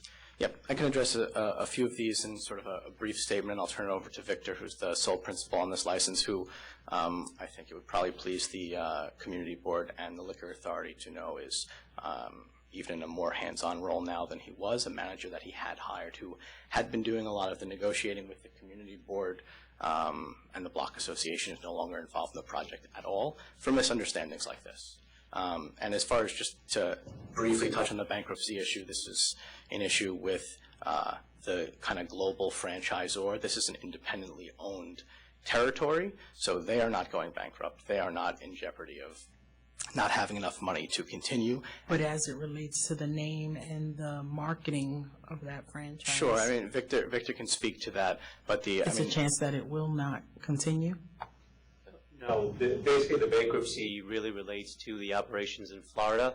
The franchisor had taken over a bunch of the leases in Florida because the franchisees weren't able to continue to operate. And so those stores in Florida were not doing well, and therefore they declared bankruptcy. The company is actually based in Spain, and in Spain they have a bit over 300 locations that are thriving and doing quite well. So the corporate company is doing well overseas, but the U.S. operation, and again, mainly due to some failures in Florida, declared bankruptcy. We're continuing to operate under our agreement that we have with, the corporate entity as usual. What's the duration of time of your franchise agreement? We entered into an agreement to open up 28 locations, and we had a deal to open a certain amount up over a few years. That has been modified. There's no real, I don't remember if there's an end date to the agreement. Might be 15 years or so, I can't recall for sure. But legally, your agreement is still with the U.S. corporate entity, correct? That's correct. Right, so... Bankrupt. Who's bankrupt? Who's bankrupt, right? So that has nothing to do with the corporate entity in Europe, right? It's correct, but obviously the corporate entity in Europe still, at least from our perspective, wants to continue to try and make the brand work in the U.S. They haven't, at least to us, and I would have liked them to tell us if they had a desire to completely shut down. We've been in touch with them since that time, and again, none of the bankruptcy has really affected us, other than the fact that people unfortunately believe that because they declare bankruptcy in Florida, that it affects our ability to operate, which it doesn't. So the TVs issue, many if not all of these TVs have the menu items for the restaurant. These are not large TVs that are playing sports at all times at maximum volume. If there's a game on, might there be sports on one of them? Sure. But there's always a game on. I mean, it's 24/7 cycle these days. Sure. And it's So what percentage of the time is it the menu, and what percentage of the time is it some programming? It's barely the games, okay? When there happens to be a very popular game that we, one would imagine, we would put it on. For example, Did you have the televisions. boxing match on Saturday? I don't believe we did. Don't hold me to it, but I don't believe we did. Regarding those televisions, yes, there are 4 televisions on the inside of the location which do show the menu all day long and show other promotional things about the brand. One of the people here in opposition had said something about it just being a sports bar. It's not a sports bar. That's not what it is. Yes, we play some games, particularly some Spanish games, soccer games. When there are popular ones that we know we can get somewhat of a crowd for, but this is not, a sports bar by any stretch of the imagination. Do you play music? We do play music, yes. Is it background music, or do you have DJs come in? No. It's mainly background music so that when you walk in, there's some speakers playing, Do you have speakers in the backyard? Yes. And it's important to note, I think. Noise. What's that? Creates noise if you have speakers in the backyard. It's important to note here that in the community, when you spoke with the community board, I didn't remember speakers in the backyard. Mr. Booth, were you aware of that? I think that conversation would have ended things immediately. And the fact that there's a TV in the rear yard. And there's a TV. Yeah, there's an extra TV. And there's an illegal enclosure. There's no filings for creation of that. So it's basically creating a room that doesn't seem like there's space and putting speakers out there and a TV. But in order to meet any requirements for the city, it would need to, if it even were, prove that it's to be temporary, that something has to be able to open, and therefore it's very rarely that it's soundproof. In fact, if you've probably heard things recently, but most of them closed earlier or similar. It's as if there isn't an enclosure, meaning that people don't have speakers in the enclosed yard. Let me address this backyard issue. It's kind of shocking to me that individuals can come here and make statements, legal statements, that are just not true, right? Okay, well, this is what concerns me, is that even in our 500-foot questionnaire, we have 2 tables and 10 seats. The community board has a total different number. Correct. Then when you presented at the 500-foot hearing, it was like a total, I guess you included inside, 56 seats. Well, So Commissioner, it's again, that over. inconsistency you heard was from one of his associates. I don't know why. My application is consistent with what the community board was But told. just showing you how. Sure. But just regarding Inconsistency. the backyard area, if I can clarify, please. We've now been operating with it for quite a while. It is a temporary enclosure. It is a tent. We have not received any DOB violations for it, although the DOB Does was the there. tent cover all of the chairs that are there? It covers 90% of the chairs. There are How many only do some you chairs have? and tables that are outside that are, again, only open in the better weather. So How we many normally tables? don't have the chairs there. I'm How sorry? many tables and chairs? I don't know, 12? 12 chairs or 12 tables? Yeah. There are 12 tables, and they have, each of them usually have around, I think, 3 chairs or so around them. Again, I'm not 100% sure of that number, but that's what I recall. Regarding the backyard, again, it's not illegal. There's a temporary tent there. When we did file for it previously with DOB, we had gone to Landmarks for a certificate of appropriateness. We were not given the certificate of appropriateness at the time because the Landmarks had noted for us that it was visible from the new addition would be visible from the street.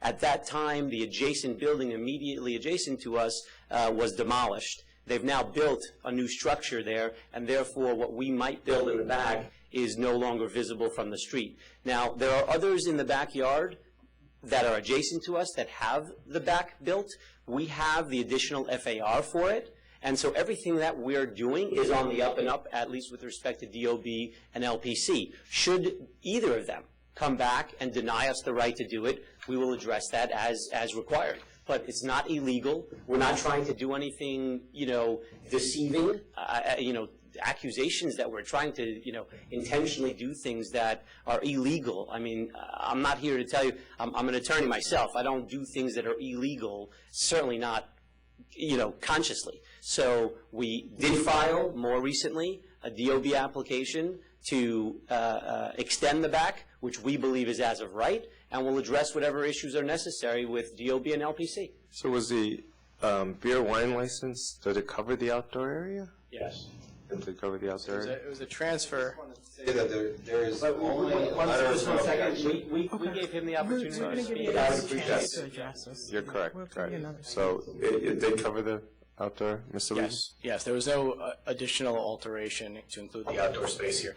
And as a matter of fact, for what it's worth for the members, the original agreement with the community board and with the block association was to operate the interior of the space from 11 a.m. to 2 a.m. during the week and 4 a.m. on the weekends, and to close the backyard at 11 a.m. 11 p.m. rather, 7 days a week. And has that been done? What's happening right now is they're actually closing the whole premise at 11 p.m. during the week. And not what's happening now. Has that always been the case, that it's closed by 11 p.m.? Maybe after 3 months that we operated, we changed the operating hours and went to 11 p.m. To shorter. And on the weekends, we go till 12. So that's not something that's consistent with being moved from a restaurant to a sports bar to close earlier than you're allowed to be open. But your agreement to close the outdoor area was 11 p.m., but after 3 months you extended it to midnight? The whole store. The whole premise. Oh, but I'm the just interior. talking about the outdoor. The outdoor hours have been honored since Always, the beginning. always till 11. The interior, which we have a right to open till 2 a.m. and 4 a.m., are still closing at 11 and 12 respectively. So those are not hours consistent with a sports bar. And the whole. What about the folding doors that go out into the street then, I guess? After 11 they were supposed to be closed? I believe the original agreement with the community board was that there wouldn't even be any. I Close did not. backyard by 11 p.m. every night. Keep doors and windows closed at all times. So I think they initially indicated they were not going to install any frontage. Again, I didn't represent them at that meeting. I didn't enter into that agreement. Joe, it also says will not play music outside in any manner. That was signed by Brian Crawford. Yes. And that's a manager who's no longer with the company at all. Yeah, I understand. So why do you have speakers outside if you signed a stipulation saying you wouldn't play any music in any Again, manner? this is an example of some of the inconsistencies and lack of communication between Brian and Victor. I also think the other difference might be that previously that was an open air space. Our space is enclosed. Yes, it's outside, but it's enclosed. And what we're going now and what we filed. I mean, it's semi-enclosed because there's a tent, right? Does it tent come down and yes, close? Yes, and there are like temporary walls. There's temporary walls, and then you're saying the tent comes, and then it comes down and closes, or is it open on one end? No. So the tent comes to the edge of the store at the back, okay? So it meets the edge of the store at the back. It runs the length with walls. The tent itself is on the outside of the walls, comes up and is fully enclosed, and is enclosed in the back. It's enclosed in the back. However, when the weather gets better, we open that back area to doors that open into the... Well, you said it's 90% coverage before. Where's the other 10% that's not covered out in the yard? Just the back. There's, 10 feet, I think, that's left, where the tent ends, and there's just backyard space. I'm just trying to understand how you're saying that there's some breakdown in communication within your operation internally when your company agreed to these stipulations. Your license was given based on these conditions. You were very well represented by a very good law firm who explained to you how you're supposed to operate. So how do you wind up with speakers in your backyard if you said that you're not going to have music in any manner? Again, I'm trying to explain that I'm assuming, because I don't know this for sure, but I'm assuming that related to the fact that previously it was a completely open air space. It is an enclosed space. Does it matter if it's enclosed or not? You signed a stipulation. But it's not outside, that's my point. But it said out there at any manner. But it's not outside, right? It's an enclosed space, And what we're building right now is a So fully you determined that, though? Before you put the speakers in, Yeah. you determined on your own that I have a tent now, and so this is enclosed, and so what I signed with BAMRA doesn't matter anymore. No, first of all, I didn't sign it, but You're a representative, you're the Understood. licensee. Stop this, Understood. it wasn't me, it was you. You're the licensee. No disagreement. My only point is that I believe that was based on the premise that previously was completely open air. This space that we're talking about, there is additional FAR, which gives us the right to build in the back. What we currently applied for is a fully enclosed space in the back to basically extend the building on the ground floor, now making it not an outdoor space. That's and not at my that question. time, right, but, sorry, Counsel, but if at that moment, after you've built out and have permission to do so, then it's a fully enclosed space. What you're saying here today is the tent that you built is an enclosed space, therefore you didn't violate by having music, right? The whole point of having enclosed space for music is the sound issue, right? So the tent that we see in the picture, and maybe the picture's not as descriptive as it can be, but it's a tent. Sound's going to travel through that. Very different from the real walls that are going to enclose the sound like an indoor space. So you using that outdoor space, creating the tent as an enclosed space to have music, that doesn't really... It's not just a tent, right? I mean, There's temporary walls on the side, right? What's on top? Nothing, right? It's just a tent. Yeah, it's the tent. Right, so sound is going to travel up and out, and that's the major issue here with noise and the backyard and abutting the residences. And so I get it that you made an attempt to enclose it and try to, in your mind, I guess, stay with the spirit of whatever you signed, but from our point of view and from the community's point of view, I don't think that's what the intent was. Whether it was open or not, the major issue with outdoor space is sound. And so if you're saying that just putting some coverage over the top is going to be the same soundproofing mechanism as a real indoor walled brick and mortar type space, we have a major disagreement there. Fair enough, Commissioner. I just think that at the end of the day, had it been a serious problem, we probably would have received more calls, more complaints, maybe some noise violations. How many is enough complaints? No, I don't know that we have. I don't know that I've had any violations issued against the store. Well, what about complaints? You have a man here saying he complained to your manager and he was told... Again, look, I can't control what a manager says to someone when they come by the space. I'm not sure he knows who this individual is. You're the licensee. If you can't control, who can? Well, no, but you're asking me a question about a specific event when a gentleman came in representing he is who he says he is, right? And the manager who's there tells him something. I don't know if it really happened, right? So how many complaints do you need to receive from anybody until you think that your place is a problem? I haven't received any complaints. That's what I'm trying to say. Now, you're telling me, okay, well, they went in and they complained to the manager. I haven't received a complaint. I'm happy, by the way, to sit down with the community board, sit down with these individuals, and discuss ways to make improvements here. I'm not against it in any way at all. My only point is that in one situation, when an individual comes, if I was there, frankly, and he says, listen, I'm so-and-so from so-and-so, how do I know that? So what stopped you until today from sitting down with these people? I was never approached by them, to be honest with you, right? You know coming here today that there was opposition to your application. Your attorney probably has all the opposition that was submitted. Why haven't you sat down with them until today? And that's my attorney. I wasn't aware of all the detailed opposition.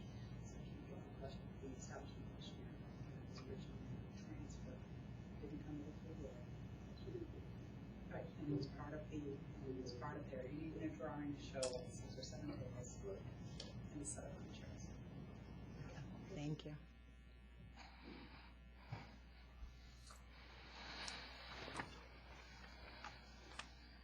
All right.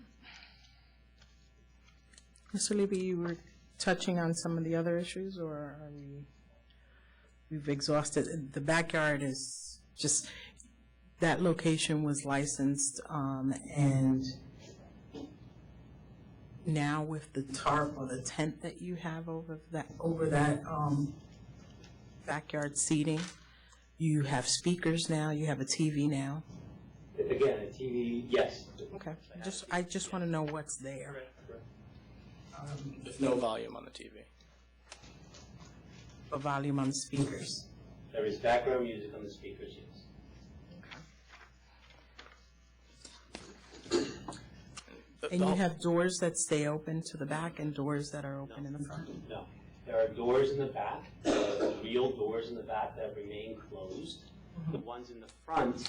So when your wait staff and patrons coming into that space, you're using those doors?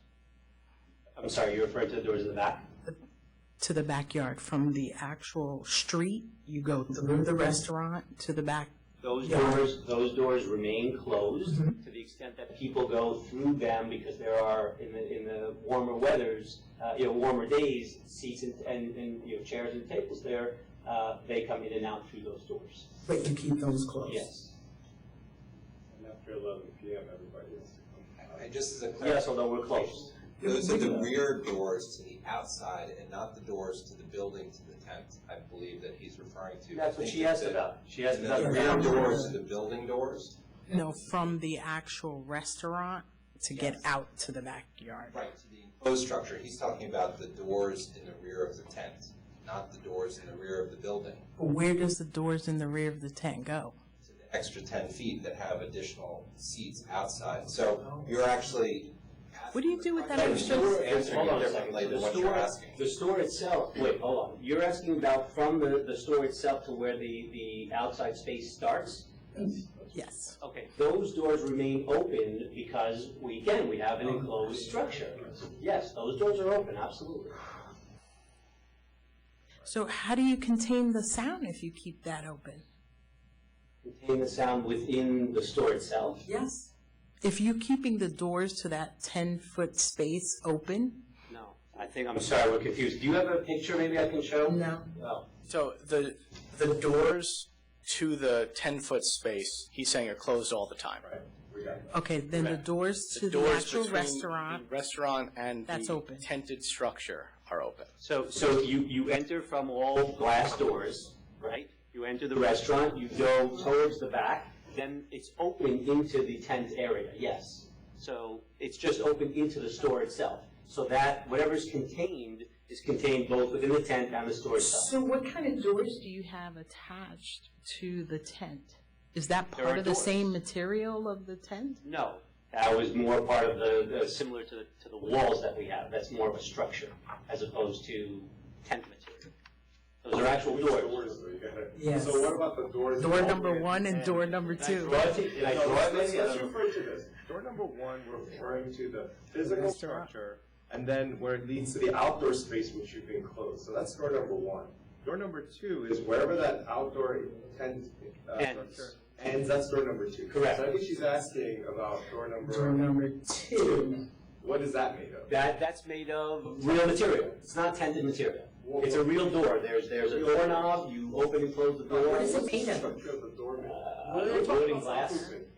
Wood and glass. Wood and glass. Yeah. But the walls and everything is tent material? No. So there are walls that are temporary walls, and then around those walls is the tent structure itself. So the ceiling is real tent material, just tent material. That's correct. But the temporary walls are temporary walls. Correct, and the tent encloses those walls. Right, tent encloses those walls. Correct. Okay, I think I got it. Door number 1 and door number 2. Can I ask one different type of question?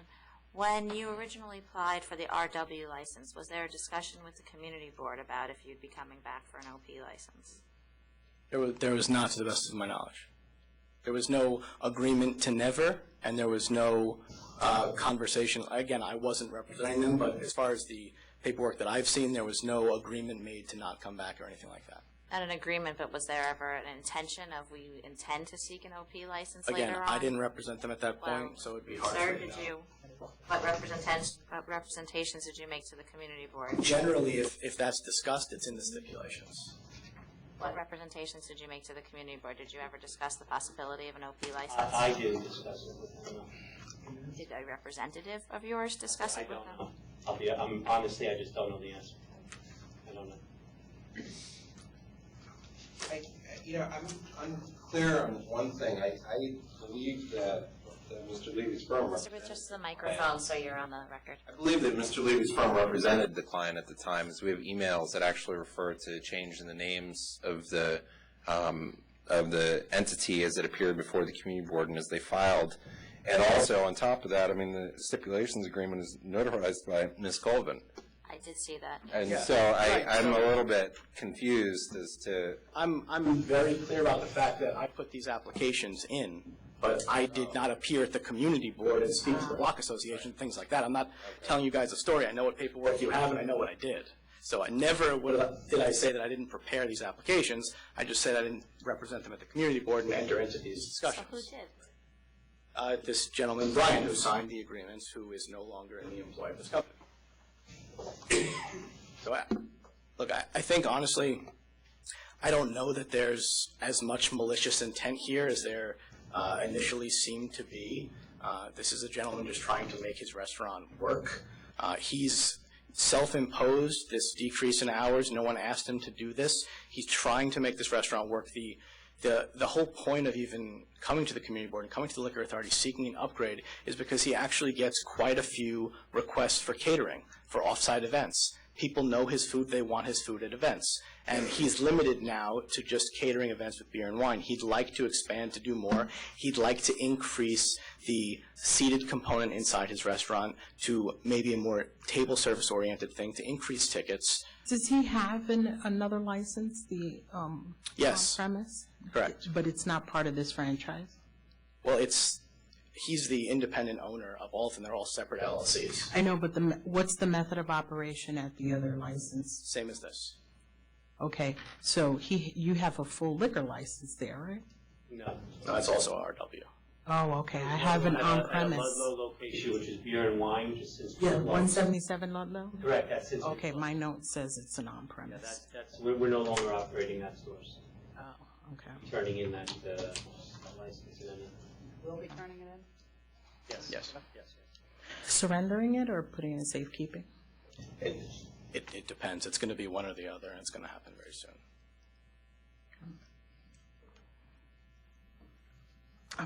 Can we go into executive session? Discuss a couple of things.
All set? Thank you. And we're back. Just as a clarification for me, I know we went through the, door number 1 and door number 2. When you originally applied for this application, for the transfer, did you construct that outdoor enclosure? That was there from basically day one. Yeah. We always had the intent to have that area enclosed. And the seating there, have you expanded that since you were originally approved? Okay, and the manager that you had at this location, did you hire that individual personally, or is this from your franchise agreement? That was someone that we had brought on. Okay. Wasn't from the franchise.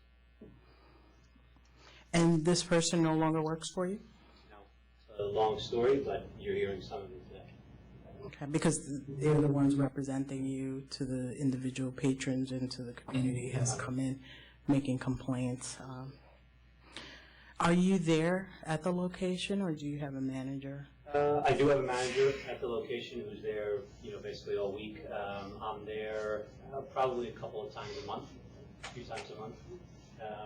My brother's also involved in the business, and so he's there, more often than I am, probably a couple times a week.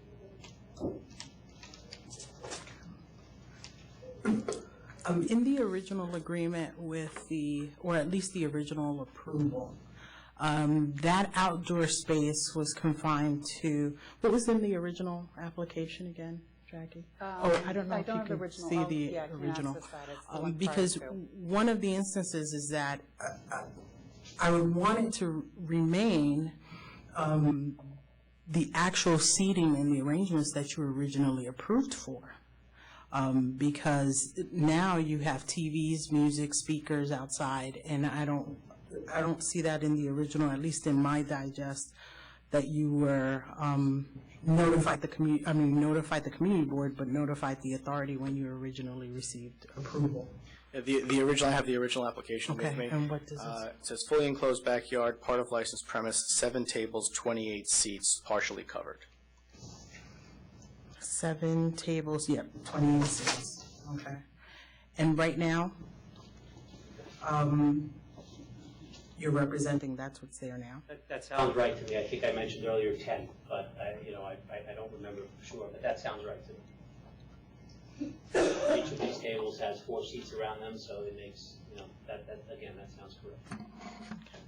Mr. Booth, you want to add anything? I still want to clarify, there's nothing affirmative that says that the rear yard can be used. There's an existing letter of no objection. If you review it, it was submitted to you, I believe, by the application. It only refers to the interior of the premises.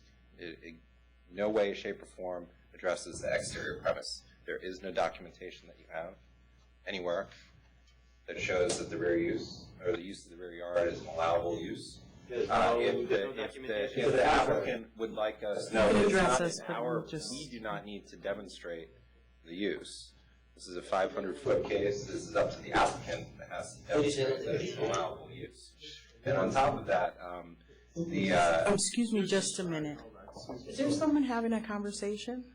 Because you can take that outside. We're trying to give the individuals before us our full attention. But, this from the beginning of hearing this, it's actually, I'm surprised we've spoken first, but, the applicant needs to demonstrate that this is in the public interest. And just because there's certain characteristics that may normally be something that is found to be in the public interest in this particular case, this applicant representatives met with the community board on more than one occasion, on 3 separate occasions. They met with the local neighborhood association twice. I mean, the storyline seems to be very different than that, as if they've never heard anything. I happened to actually be with Mr. Klein when he went in to make the complaint to the manager. It's poor management if these types of complaints are not reaching the owner-operators or the owners of any establishment. I mean, this is part of the management of any establishment, that all complaints, no matter what, need to go up to the license holder.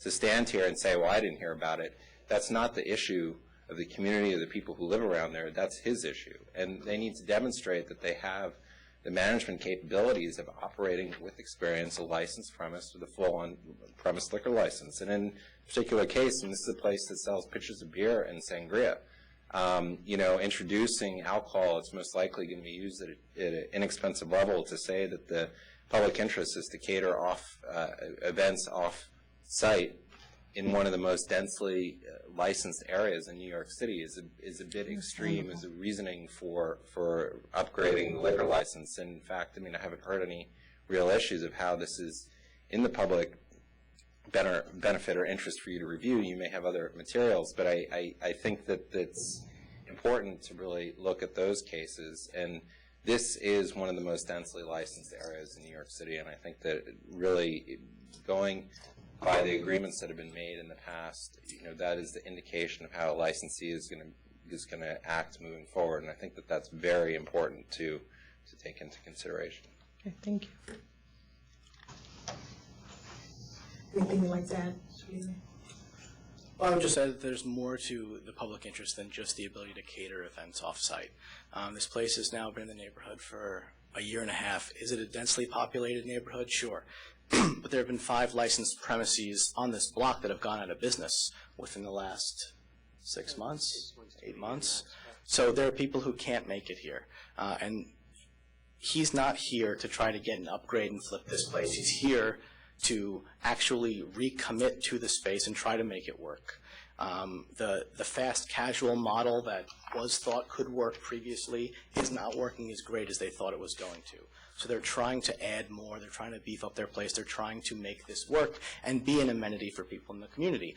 It's a restaurant. It's not a sports bar. If we want to talk about, limiting TVs or speakers or whatever it is, I think everyone's getting on the same page now at this point, and I don't know if the members see this as anything worthwhile, but at this point, with more involvement from Victor, we're happy to go back to the community, to the block association, and really try to get on the right page in good faith, with us involved from the beginning, doing this the right way if you think there's a benefit to that. Ready to vote?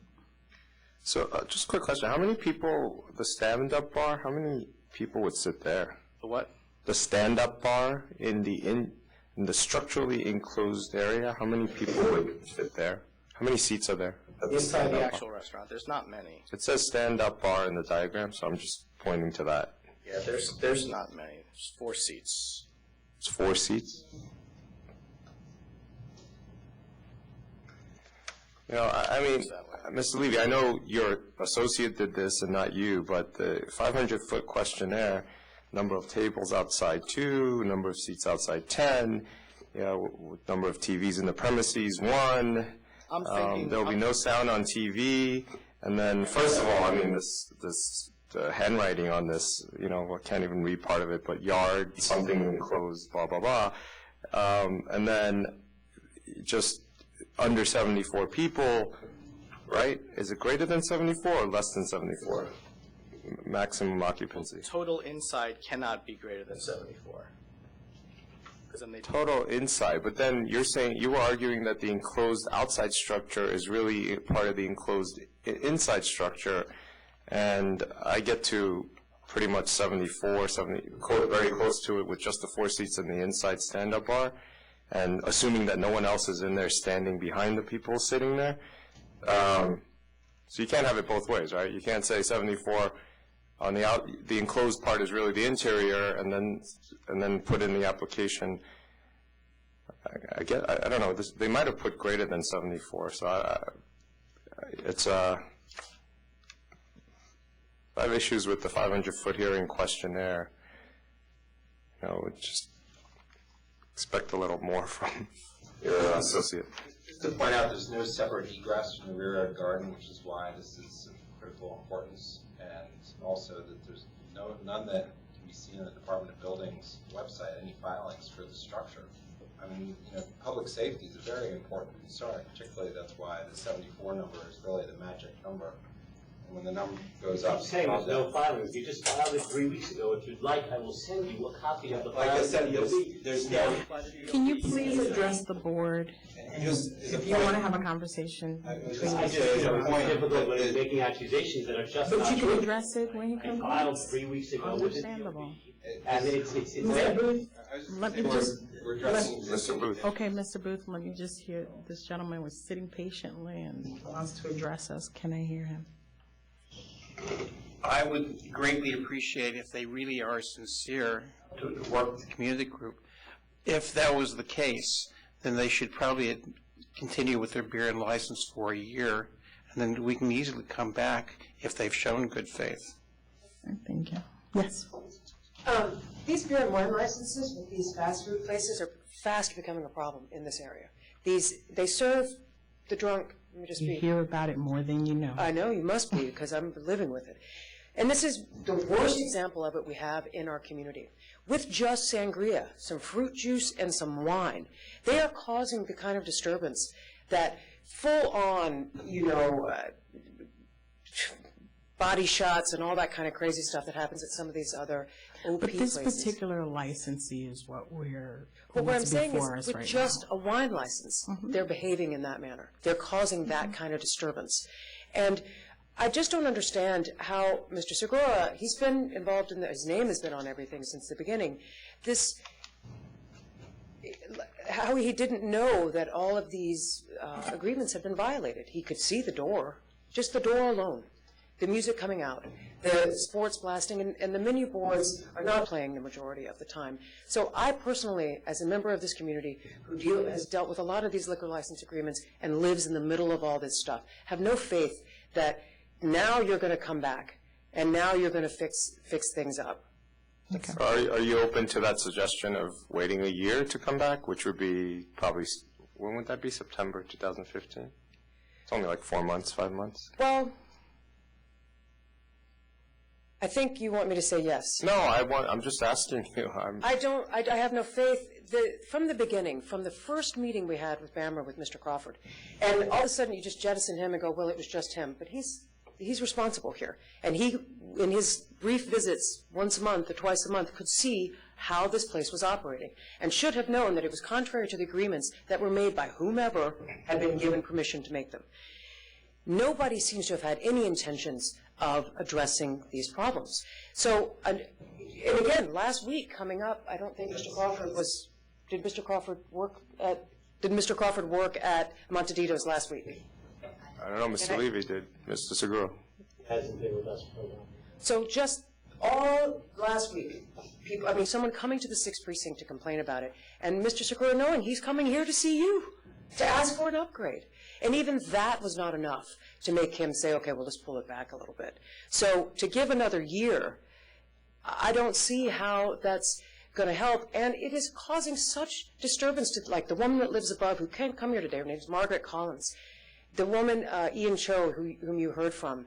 I mean, these are elderly women who couldn't even come here, who can't sleep. And I don't think it's fair for us to ask them to take the risk for another year when these guys have clearly shown no interest in addressing the problem.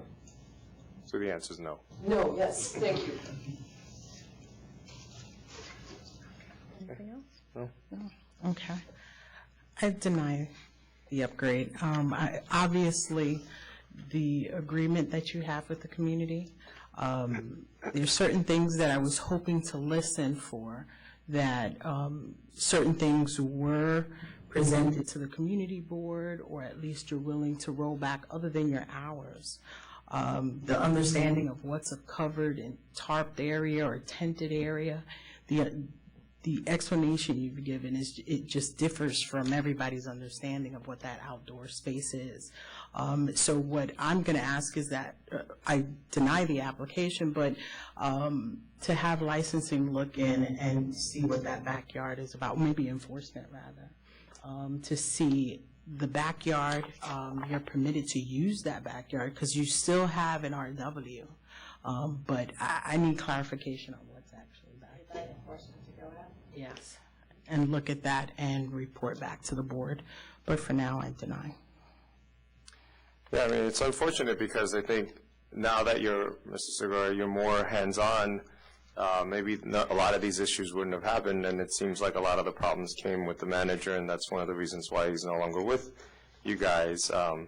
But at this point, you're still responsible as the licensee, and he has the history that he has. I was hoping that there could have been something where a little bit more time could have been given and a chance to prove yourself, especially over the summer months and with the outdoor or not outdoor, indoor space, whatnot. But as it currently stands on the record, I'll have to deny as well.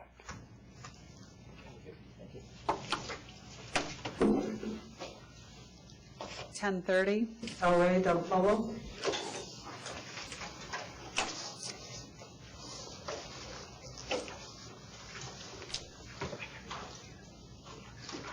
Good afternoon, Chairman and members of the board. I'm Luis Rodriguez on behalf of the applicant, El Rey del Pollo. Good afternoon. Mr. Sergio Severa is to my left. He is the principal of the corporate applicant. If you have any questions. The mayor of Hempstead opposed this previously. May I address that? Sure. This is when the applicant Yes, that was was first here. 3 months ago. He actually didn't oppose it, but he said he wanted to limit the time. So at that time, I withdrew the application, and then I resent a 30-day notice statutorily. 30 days went by, and given them an opportunity to either object, which they never did, and in the previous application, I also sent a 30-day notice statutorily. They have 30 days to object. Nothing was said. We went before the pre-planning board. We went before the planning board. Everything was approved. Business license was issued. Never mentioned anything concerning hours. And we're here again because we want the hours that we requested. You're requesting 4 a.m.? Yes. Of course, we could get some concession. We could close during the week a little early, maybe 2 a.m., but the weekends to 4 in the morning. You have a manager that, I guess on the application, works at a restaurant that's, I believe, next door, 167. Yes, I know about it. That bar closes at 11, right? I believe so. Okay, is anything else open? Oh, yes. On that block? On that block. The billiard hall next door, I believe, it's on the same block. It closes later on, I believe, around 4 in the morning, almost. Across the street, I'm not sure if the club is still there. It was upstairs on the second floor. They closed at 4 in the morning. The only business that does not close at 4 in the morning in that particular area of Hempstead is actually on Clinton, on 427 Clinton Street. Other than that, all of them close at 4 in the morning. Well, I Except for the remember when bodegas. the application came before us, like you said, the mayor was here, he opposed. You said now you sent out a notice and didn't receive anything. I had my office call the mayor, he still opposes it. Okay. So I asked to hopefully receive something by now. But the mayor has come before us so many times, especially with locations that want to be open until 4 a.m. I mean, it's a restaurant. I don't see why you're going to be open till 4 a.m. They do have the traffic that comes in late. And I've been, I worked there for 18 years, and the traffic for the demand is there. And I've actually visited places when I was when I was single in Hempstead around 2 or 3 in the morning. So it's not that it does not happen. They do get people that would come in, looking for something to eat, or, honestly, it's almost like Huntington. It attracts a lot of people. It stays open. But based on what you said, there's already places that are open until 4. So, Correct. I mean, it's But not this like is this is adding something that... This is a different type of restaurant. Of course, it's a... There's no... What's different? It's a Spanish restaurant? Oh, yeah, Rey del Pollo. It's actually rotisserie chicken. They do... and we got to get the new menu, but no other restaurant in the area. Actually, the closest one is on Franklin Avenue. They close around 10 a.m. or, 11 or 12 in the morning. This business that was there before us closed at 4 a.m. as well. There's nothing new that we're going to do. Yeah, exactly. There's nothing new that you're going to do. So. But if you like, I can reach out to the mayor and sit down with him. Give me let me have 2 week adjournment, I'll sit down with him. He denies this application even when it was first here. I think the time to reach out to him is, before the application came before us today. We never received any objection. Well, he objected previously. And you didn't receive one then, you just Yeah, knew yeah. that he opposed because he was sitting right next to you. Correct. And he didn't oppose the application. What he wants is to limit the hours. But the hours that he wants to limit are, we can't compete with everybody else in the area. They will force us out of business. We can't compete with the restaurant down the block that closes at 4 in the morning, and the mayor's posing, a disadvantage by limiting our hours. If your commissioner would like, I'll have an adjournment. I'll speak to him. We'll reach out to him and work on a schedule. But Well, I think I'm ready to vote on the application. If you get anything different from the mayor, I guess in favor of this, you can always ask for reconsideration. Commissioner, the last time he didn't oppose the application. He just wants a time schedule. So may I ask for 2-week adjournment, and I will reach out to him, and then I'll come back. I think he opposed it. Yeah, I have opposed. He was here. Yeah, he was here, but he didn't oppose the application. He just wants the limitation of the hours. I can get the minutes. I remember that he didn't. Chairman Rosen brought up the fact that there was a predecessor. Chairman Rosen asked about the predecessor, which we didn't get that far Why did you withdraw the application then? because my client didn't agree to the limitation of time. Limitation time, so what changes now? Well, we've been doing the study. He thinks that if we close early, it's going to pose a problem to him. So nothing in the community has changed. It's just not a convenient business to operate to close at 11. You can get all the support from the mayor that you want. I'm going to ask him to close at 11. Okay, So let me ask him, adjourn it for 2 weeks, and I'll sit down with him, and then you make the I thought decision. Commissioner Kim. Commissioner Kim, would you be willing to adjourn it, or are you ready to vote and have him ask for reconsideration? 'Cause this is the same application we've had before us. The application before it's up was, to you. Wants to reach out and get something in writing from the mayor? But I think you're missing the point. If the mayor comes back and says, okay, I need them to close by midnight, your client's still not going to agree to it because you can't compete and do business, right? well, let me sit down with him and the No, mayor. but even if the mayor came back and I'm said still- 2 a.m., what Commissioner Green, is she still going to say midnight? Okay. So it doesn't really matter what the mayor says. I'm telling you, No. your client's got to just decide, are you going to take the reduced hours or not? And if Okay. you're not, there's no reason to even go to the mayor. Well, let me pose it to him. Let me sit down with him. So give him a week or two, so we'll, see if that's, acceptable. But at least we'll have the opportunity. And if he accepts it, then, we can go ahead from that day. We've adjourned this how many times? No, this is the first time I'm here. This is the The first. first time. Oh, It's just- refile, but we considered it last time, though, right? No. It was on and it was Oh, it was denied. denied. I mean, they withdrew. Oh, They we withdrew. withdrew at the approach. Correct. All right, so I'm willing to give 2-week adjournment, and then we'll go from there. Thank you. Is that the 19th? 5:19. Thank you. Okay, 10:53, Lucky 7?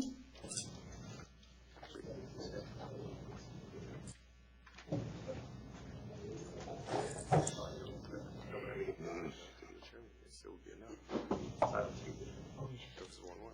Okay, 10:53. All right. 10:53. 10:53, Lucky Here 7. before, remember. Oh, Why we did we wanted the have a- licensee to appear. Yes. Okay. Can you state your name for the record, please? My name is Medan. I'm the accountant. I was here 2 weeks ago, and I waited 10 to 4. Today is the same scenario. I don't know how the cases are being calendared here. What you do is you come in and you sign in, and it's I first did. come, first So served. I have to wait from 10 a.m. to 4 p.m. Excuse me, sir, I'm explaining to you the system. It's first come, first served, sign in. So if you did come in, I don't know, what time did you arrive, 10 a.m.? Before that, Okay, did you sign in at that time? yes, right And away. so, Was is there there an issue no with? one on the list when you signed it? There was a couple of We people, not apologize. His name was like not 50 given of to them. me. Okay, what about this time? This time, I can find where he is on there, and I. And last wanna- time, we but- even nobody called us. Okay, so last time we made a mistake, it seems, so we apologize for that. We're checking about this time, okay? That's I fine, have okay. him signing in right after Mr. That's not a Savino good for start. El Rey. Look at the people that are behind you. They had to wait just as long. You get here, we open up at 8:30 a.m. You Well, can get in sign. today's The first case, one it on seemed the like list. you were signed right after the case that just happened, so. Who just signed in was just the people that were here. Right, so but the last time we apologized because it seemed the name wasn't given to you. No, well, but I mean, we do, I understand your frustration because if, you want to be fair in the order that everybody's being heard, but that's just the system. 2 weeks ago, we messed up. Today, okay. it's just back to the normal. But maybe we should have given them a little bit of a advance if what happened last week was our fault, so, but anyway, sir, go ahead. Okay, you were, the gentleman, he is here, you can talk to him. Any Can you question state your name for the record? Yes, ma'am. Jagdish Singh. Why were you not here last? Actually, I'm living in South Carolina. You're living in South Carolina? Yeah, and actually, I have a business there, so I'm living there. Oh, we do have, what's that address there? Because I do have an address from South Carolina. 115 Walker Bluff Road, Bowling Springs, South Carolina. I do have it. Who supervises this location when you're in South Carolina? Actually, I'm coming here every 2 weeks here, Who's there working in the store every day? Here is my friend, Mr. Kapoor. He's manager for those stores, all. Because he's already had an underage sale back in, I believe in June I of know, last but year. actually he's a woman, had something is a two-time mistake, but he's a fired already. What, you fired him already? Yeah, yes, ma'am. So who's there now? He's Mr. Kapoor there. But Mr. Kapoor is the one who sold to the minor, correct? No. He's Sarita Kapoor. Yeah, it doesn't say who. Sarita Kapoor. No, It says have your Kapoor sold to minor? Oh,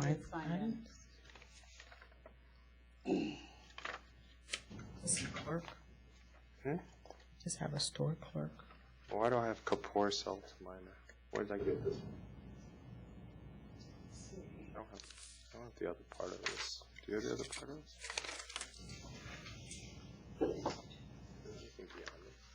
This part? No. No, I didn't write it. I don't have it, that's why. But I know I got that somewhere. Oh. I think it was from the testimony last week. Prior, Oh, for June the of prior 2014. underage sale? The one was sold in June of 2014. Police referral from December? Right. The clerk's average date is.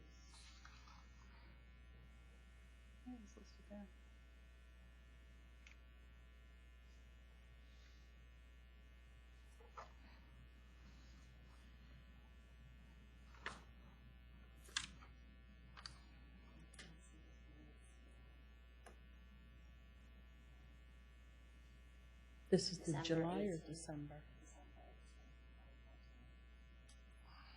Right, so that was twice, right? Kapoor sold to minor on November 6th, on June 19th. December 4th, he did it again. And he's fired now, right? She's not there anymore. So, who's there now, you said? Did the new person fill out a manager's questionnaire? This is Ramesh Kapoor. Ramesh Kapoor is there now? Yeah. Who was there before? Sarita Kapoor. So it's his what, wife? No. Sibling? No relations? Do we have a questionnaire for the new person? Are they a manager? Yeah, because he's not here. He's never here. I'm here. No. Huh? What is it? You live in South Carolina? South Carolina. I'm coming every 2 weeks. Come here. This one. Sometimes he's living here. Questionnaire? Yeah, I want a questionnaire for your new manager then. Yeah. Want to hold it over and have that questionnaire before we vote on the No, penalty? I think we can vote on the penalty. We'll put, Yeah. no, not to have him come back. We just want a questionnaire Yeah. submitted. He can mail that in. He doesn't have to Right, appear. well, do you understand what we're asking for as a questionnaire for your manager? Yeah, now is the Michigan Police Manager there. Yes, I understand that. We Yeah. will send the paper. Thank you. That's not a problem. All right, so as it relates to penalty, 6,500. But it's technically who's at fault? Are you going to take cashier is on fault, owner is on the fault, or SLA? Is he the licensee? Why is the SLA at fault? No, but is he the Well, we're licensee? sending somebody in who Wait, is he the under licensee? age. Excuse me, We're sir. hiring somebody who's under the Okay, age. Donald, can you escort him out? We'll take this up another time because you don't seem to be listening and can't take any questions. Go ahead now, I'm sorry. Are you ready? Yes. 6,500. That's the penalty. I agree. Thank you. 974, JP Wines and Liquors. Yes, LA's fault. 974. Request for reconsideration. Good afternoon, Commissioners. I'm Argelio Rodriguez, and this is a reconsideration for JP Wines and Liquors City Corp., located at 4158 White Plains Road in the Bronx between 231st Street and 232nd Street in the Wakefield section of the Northern Bronx. I'm here with the principal, Jose Rodriguez. The neighborhood, the Wakefield section of the Bronx is a... Before you continue, I just had a question for council. I received a memo from Mr. Gee, and he's referring to an April 10th, 2014 date and a May 4th, 2015 date. That this, I understood that this application came before the board on February 10th. Right. And it was disapproved by the full board. And now you're asking for reconsideration of that denial. Correct, and I was going to explain what happened on that. Wait, but let me just get clarification. Mr. Gee is referring to an April 10th date, and I wasn't clear on what he wanted to communicate to the board. 2014? Yeah, it was April 10th, 2014 was the date in the memo, but then it says reconsideration was April 10th, 2015. So I don't know what he's referring to. That February 10th, 2015. right, so it came before the board on February No, 10th. but I just want council to just give me some background, because I was not present that day. So I just wanted some background on the dates. It came before the board on February 10th, 2015 for the removal and determine. But what was the April 10th, 2014 date? That may be my request. The date that he was writing this memo. My request for reconsideration, On possibly. April 10th? Yes, Mr. The request for reconsideration was the 14th or the 2015? It was just a Mr. Gee typo. wrote this memo to you on April 10th. And then May 4th? Letter dated March 31st was the letter for reconsideration. You see here, right, the date, April 10th and May 4th. May 4th? I don't have May. I don't have May 4th. I believe he edited the memo then on May 4th. I don't have this copy. It was just Okay. scanned in yesterday. I don't have it either. Yeah, That's what I received it. in your board materials you received this? Oh, yes, I got that along with this that I printed out. So there should be a letter, there should be pretty much a position statement, and then letters in support from local community members. All right, well, I'll continue with your. Okay, I'll provide the full background on Your everything. recollection of what occurred. Right. So I'm here with the principal, Jose Rodriguez. In terms of his background, he's the manager of Riggs Meat Market, which is a predominantly West Indian meat market. It's a family business, so mostly his father and his cousin, which is actually located right next door. In terms of the space, it's located on the first floor with no basement. Approximately it's about 1,000 square feet, with the back third used for storage. So generally about 650 square feet open to the general public.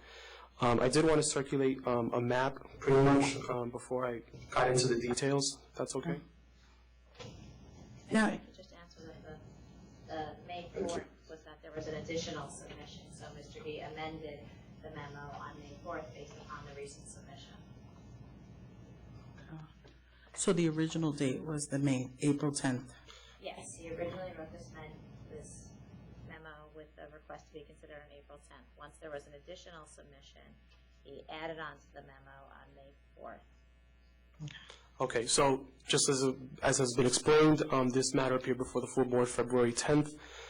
Just to be very clear, the principal and the representative did not appear at that full board meeting to offer any argument in support of the application or explain why the application serves the public convenience and advantage. And this was due to the advice of the applicant's representative, who stated that he never needed to appear before the full board with respect to a liquor license in general. Okay, you know on that date that the board took up this application for you along with another application that had it was in the same area and they had overlapping stores that were in the area. You know that application was approved, right? I was not aware of that. Okay, because you approved, let me see, I think it was Bronx Wine and Liquors at 1215 East, 233rd Street. At 1215 East?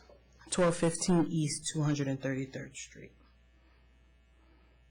The board took up both applications and denied the JP Wines liquor, but approved the Bronx Wine and Liquors. And would you happen to know the cross street of that? Because it seems to me on my map. It was off of Baychester Avenue. Yeah, that's way out there. I just know the area. Okay, so I'll include that in my presentation right now, but it's way outside the area. But did you, well, I guess it would have been helpful to provide a copy of that approval.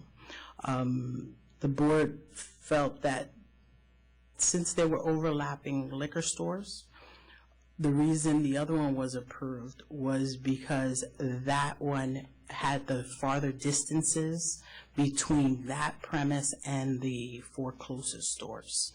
I can get into the details. That one would be over a mile away. It's not even in the same, in the same arena. I'm just telling you what the board at the time decided. I've seen the opinion and I'll be commenting on it. And one of the things that you may want to address is that being that the board chose not to approve two liquor stores within that vicinity, one was already approved, why would another one be warranted at this point? Yeah, and that's very fair, and I can get to that in a second, but right off the bat, that would not even be in the top 8 of closest liquor stores. Sure, it says 0.9 miles on Google Maps. It's actually pretty far, because there's one I have on 0.9 miles. There's one on each train stop on White Plains Road. I have 0.9 miles. So you're saying the top 6 are in the 0.7 miles, so it could be pretty close to being number 9 or 10. Right, but my point is that doesn't even fall within the same areas as this. Baychester is way out there. That's the other commercial district in that region. The main commercial district in this area is White Plains Road.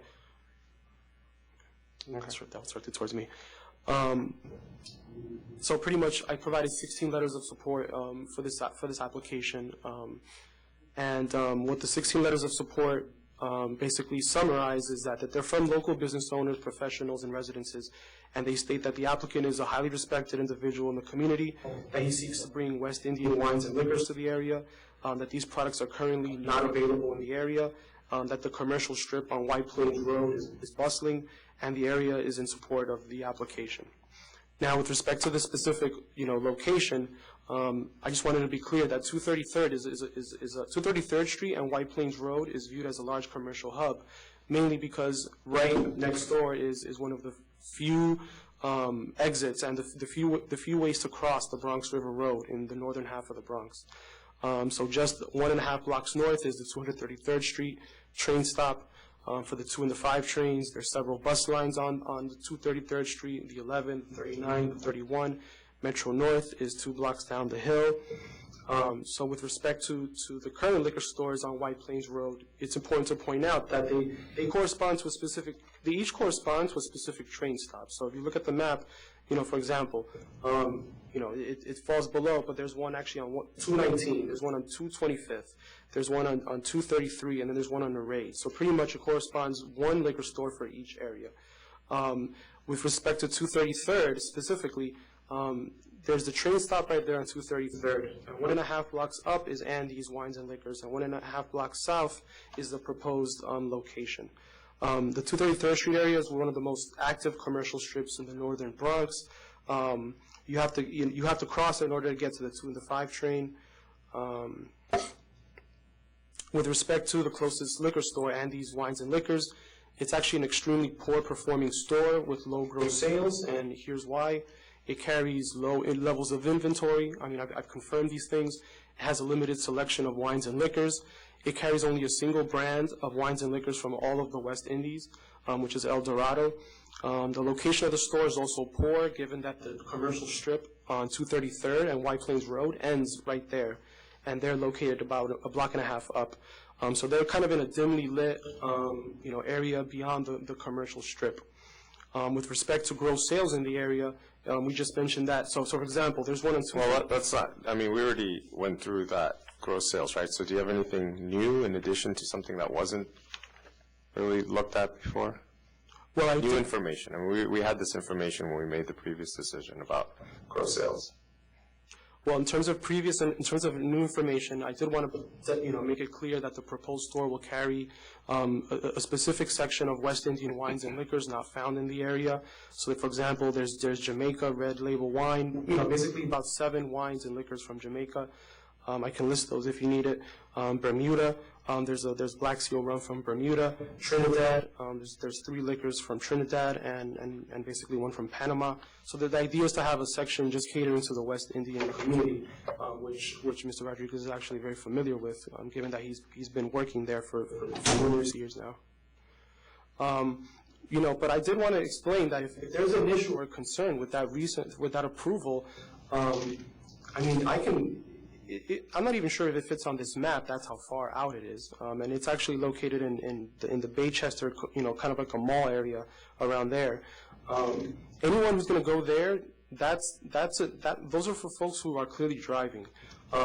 In terms of foot traffic, you're going to stick to White Plains Road, which is pretty much the only train in the area. The closest other train in the area is the 4 on Woodlawn and Moshuli Parkway on one side, and all the way on the 6 on the opposite end of the Bronx. So in this area, there's a complete void when it comes to the train system. It's limited to White Plains Road, and under White Plains Road, the offerings are limited, and it's limited to 1 liquor store per train stop.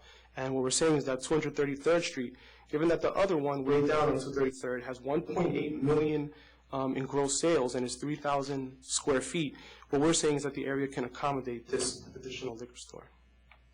Okay.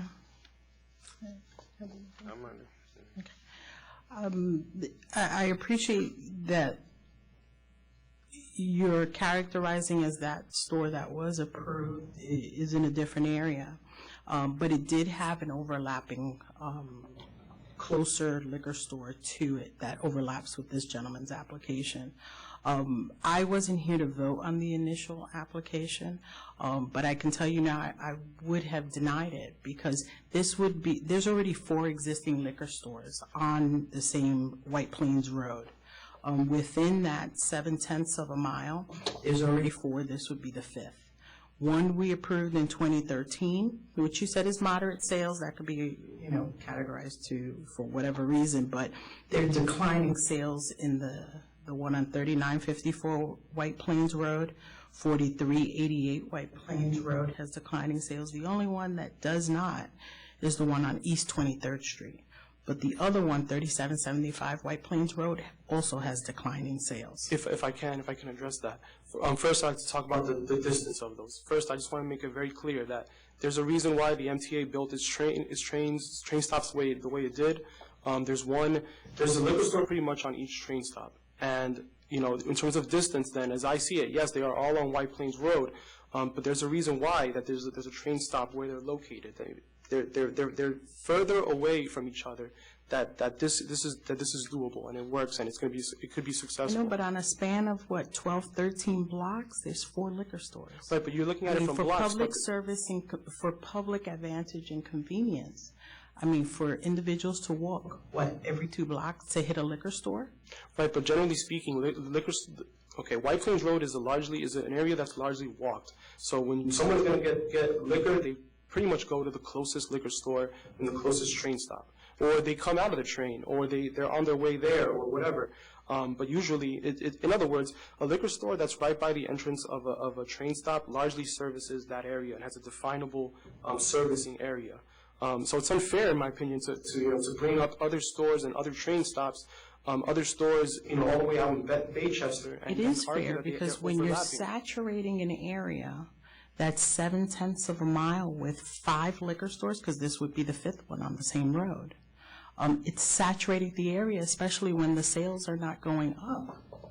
I mean, we licensed 2 stores on, 2013? I'm ready to vote.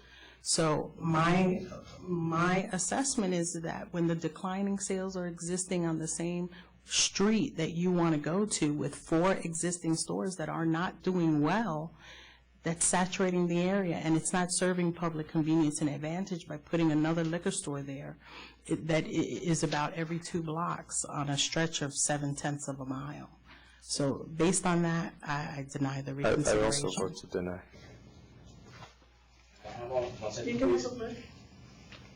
Good afternoon. Good afternoon. The first thing that I want to say is, in the block that we proposed the application, we are right in front of the main post office of the Bronx, the Wayfield. We have a drugstore pharmacy 24 hours. In the same block that we have a vegetable store for more than 40 years in the neighborhood, a fish store for more than 30 years in the neighborhood too, dry cleaner, meat market that I work for more than 12 years. That's meat market have more 40 years. In that area specifically, never had a good liquor store that the people can buy all the product that they need over there, and buy the liquor too. That's the main time I hear the issues, the complaint. And then if you deny, okay, you deny, but you're gonna close one drink that one person over here, that I'm working for 15 years in this country. I always do the right thing. I'll always do the right way. Never at least a summons. And the block over there is a very commercial area. When we don't want to take care of the people, we don't want to take care of the business or the next liquor store, because I hear many times, we have to far away to buy the liquor because they don't offer the product that the community needed.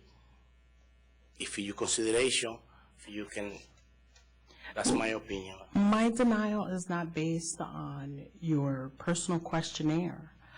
It's based on the location. And like I said, it's the location that I'm denying, not you as an individual. You can't be, married to this one location. If you find something else, we'll take that under consideration. But we're not denying it based on, your work history. I saw that you've been in the area, you live in the area. It's just based on that location that you chose to submit the application. I think if you find another location, that would be considered. It's just that it's too many liquor stores on one street. Were you here the first 2 weeks ago? Or, I'm sorry, whenever we decided this initially, were you here? No, I wish you were, because, like we said, in terms of your presentation, it's impressive, and you know the neighborhood, and you know what it needs. But like Commissioner Green said, it really is about the public convenience and advantage of that location, not of you. So we encourage you to look for another space and then come back. Thank you. Thank you. Thank you. 1052, Earl's Beer and Cheese.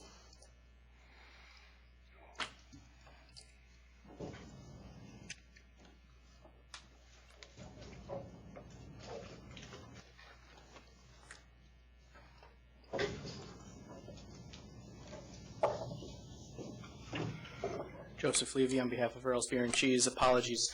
My client, who's been sitting here all day, had to run home. He had an emergency with his son, who's newborn, and it's a babysitter leaving, and he couldn't get anyone to get here. So he was here. So this has been adjourned so many times already. I don't personally see the need to adjourn it again. I'm sure you remember the last time we were here, what we talked about. This is a restaurant wine application for a small space, seeking an alteration to include additional seating in the basement of about 20 seats and additional seating outside of about 20 seats. Your client was going to reach out to Yes. Residents that live in the apartments that were Correct. So what my client did, he tried the kind of short form petition, standing outside, trying to get people's support that way, and that wasn't working. So what he did was he wrote a letter, and I've got a copy here I can submit to the members to take a look at it. that he forwarded. There was a letter that he signed to Correct. submit. Letting people know what it was that he was looking to do exactly, and he also enclosed a short questionnaire, which I don't know if you've seen already as well, indicating whether people support the application, deny the application, an opportunity for additional comments, and what the makeup of their apartment is, how many people, what the ages are, things like that. So he sent it out to between 30 and 40 different apartment buildings that have windows facing the yard, and he received 15 responses back. He also included a self-addressed stamped envelope so that people can send it back easily. He received 15 responses back. 13 were positive, 2 were negative. I have From copies. where? What are the apartments? Like So I've got- floor I've got and location. No, I mean, just tell us where the location is. Okay, well, they're all from these 3 buildings that face the backyard. It's 1257, 1259, and 1261 And Park it's the Avenue. apartments facing the backyard? The or- apartment's facing the backyard. So there's actually a question on here saying, do you face the backyard or no? And all 15 face the backyard? There's yes, And yes. did they put the apartments on there? I don't think they put the apartments on there, but I have copies of a number of the letters that came How back tall there. are the buildings that surround it? About what, 5, 6 stories? I'm not sure exactly. I mean, we've just, if it's worth looking at, I mean. Yeah, if I don't know where the apartments are. Well, they indicate which apartment and whether they face it and what their comments Do are. you have notes here? Do you need this? Do you need this green notes? No, just it was size up here. It's hard to know where those. I mean, it doesn't, without any name. Yeah, I mean, look. There's a big question of who could have anybody could have just signed this, right? I guess theoretically, I mean, there's some copies of, the actual envelopes. Not that helps you also, because if we were so inclined, we could fabricate that.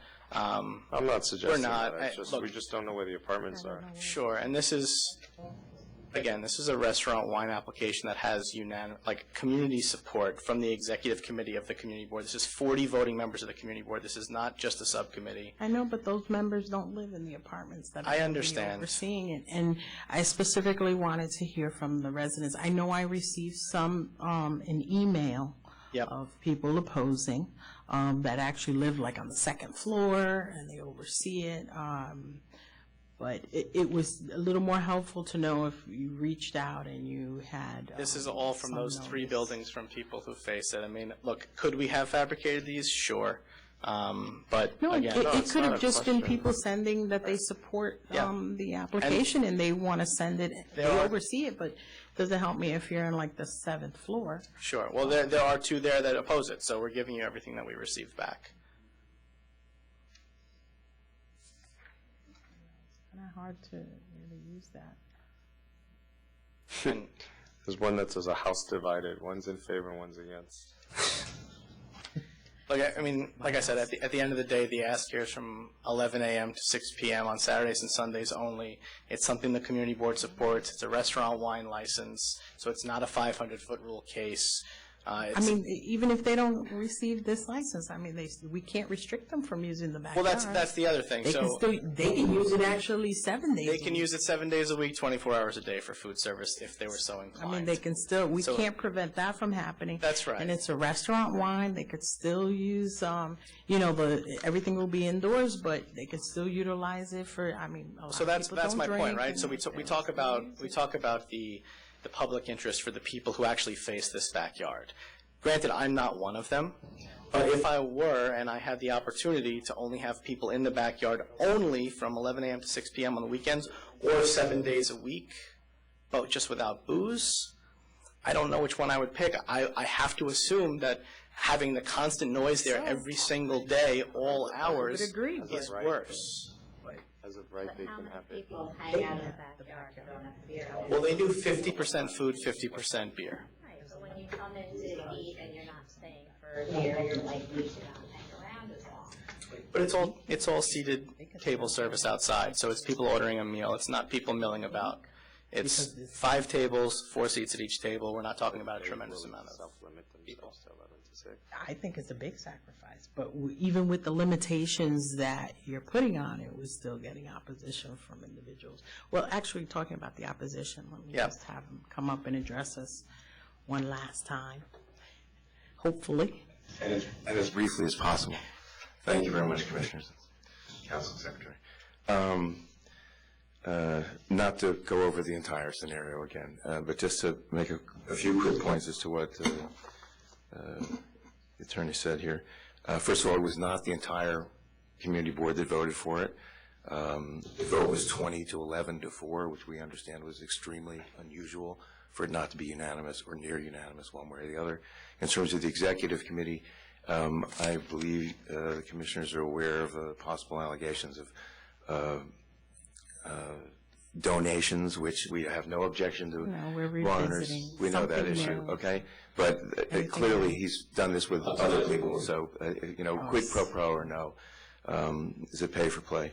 There's a big issue with the fact that on the application he said 20, or at least in a phone call, in a voicemail he left on my phone last summer, early fall, he said only 20 seats. On the application he filled out, the diagram, he shows the 5 tables with 4 seats is 20.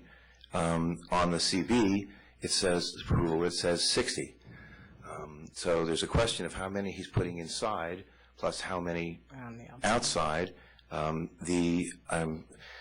sorry everybody's eyes are glazing over, but I got an incredible explanation, incredible education earlier. But one of the instances that I'm curious about, we still received opposition to having this outdoor. I have 12 with apartment numbers and addresses and names. But do they realize that He could go 7 days a week, phone only. 7 days? Yes, and I think, as far as I know, everyone understands that, and everyone is understanding that, unfortunately, this could be a zero-sum game, and they will fight him in the backyard, food only, with every city agency and bad publicity that they can muster. So I hate to, make that kind of noise, but we don't. That backyard has been quiet for 40-odd years. I've lived there for 13. Okay, it will be a disaster. You've seen the pictures. You can hear the echo. You're clearly assured. Yes, and we're afraid that once he gets in there with liquor, what I heard earlier with this 100 Manditos, whatever it was, once they're in there, then they keep changing and adding to it and fighting you over a tent and speakers, and it'll just turn into a total nightmare. So we would prefer he stops. I have if the emails or faxes got to you late, I have copies here of the people opposing with names and apartment numbers if you want them. We were getting submissions even You got them. as the board meeting started. Right. You can still submit them. Okay. And we'll put them I have them separated into out the here. record. One thing that I did get while we were sitting here, and coincidentally happened as you were having discussions about CFOs and maximum people allowed in a space, and whether the certificate of occupancy had been granted or even applied for commercial restaurant use, and please forgive me if I'm fumbling all this terminology here, is that somebody looked it up this afternoon, and the only permits that have been pulled were for, quote, residential alteration, but it's the space underneath and behind his bar, and the understanding is that if he got approval or he gets approval for the basement, that's going to suddenly be converted to for food and beverage from residential, because that is the only access that we know of from his space is through the basement. He's on the ground floor on the Park Avenue That's not side? what's before us Right, now. okay. We'll cross that bridge if that application comes to us. Here's the fact. So they currently don't serve food outside? I don't know. Do they currently serve, Mr. Levy, food outside? In good faith, we have not, while we're negotiating. But they have the right to, currently. That's a legal backyard, and they have their food permit. There might be 2 dupes at the end. I couldn't read them.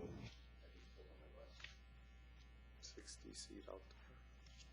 Yeah, the community board approved 60 seats. We didn't want to do 60 seats. We did 20. Sunday from 11 to 6. That's another concession. So what did the community board approve? 60 seats for when? Anytime? It originally started at closing time with the restaurant at 10 p.m. 11 to 6, Then we Saturday, Sunday for beer and wine. Beer and wine, outdoor, 11 to 6, 20 seats. They don't live right above, right? Right. None of them live within even like 5 blocks of us. But it's the most restrictive that I've seen. I've never seen anything more restrictive. And usually we don't get much from that community board, so I was surprised.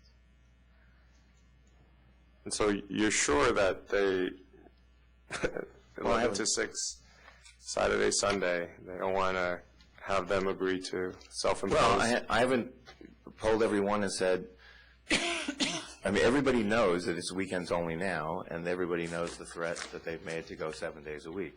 So I haven't stood there in front of a crowd of people and said, you know, if you lose this, he's probably going to do that. But most, you know, they all know it. But they're adamant they do not want beer and wine back there, and they're willing to fight and, you know, picket and whatever it takes. Community board. Anything else? No. And just as an aside, Mr. Cesare, the owner of Earl's is a co-owner or an owner of ABV, which is going in front of the community board tomorrow night for a sidewalk, unenclosed sidewalk permit. And as far as we can tell, he didn't do his 7-day posting. So this is just a repeat. And well, it's a separate case. Right, but I'm just saying, it just goes to show his pattern of you know, whatever he has to do to get it done is what he'll do. All right. All right, ready to vote? Okay. You want to say something? Please, Mr. Levy. Please keep it brief.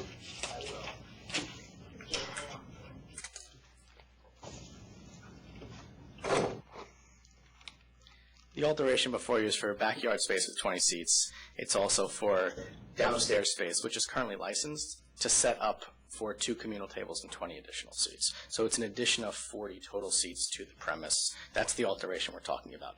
The downstairs was completely uncontested. It's already licensed premise. It's downstairs. It doesn't affect anybody. That's a non-issue here. So at the very least, I would request that the board consider granting the downstairs part of this alteration if they're not inclined, if you're not inclined to approve the whole alteration. That's already been approved by the community board by. Yeah, this has all been part of the same alteration. So we came before the community board to get this alteration for the backyard and the downstairs space together. There were rounds of negotiations, concessions.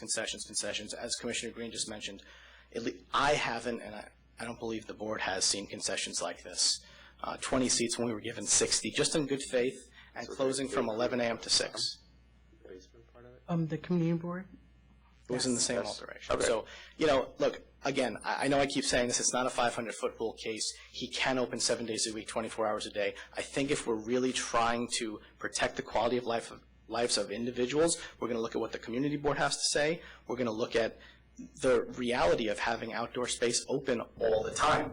This individual who owns this place, he owns it with his sister. He's been in the neighborhood forever. He has 5 businesses in the neighborhood, employs north of 50 people, 3 licensed establishments. He's had 1 violation 1 time. This is a guy who's laid his roots in this community. He works with people in the neighborhood. He supports local businesses and people. This is a good applicant, a good licensee, and this is a really reasonable ask in my opinion, considering what we see generally. And again, community board support from the executive committee, not just the subcommittee, and we've never actually seen anyone here in this room other than this gentleman as the opponent, and he is not the president of the whole community. He's not a member of the community board. Okay, I think we got it. Thank you. All right, so as it relates to the outdoor, I'm going to deny it. one of the reasons we've held it over so many times, I understand your client made an effort to try to contact the individuals that oversee it, but from the view of the pictures, I mean, they're very close to the residences, and I wanted to hear from them and see if that would at least give me some reassurance that if they're the ones that have to live with it, they should have an opportunity to be heard. And being that we haven't heard them in support, at least 13 from out the of 15 in locations, support. I know, but the locations would have been helpful, and specifically the ones that were on the first, second, and third floors, because those are the ones that you can actually. It looks as if you can just touch them. From Yeah, the seats. look, I wish he were here to tell you exactly which places he targeted. Unfortunately, he had to leave, but that's what we talked about, and like I said. What about downstairs? Never mailed to any of them. They're in the middle of the vote. No, we're not having We're this not having this conversation. We're conversation, voting. please. We're voting. Good. What? The basement. There's no tents or anything, right? No. Door number 3 is fake downstairs doors, no in the basement. tarps. All right, I'll give you the basement, but yeah, not the outdoor. Approved in part. Yeah, I agree with Commissioner Green. Thanks. Okay. Thank you. Thank you.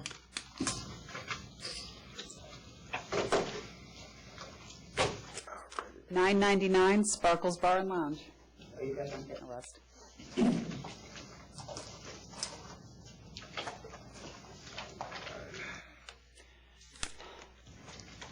Good afternoon, Commissioners. Good afternoon. My name More is like Hugh good Kniff. evening I'm now, the right? attorney. Excuse me? More like good evening now. Yes. This is after hearing, and this is pretty much a plea for mercy. I would say on behalf of this licensee, without trying to excuse the record of convictions, over the course of her having held this license, and again, it's not an excuse, but this place has not been a focus of police activity in the sense that there was any drug dealing or violence or people being injured or assaults. It's aside from the 4 sales to minors over the course of this license, the various violations have been mostly of types of failure to have a security guard or a cabaret in that nature, but they haven't been the really vicious types of violations that we see in some places which should have their licenses taken from them. And I would just ask you to keep that in mind when you're This is the 5th sales to minors, and the last time with the 4, with all of the other penalties, you got a $20,000 penalty in 2013 November, and then 8 months later, there's another sale to minor. So what do we have to do to prevent the sales to minor, which is not vicious, but it's one of the most serious crimes from our agency's point of view? And she has a scanner. She's learning very much the hard way that she has to be very alert. We talked about this today. She's willing to accept a substantial suspension and fine. I mean, after $20,000 and only being licensed since 2011 and has had adverse ever since. Less than 4 years. I cannot disagree with you, and I would just ask you to just give her an opportunity to prove herself that she can do this. I'm afraid to, because at least if it's the violence, if not that that's any better, but if you have a security plan, okay. But for this, I mean, kids are coming in there getting served nonstop. She's had these violations since 2012. She was only licensed in 2011.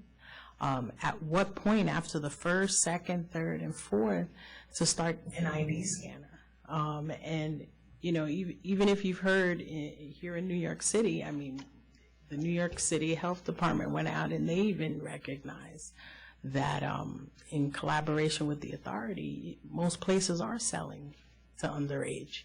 And to continue to allow a 5th sale and for her to operate, it goes against everything that I have agreed to uphold the safety of individuals, especially underage kids. They know this is a spot they're going to get served in. And to allow her to continue to operate and allow this one more time, a 6, I can't do it. I have to put an end to it now. Good evening, my name is Marla Jeter. In my bar, it's a small bar, just with myself, my kids live here. It's mostly older people in there, it's not young kids. So they should be spotted easier. That's what I told also. I have the scanner, we ID everybody. The last one we got was in July, it's almost a year now. We do everything possible to make sure that no young, if anybody comes in there, we ID them, we check them all the time. When did you get your scanner? We got the scanner last year. Last year, when? I don't remember. Summer, spring, winter, fall? Before the last violation or after the last violation? It was before actually. But you still got the violation. Yes, what happened is that was a little problem. I had stepped out and I had someone in there and they did the same. When they should not have done it. But we've taken all the precautions. I have pictures here showing what we do. All right. Well, I don't know. I might consider a really long suspension and a very high fine, but cancel and bond. I do too. Okay. I did, just to let you know, this is what we, with my kids and myself, this is what we depend on right now also, so I'm pleading, could you please give me one other chance? Just to let you know, at the last board meeting, and you both were here, where the licensee, there was a counteroffer of $20,000, they did accept it verbally. And that the Chairman Rosen did warn them, and it's part of the record, that any future violations will result in termination of the license. So That the was last as of November of 2013. We are taking every step and precautions. It's up to you. Yeah, I can't in good conscience. I really can't. And this is our livelihood also right now. But then I don't understand how this, after you get a scanner and it's still occurring. What happened is that I had stepped out that day to go to the store. But you might step out in the future, and the scanner's not helping. So, I mean, that happens once or twice, but you know, this is your 5th access to minor violation. It's almost over a year now. We're doing everything possible. I can show you pictures where on the door we have to place signs. Signs don't. When's that? Probably next board meeting. Which one's that? What is that? A sale to minor? 99070. It's for security guards. Oh, security guards. It was a split, but And it's there's 102452. We've taken care of that. We have all the insurances in place. Is what? When is that from? It's a March operation. Oh. And there were 2 open cases, and there is a summons that was issued March 8th, which I don't know if it's been referred. March 8th. Security guard. But we had no security on that day. You had no security guard? On the March operation, the one that happened on March, there was no security. But the ticket is saying something different. Or not registered Anyway, security. that's But not there was before no us, security so. there. There was no security. All right. My vote is cancel and bond. Cancel and bond. Sorry. Would that cover these open cases? I'd like them to, I'll add them on. I'll add them on. I'll add them on. Just put on the record with. It's case 99070. Put them on the record and cancel and It would bond. be 102452, I believe. Just one more? There's been a hearing, but there has been no decision yet.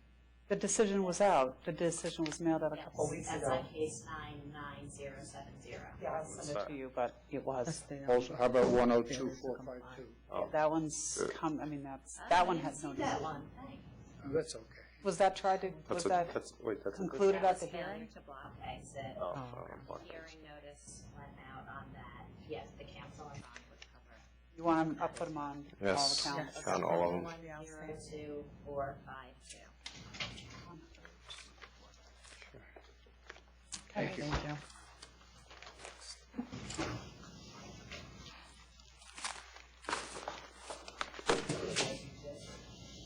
And 1010, 360 Lounge. Bringing up the rear. Good evening. Hope this is worth the wait.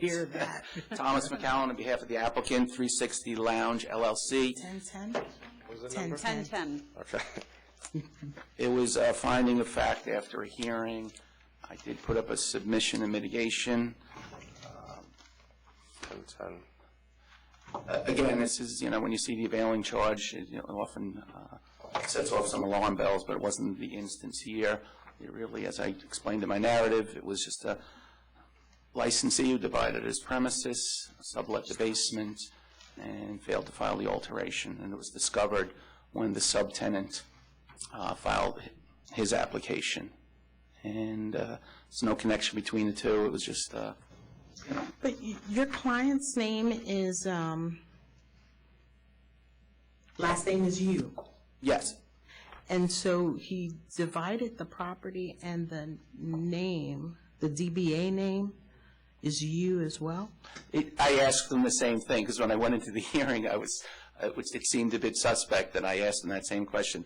And he says it's just a common name. And through the family, and I said, okay. And then it never came up at the hearing, but I did ask him, in all candor, privately, before the hearing, I said, listen, if you've got an availing charge and we have used sushi, we have this. So that's... But even with the beer that exists, that the explanation was that 30 bottles were for the employees? No, I'm not representing...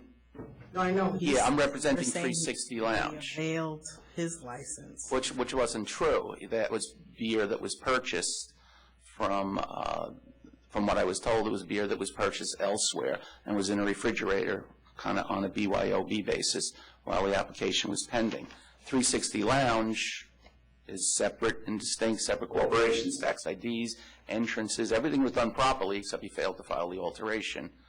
And there was no allegation, no records, no evidence that it was purchased from 360 Lounge. It was just that while their application was pending for the lower level, there was beer found in a refrigerator. And that beer that was purchased was not used in your client's license? Not at all. No, it was separate. It was a separate operation. That's really the point. That's why we went to hearing, because I wanted to establish that.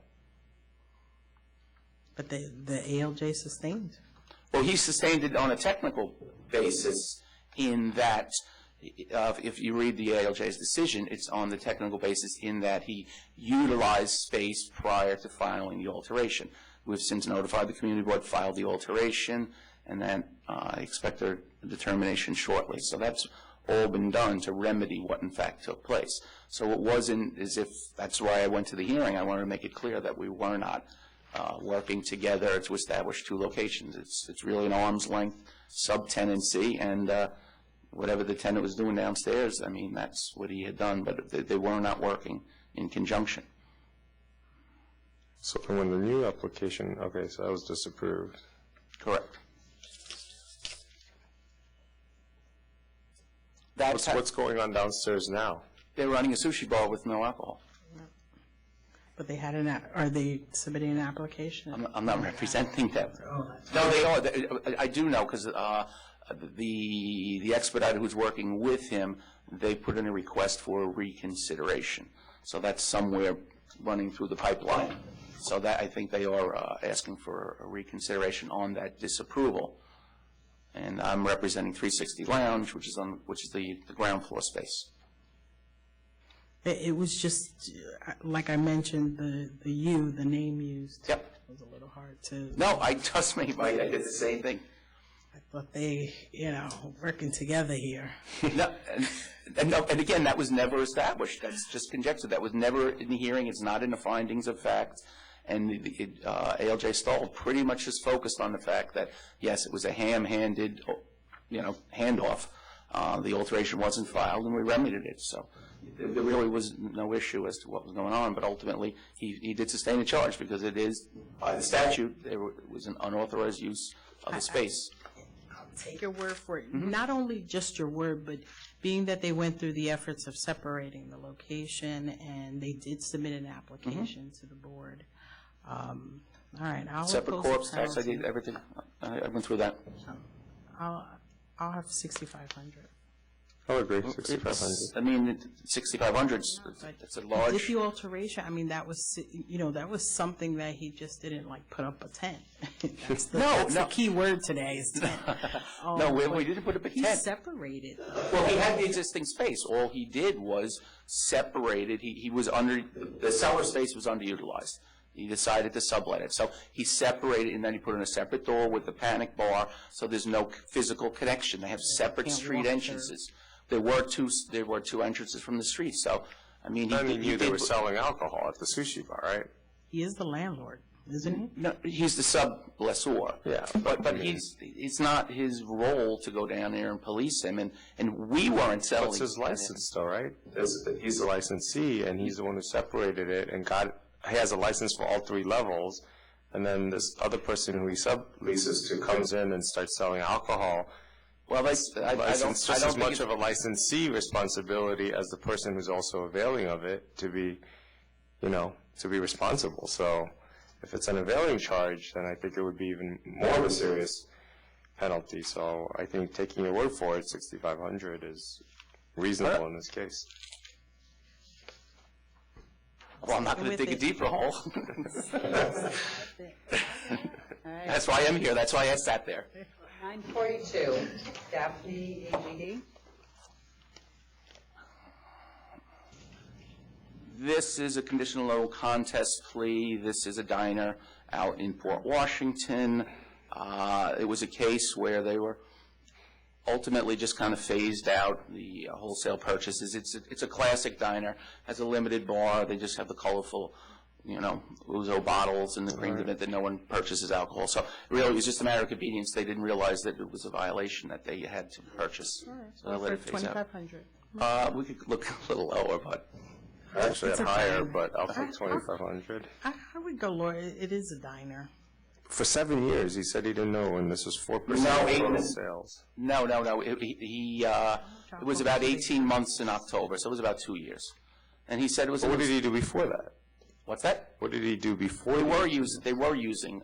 So he knew he was doing. Oh, actually. No, it was almost a matter of convenience. He says a pain in the neck when they would make a small delivery. Right. They'd run him to the basement. They'd have to stop what they were doing. All right, 2,000, fine, 2,000. It's in my town. I got to eat there. I have breakfast. I got to come in with something. I need to come in with something. Right. Thank you very much. You're welcome. You're welcome. Well, less. Maybe like the entree, not the sides. All right, Commissioner Green, ready? Are you ready to Ready, let's do it. It's already We're 5. going to roll. All right, let's go. Okay, dismiss charge 1 as to charge 2 and 3. I have 2,000. 2,000. Agreed on the other dismissal. 929 through 931. Offer 4,000, accepted. Accept. 932, I have a request. I got an email today for an adjournment. The applicant had an accident coming here. Okay. So that will go to 519. 519. 933. I'd bring them in because there's no dancing. I mean, there's no food. There's dancing. There's a lot going on. Let's have police referred. Dancing. They got dancing going on. Cancel them on. Well, they were pro se accident. So that means that they weren't dancing? No, maybe they need to hear. Can we just bring them in and see? All right, it's going to cost. How about 519. no more? Can we do 519? I know Is there we have enough on quite the a calendar? few over from Hang on last one board second. meeting. No, there's not that many on there. Okay. Hang on, Okay. 519. 519. I have 94 on right now, Okay. not including whatever you put over, which was maybe like 6. Okay. Okay, so 934. Dismiss 1 and 4 as to the remaining half 1,000. 1,000. The local regs. That's what the warning sign. Agreed. 935. I have a counter offer of 10,000. 10,000. 936. Offer of cancel and 1,000 bond, accept. Accept. 37 and 38. Cancel, offer of cancel and 1,000 bond, accept.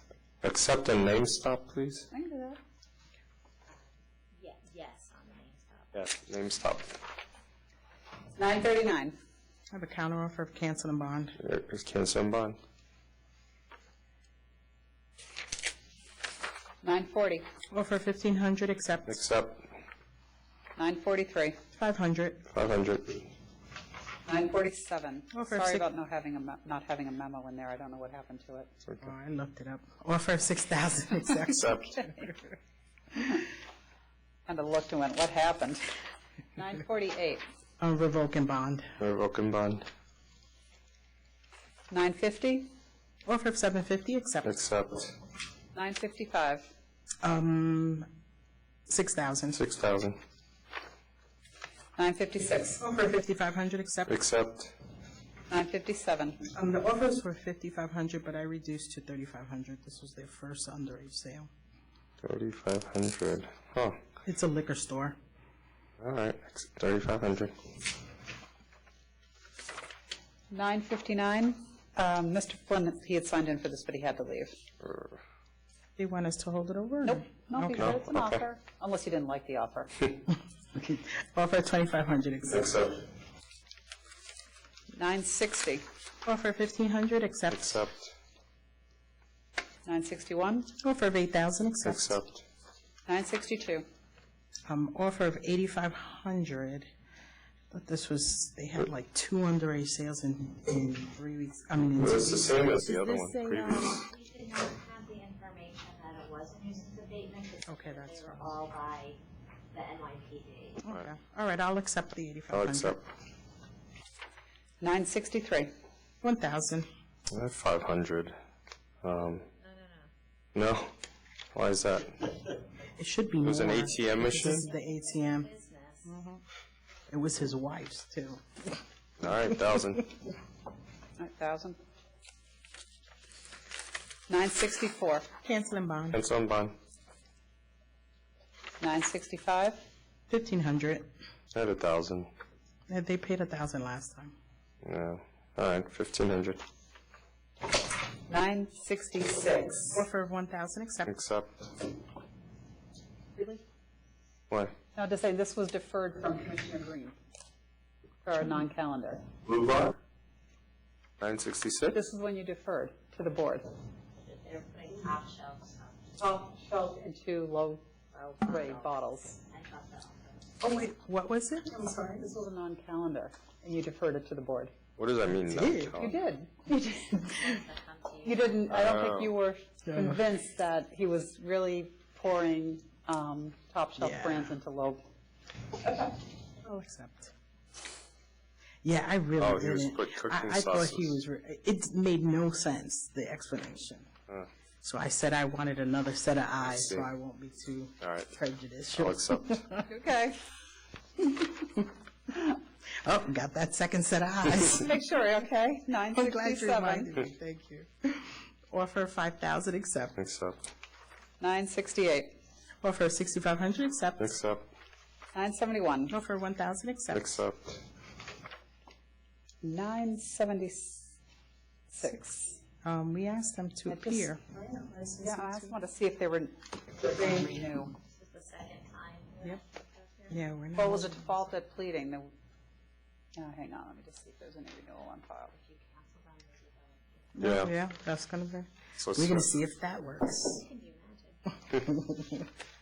Cancel and bond. Renewal notice? advisory's already been, it's been returned. Okay. So they're probably not going to renew. All right, cancel and bond. Cancel and bond. These guys were supposed 977. Cancel and bond. to cancel and bond.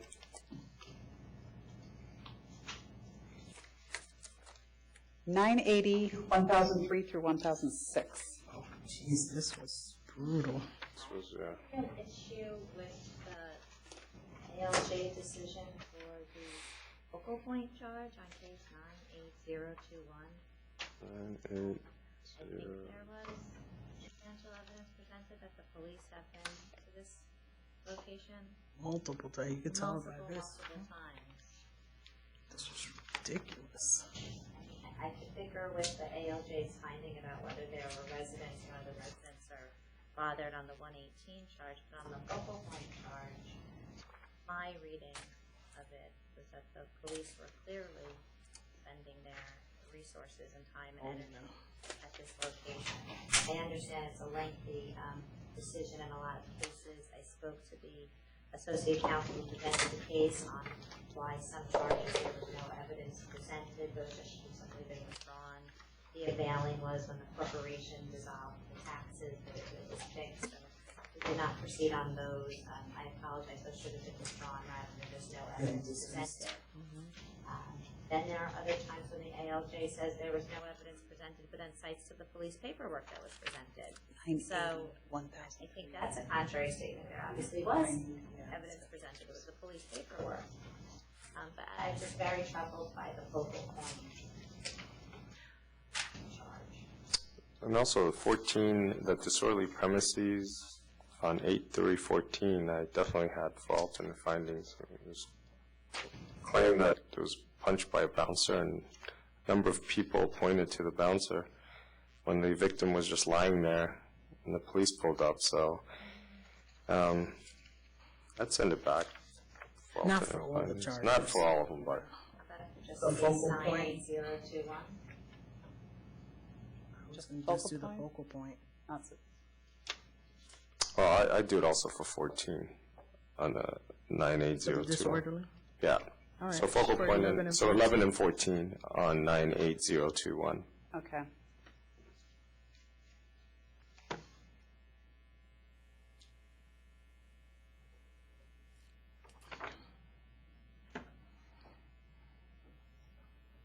Okay. Okay. 981. Dismissed 1 as to 2. I have a letter of warning. Okay, letter of warning. 982. 3600. 36. 3600? Yeah, I added the 100 for the display license. Okay. Yeah, those loose cigarettes. Right, so I had 15. Lucy's. Lucy's? And those are taxed? We don't know because That's where I'm like, 3600. okay. 984. Oh, 984? 984. 6,000. 6,000. Dismiss 5. Dismiss Yeah, 5, dismiss please. 5. Yes. 985. Cancel and bond. This is the 1, 2, 3, third. This would be the 4th underage sale, and this happened less than a month after they paid the $8,500 for the last 2. His firm represents them. I don't know why. Cancel and bond. 987. Alteration. 987. They didn't come They into, didn't come No, nobody came in. in. I don't know how. I know the corner well, having lived on 97th so Street for narrow. 10 years, and I don't know how you turn the corner to get to the subway there. Unless they're doing it on, the way I read it, I thought it was going to be on Lexington Avenue. But when I looked, I actually went by because I couldn't believe how they were going to fit it there. It was actually, they have outside tables and chairs on 85th Street, not on Lexington. But this is on 87. Oh, you know, I looked at the one This on is 80. 87. This is the first Oh, I'm time sorry, this it is 87th. I wrote down 85th. This is the first time But that this 87th, location was licensed even. I don't know if they already have the sidewalk permit from the city because they have like 4 tables and chairs out there. But it's doable on the 87th Street side. Everybody walks to the subway right around that corner. But this community board opposed it, so I was going to deny it. They'll come back with an explanation. But on the 87th Street side, you can do it. You could. It's so much more narrow on Lexington Avenue. So what are you going to? But I'm going to deny it because the community board, I mean, the traffic. I deny. Even looking at the people trying to get around the tables and chairs to walk down 87 was tedious. Got it. But, yeah, I deny it. 991. They want to add dancing. There's bad sales, bad adverse history, sales to minor. Yes, I deny. Agreed not to have dancing, so deny. 992. I had a question because the applicant lives in New Jersey. In Steuben, that's a couple of few hours away. And there's a name stop, right, on Oregoni Sony? Landlord app. Oh, the wife had a grocery store in Brooklyn that was canceled, and the name stop is on her Yeah, because she had 4 underage sales. right. Yeah. I don't know how he's going to manage a store in Bath, New York, and he lives in New Jersey. I'm ready to deny. I deny. 993. 1,000. I had letter of warning. Didn't What was fall the for name? the sale, because we sent somebody in for sale to minor, and they didn't get busted for that. I think it was more just for the name 7-Eleven. I agree with that. I'll do 500. 500. 500, okay. The 7-Eleven 994. is pretty obvious. Yeah. 2,500. 2,500. 995. 3,000. 3,000. The second, Eight. No, I had eight. 8,000. I had 6,000, but Their last, they paid 5,000, so that's probably more than one underage. That or it could be this, hang on. huh? Or it could be an older sale to minor. Before that, okay. Let's see. How about 7,500? 8,000, you said? Yeah. I had Yeah, eight. it's prior. There's a prior? Yeah, there is. Look. They paid 5,000. Oh, then this one should be 10,000. The third one.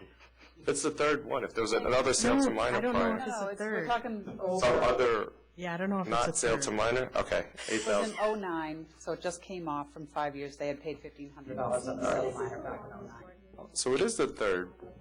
But not All right, in 8,000, within 5 8,000. years. Wow.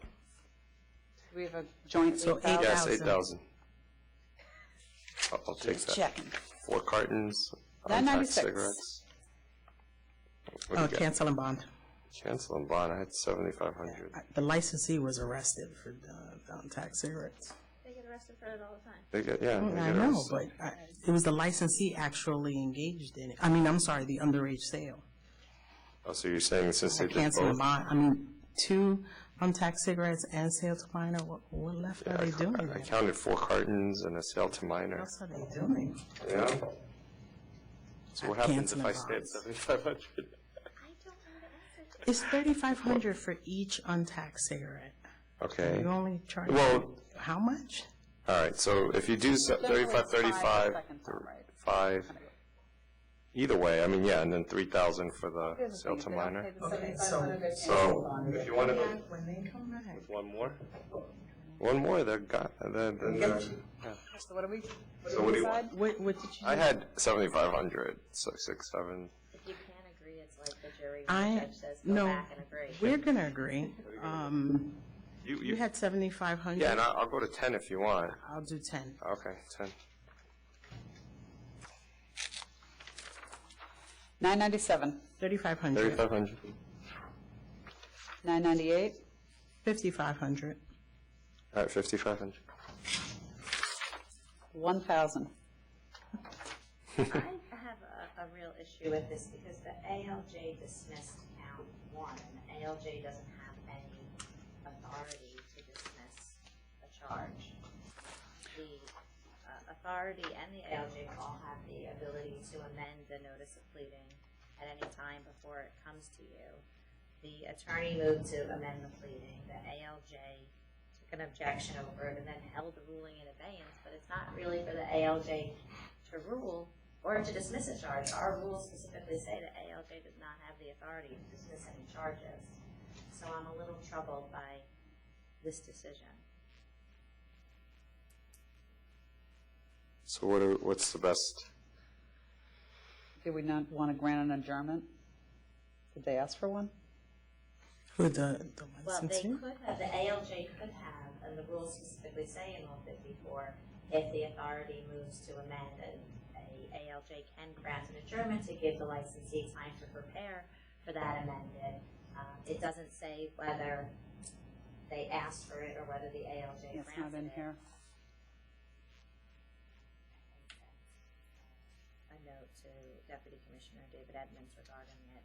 But my suggestion is for alternative findings, simply because the ALJ doesn't have the authority to dismiss anything. Okay, alternate findings. Even before the alternate findings, I wanted to. But you also have the right to reopen a hearing? We do have the right to reopen. Then he'd be on notice and he would have ample time to defend. Isn't that one of his arguments or something? He could have just adjourned it.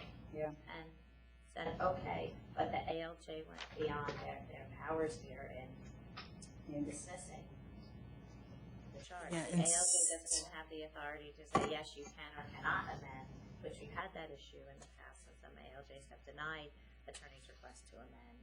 They don't have that authority. The authority has the right to amend. Because if they have alternate findings, will they have a complete record to review? I think they have a complete record to review. It's just that I think the other ALJ should be ruling on that amended charge. The other option is to set aside the decision And and have them have another But you could hearing. reopen the hearing to have those other three charges reviewed by the ALJ. Easier to just have alternate findings. At least they'll already have the exhibits that were submitted. But did he present any defense to those charges? I was wondering if we're limiting the all other sides. And I would want them to be able to submit an argument if they wanted cases to submit. So set it aside? Yeah, set it Okay. aside. It was all the same discovery materials. That's why. Set it aside. Yeah, but All right. prefer to at least give the licensing attorney ability to address. So we are doing what? We're setting aside The ALJ's the decision. new hearing. And And they can have a hearing on the remaining. Okay. Sorry, and then a new hearing? To schedule They'll a have hearing a for hearing charges for 2 through the- 3? The 2, 3, and 4. Or reopen the hearing to hear 2, 3, and 4? Yeah, just as long as 2, 3, and 4 are heard. In the amended notice of pleading. All right, we'll figure it out. Yeah, I don't. Okay. Setting aside the decision to dismiss charges 2, 3, and 4. Setting aside the decision to dismiss. Okay. 1001 and 1002. Offer 5,500, accept. Accept.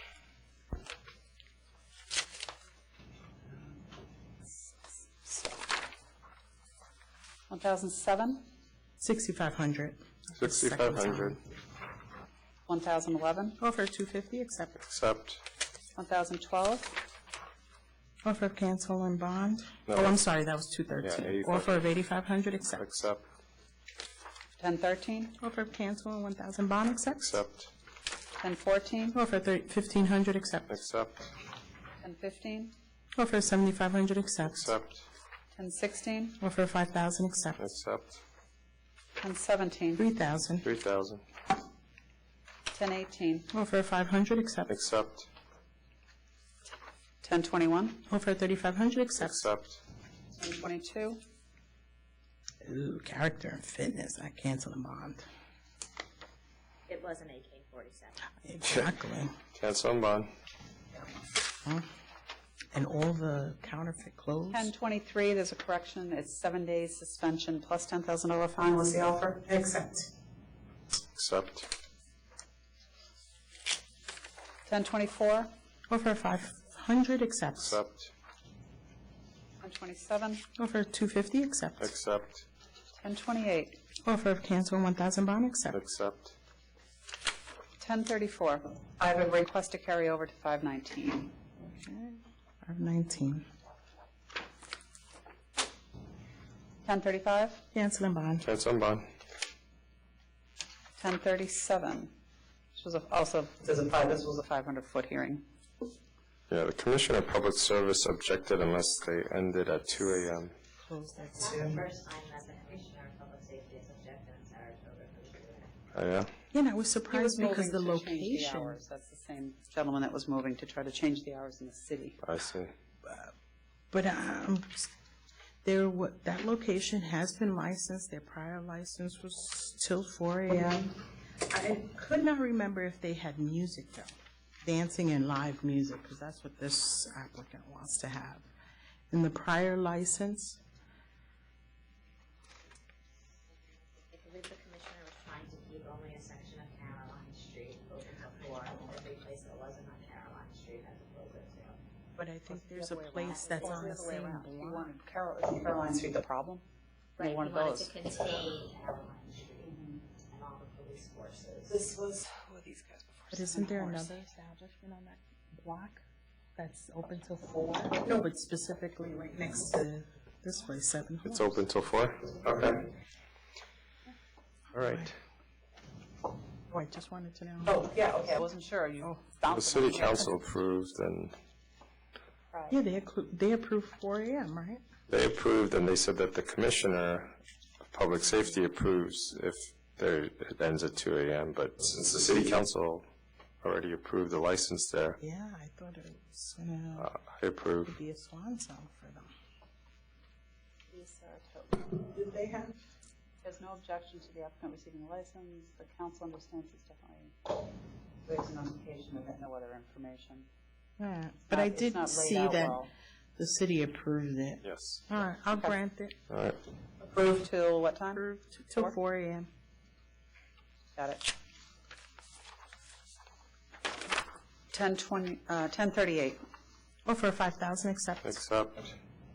10:39. Offer 5,000, accept. Accept. 10:40. This was alternate findings, Mhm. not sustained. One of them, yeah. Nice. But for one sales minor at 5,000 and dismiss charge 1. Okay, agreed. Number 2 is 5,000, you said? Mm-hmm. Yes. And number 1, oops, Is dismissed. 0. Number 1 is dismissed. 10:42. Offer a letter of warning, accept. Accept. 10:42. Offer 2,000. 41 was letter of warning. Oops, sorry, I'm stuck. Thank you. 10:41. All right, now 10:42. Offer 2,000, accept. Accept. 10:43. Offer cancel and bond, accept. Accept.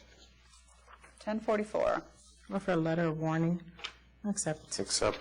But you know, it mentioned an ATM machine. Yes, these So- cases that have come to us as referrals from OTDA regarding the EBT cards, some of them we have determined that it wasn't at the cash register, it was at the At the ATM, and we are notifying them that it is impermissible to have an ATM. Okay. But for the EBTM, through the letter of warning. 10:45. Sale to mine, 5,000. 5,000. 10:46. This one I had Offer of 10,000. 8,000, accept. I had 10,000 for this third violation. Within, it was a short period of Yeah. time. Well, they got the second one in April, and then less than a year, they did another one. I would just argue that that would be the maximum, and we'd have to go to a hearing. So 9,500? But they get something, we get 9,900? What are we doing? 9,900? 9.9.99. Are we countering or accepting or what? I'm countering to 9,900. 9,900? No, we'll do, originally you had 10,000. I had 10,000, but you're saying that we have to go to a hearing for the No, 10,000? I'm saying that as a police, I somebody would do should get a 10,000. benefit that our agency didn't have to spend the resources and bring in But it's police worth it. officers. Sale to minor. It's a third sale to The minor. third offense. The next one, it's going to get canceled, so Yes. Yeah, they would want to hear. Maybe they'll. Yeah. Okay, agree? Counter 10,000. 10 or 99? 10,000. 10,000. We're going back to We're 10. back up to that now, okay. We had 1047, right? Yes, 47. All right, 10:47. Offer 6,500, accept. Accept. 10:50. This was This was for the to licensee appear. to appear. Hold on. I'll impose a penalty. Impose? Right. It's going to be 5,000. Okay, 5,000. 10:51, I have a request for an adjournment to 5:19. Didn't we have a final notice On this one? Oh, for 10:51? 10:51, this was adjourned, Oh, no, For this them was to my appear, yeah. final notice if they asked for No, it. this was Warminkowski, he's engaged in court. Okay. Okay. All right. I'll hold it over till when? 5:19. Okay, thank you. Or 10:54. it was supposed to come in, right? Yep. Oh, this one, oh, 10:54, Cancel them sorry. on. They're also coming no up for food. renewal. Cancel and bond. That'll make it easy. 10:55. Didn't show up either. Nope. Cancel and bond. Cancel and bond. And 10:56A. It's in a licensing board. Yes, approved. Approved. Okay, you did receive that there was a change on the first page? Yes. Yes. Okay. Thank you. And I have no other items. Further business? Then we Further are business. adjourned.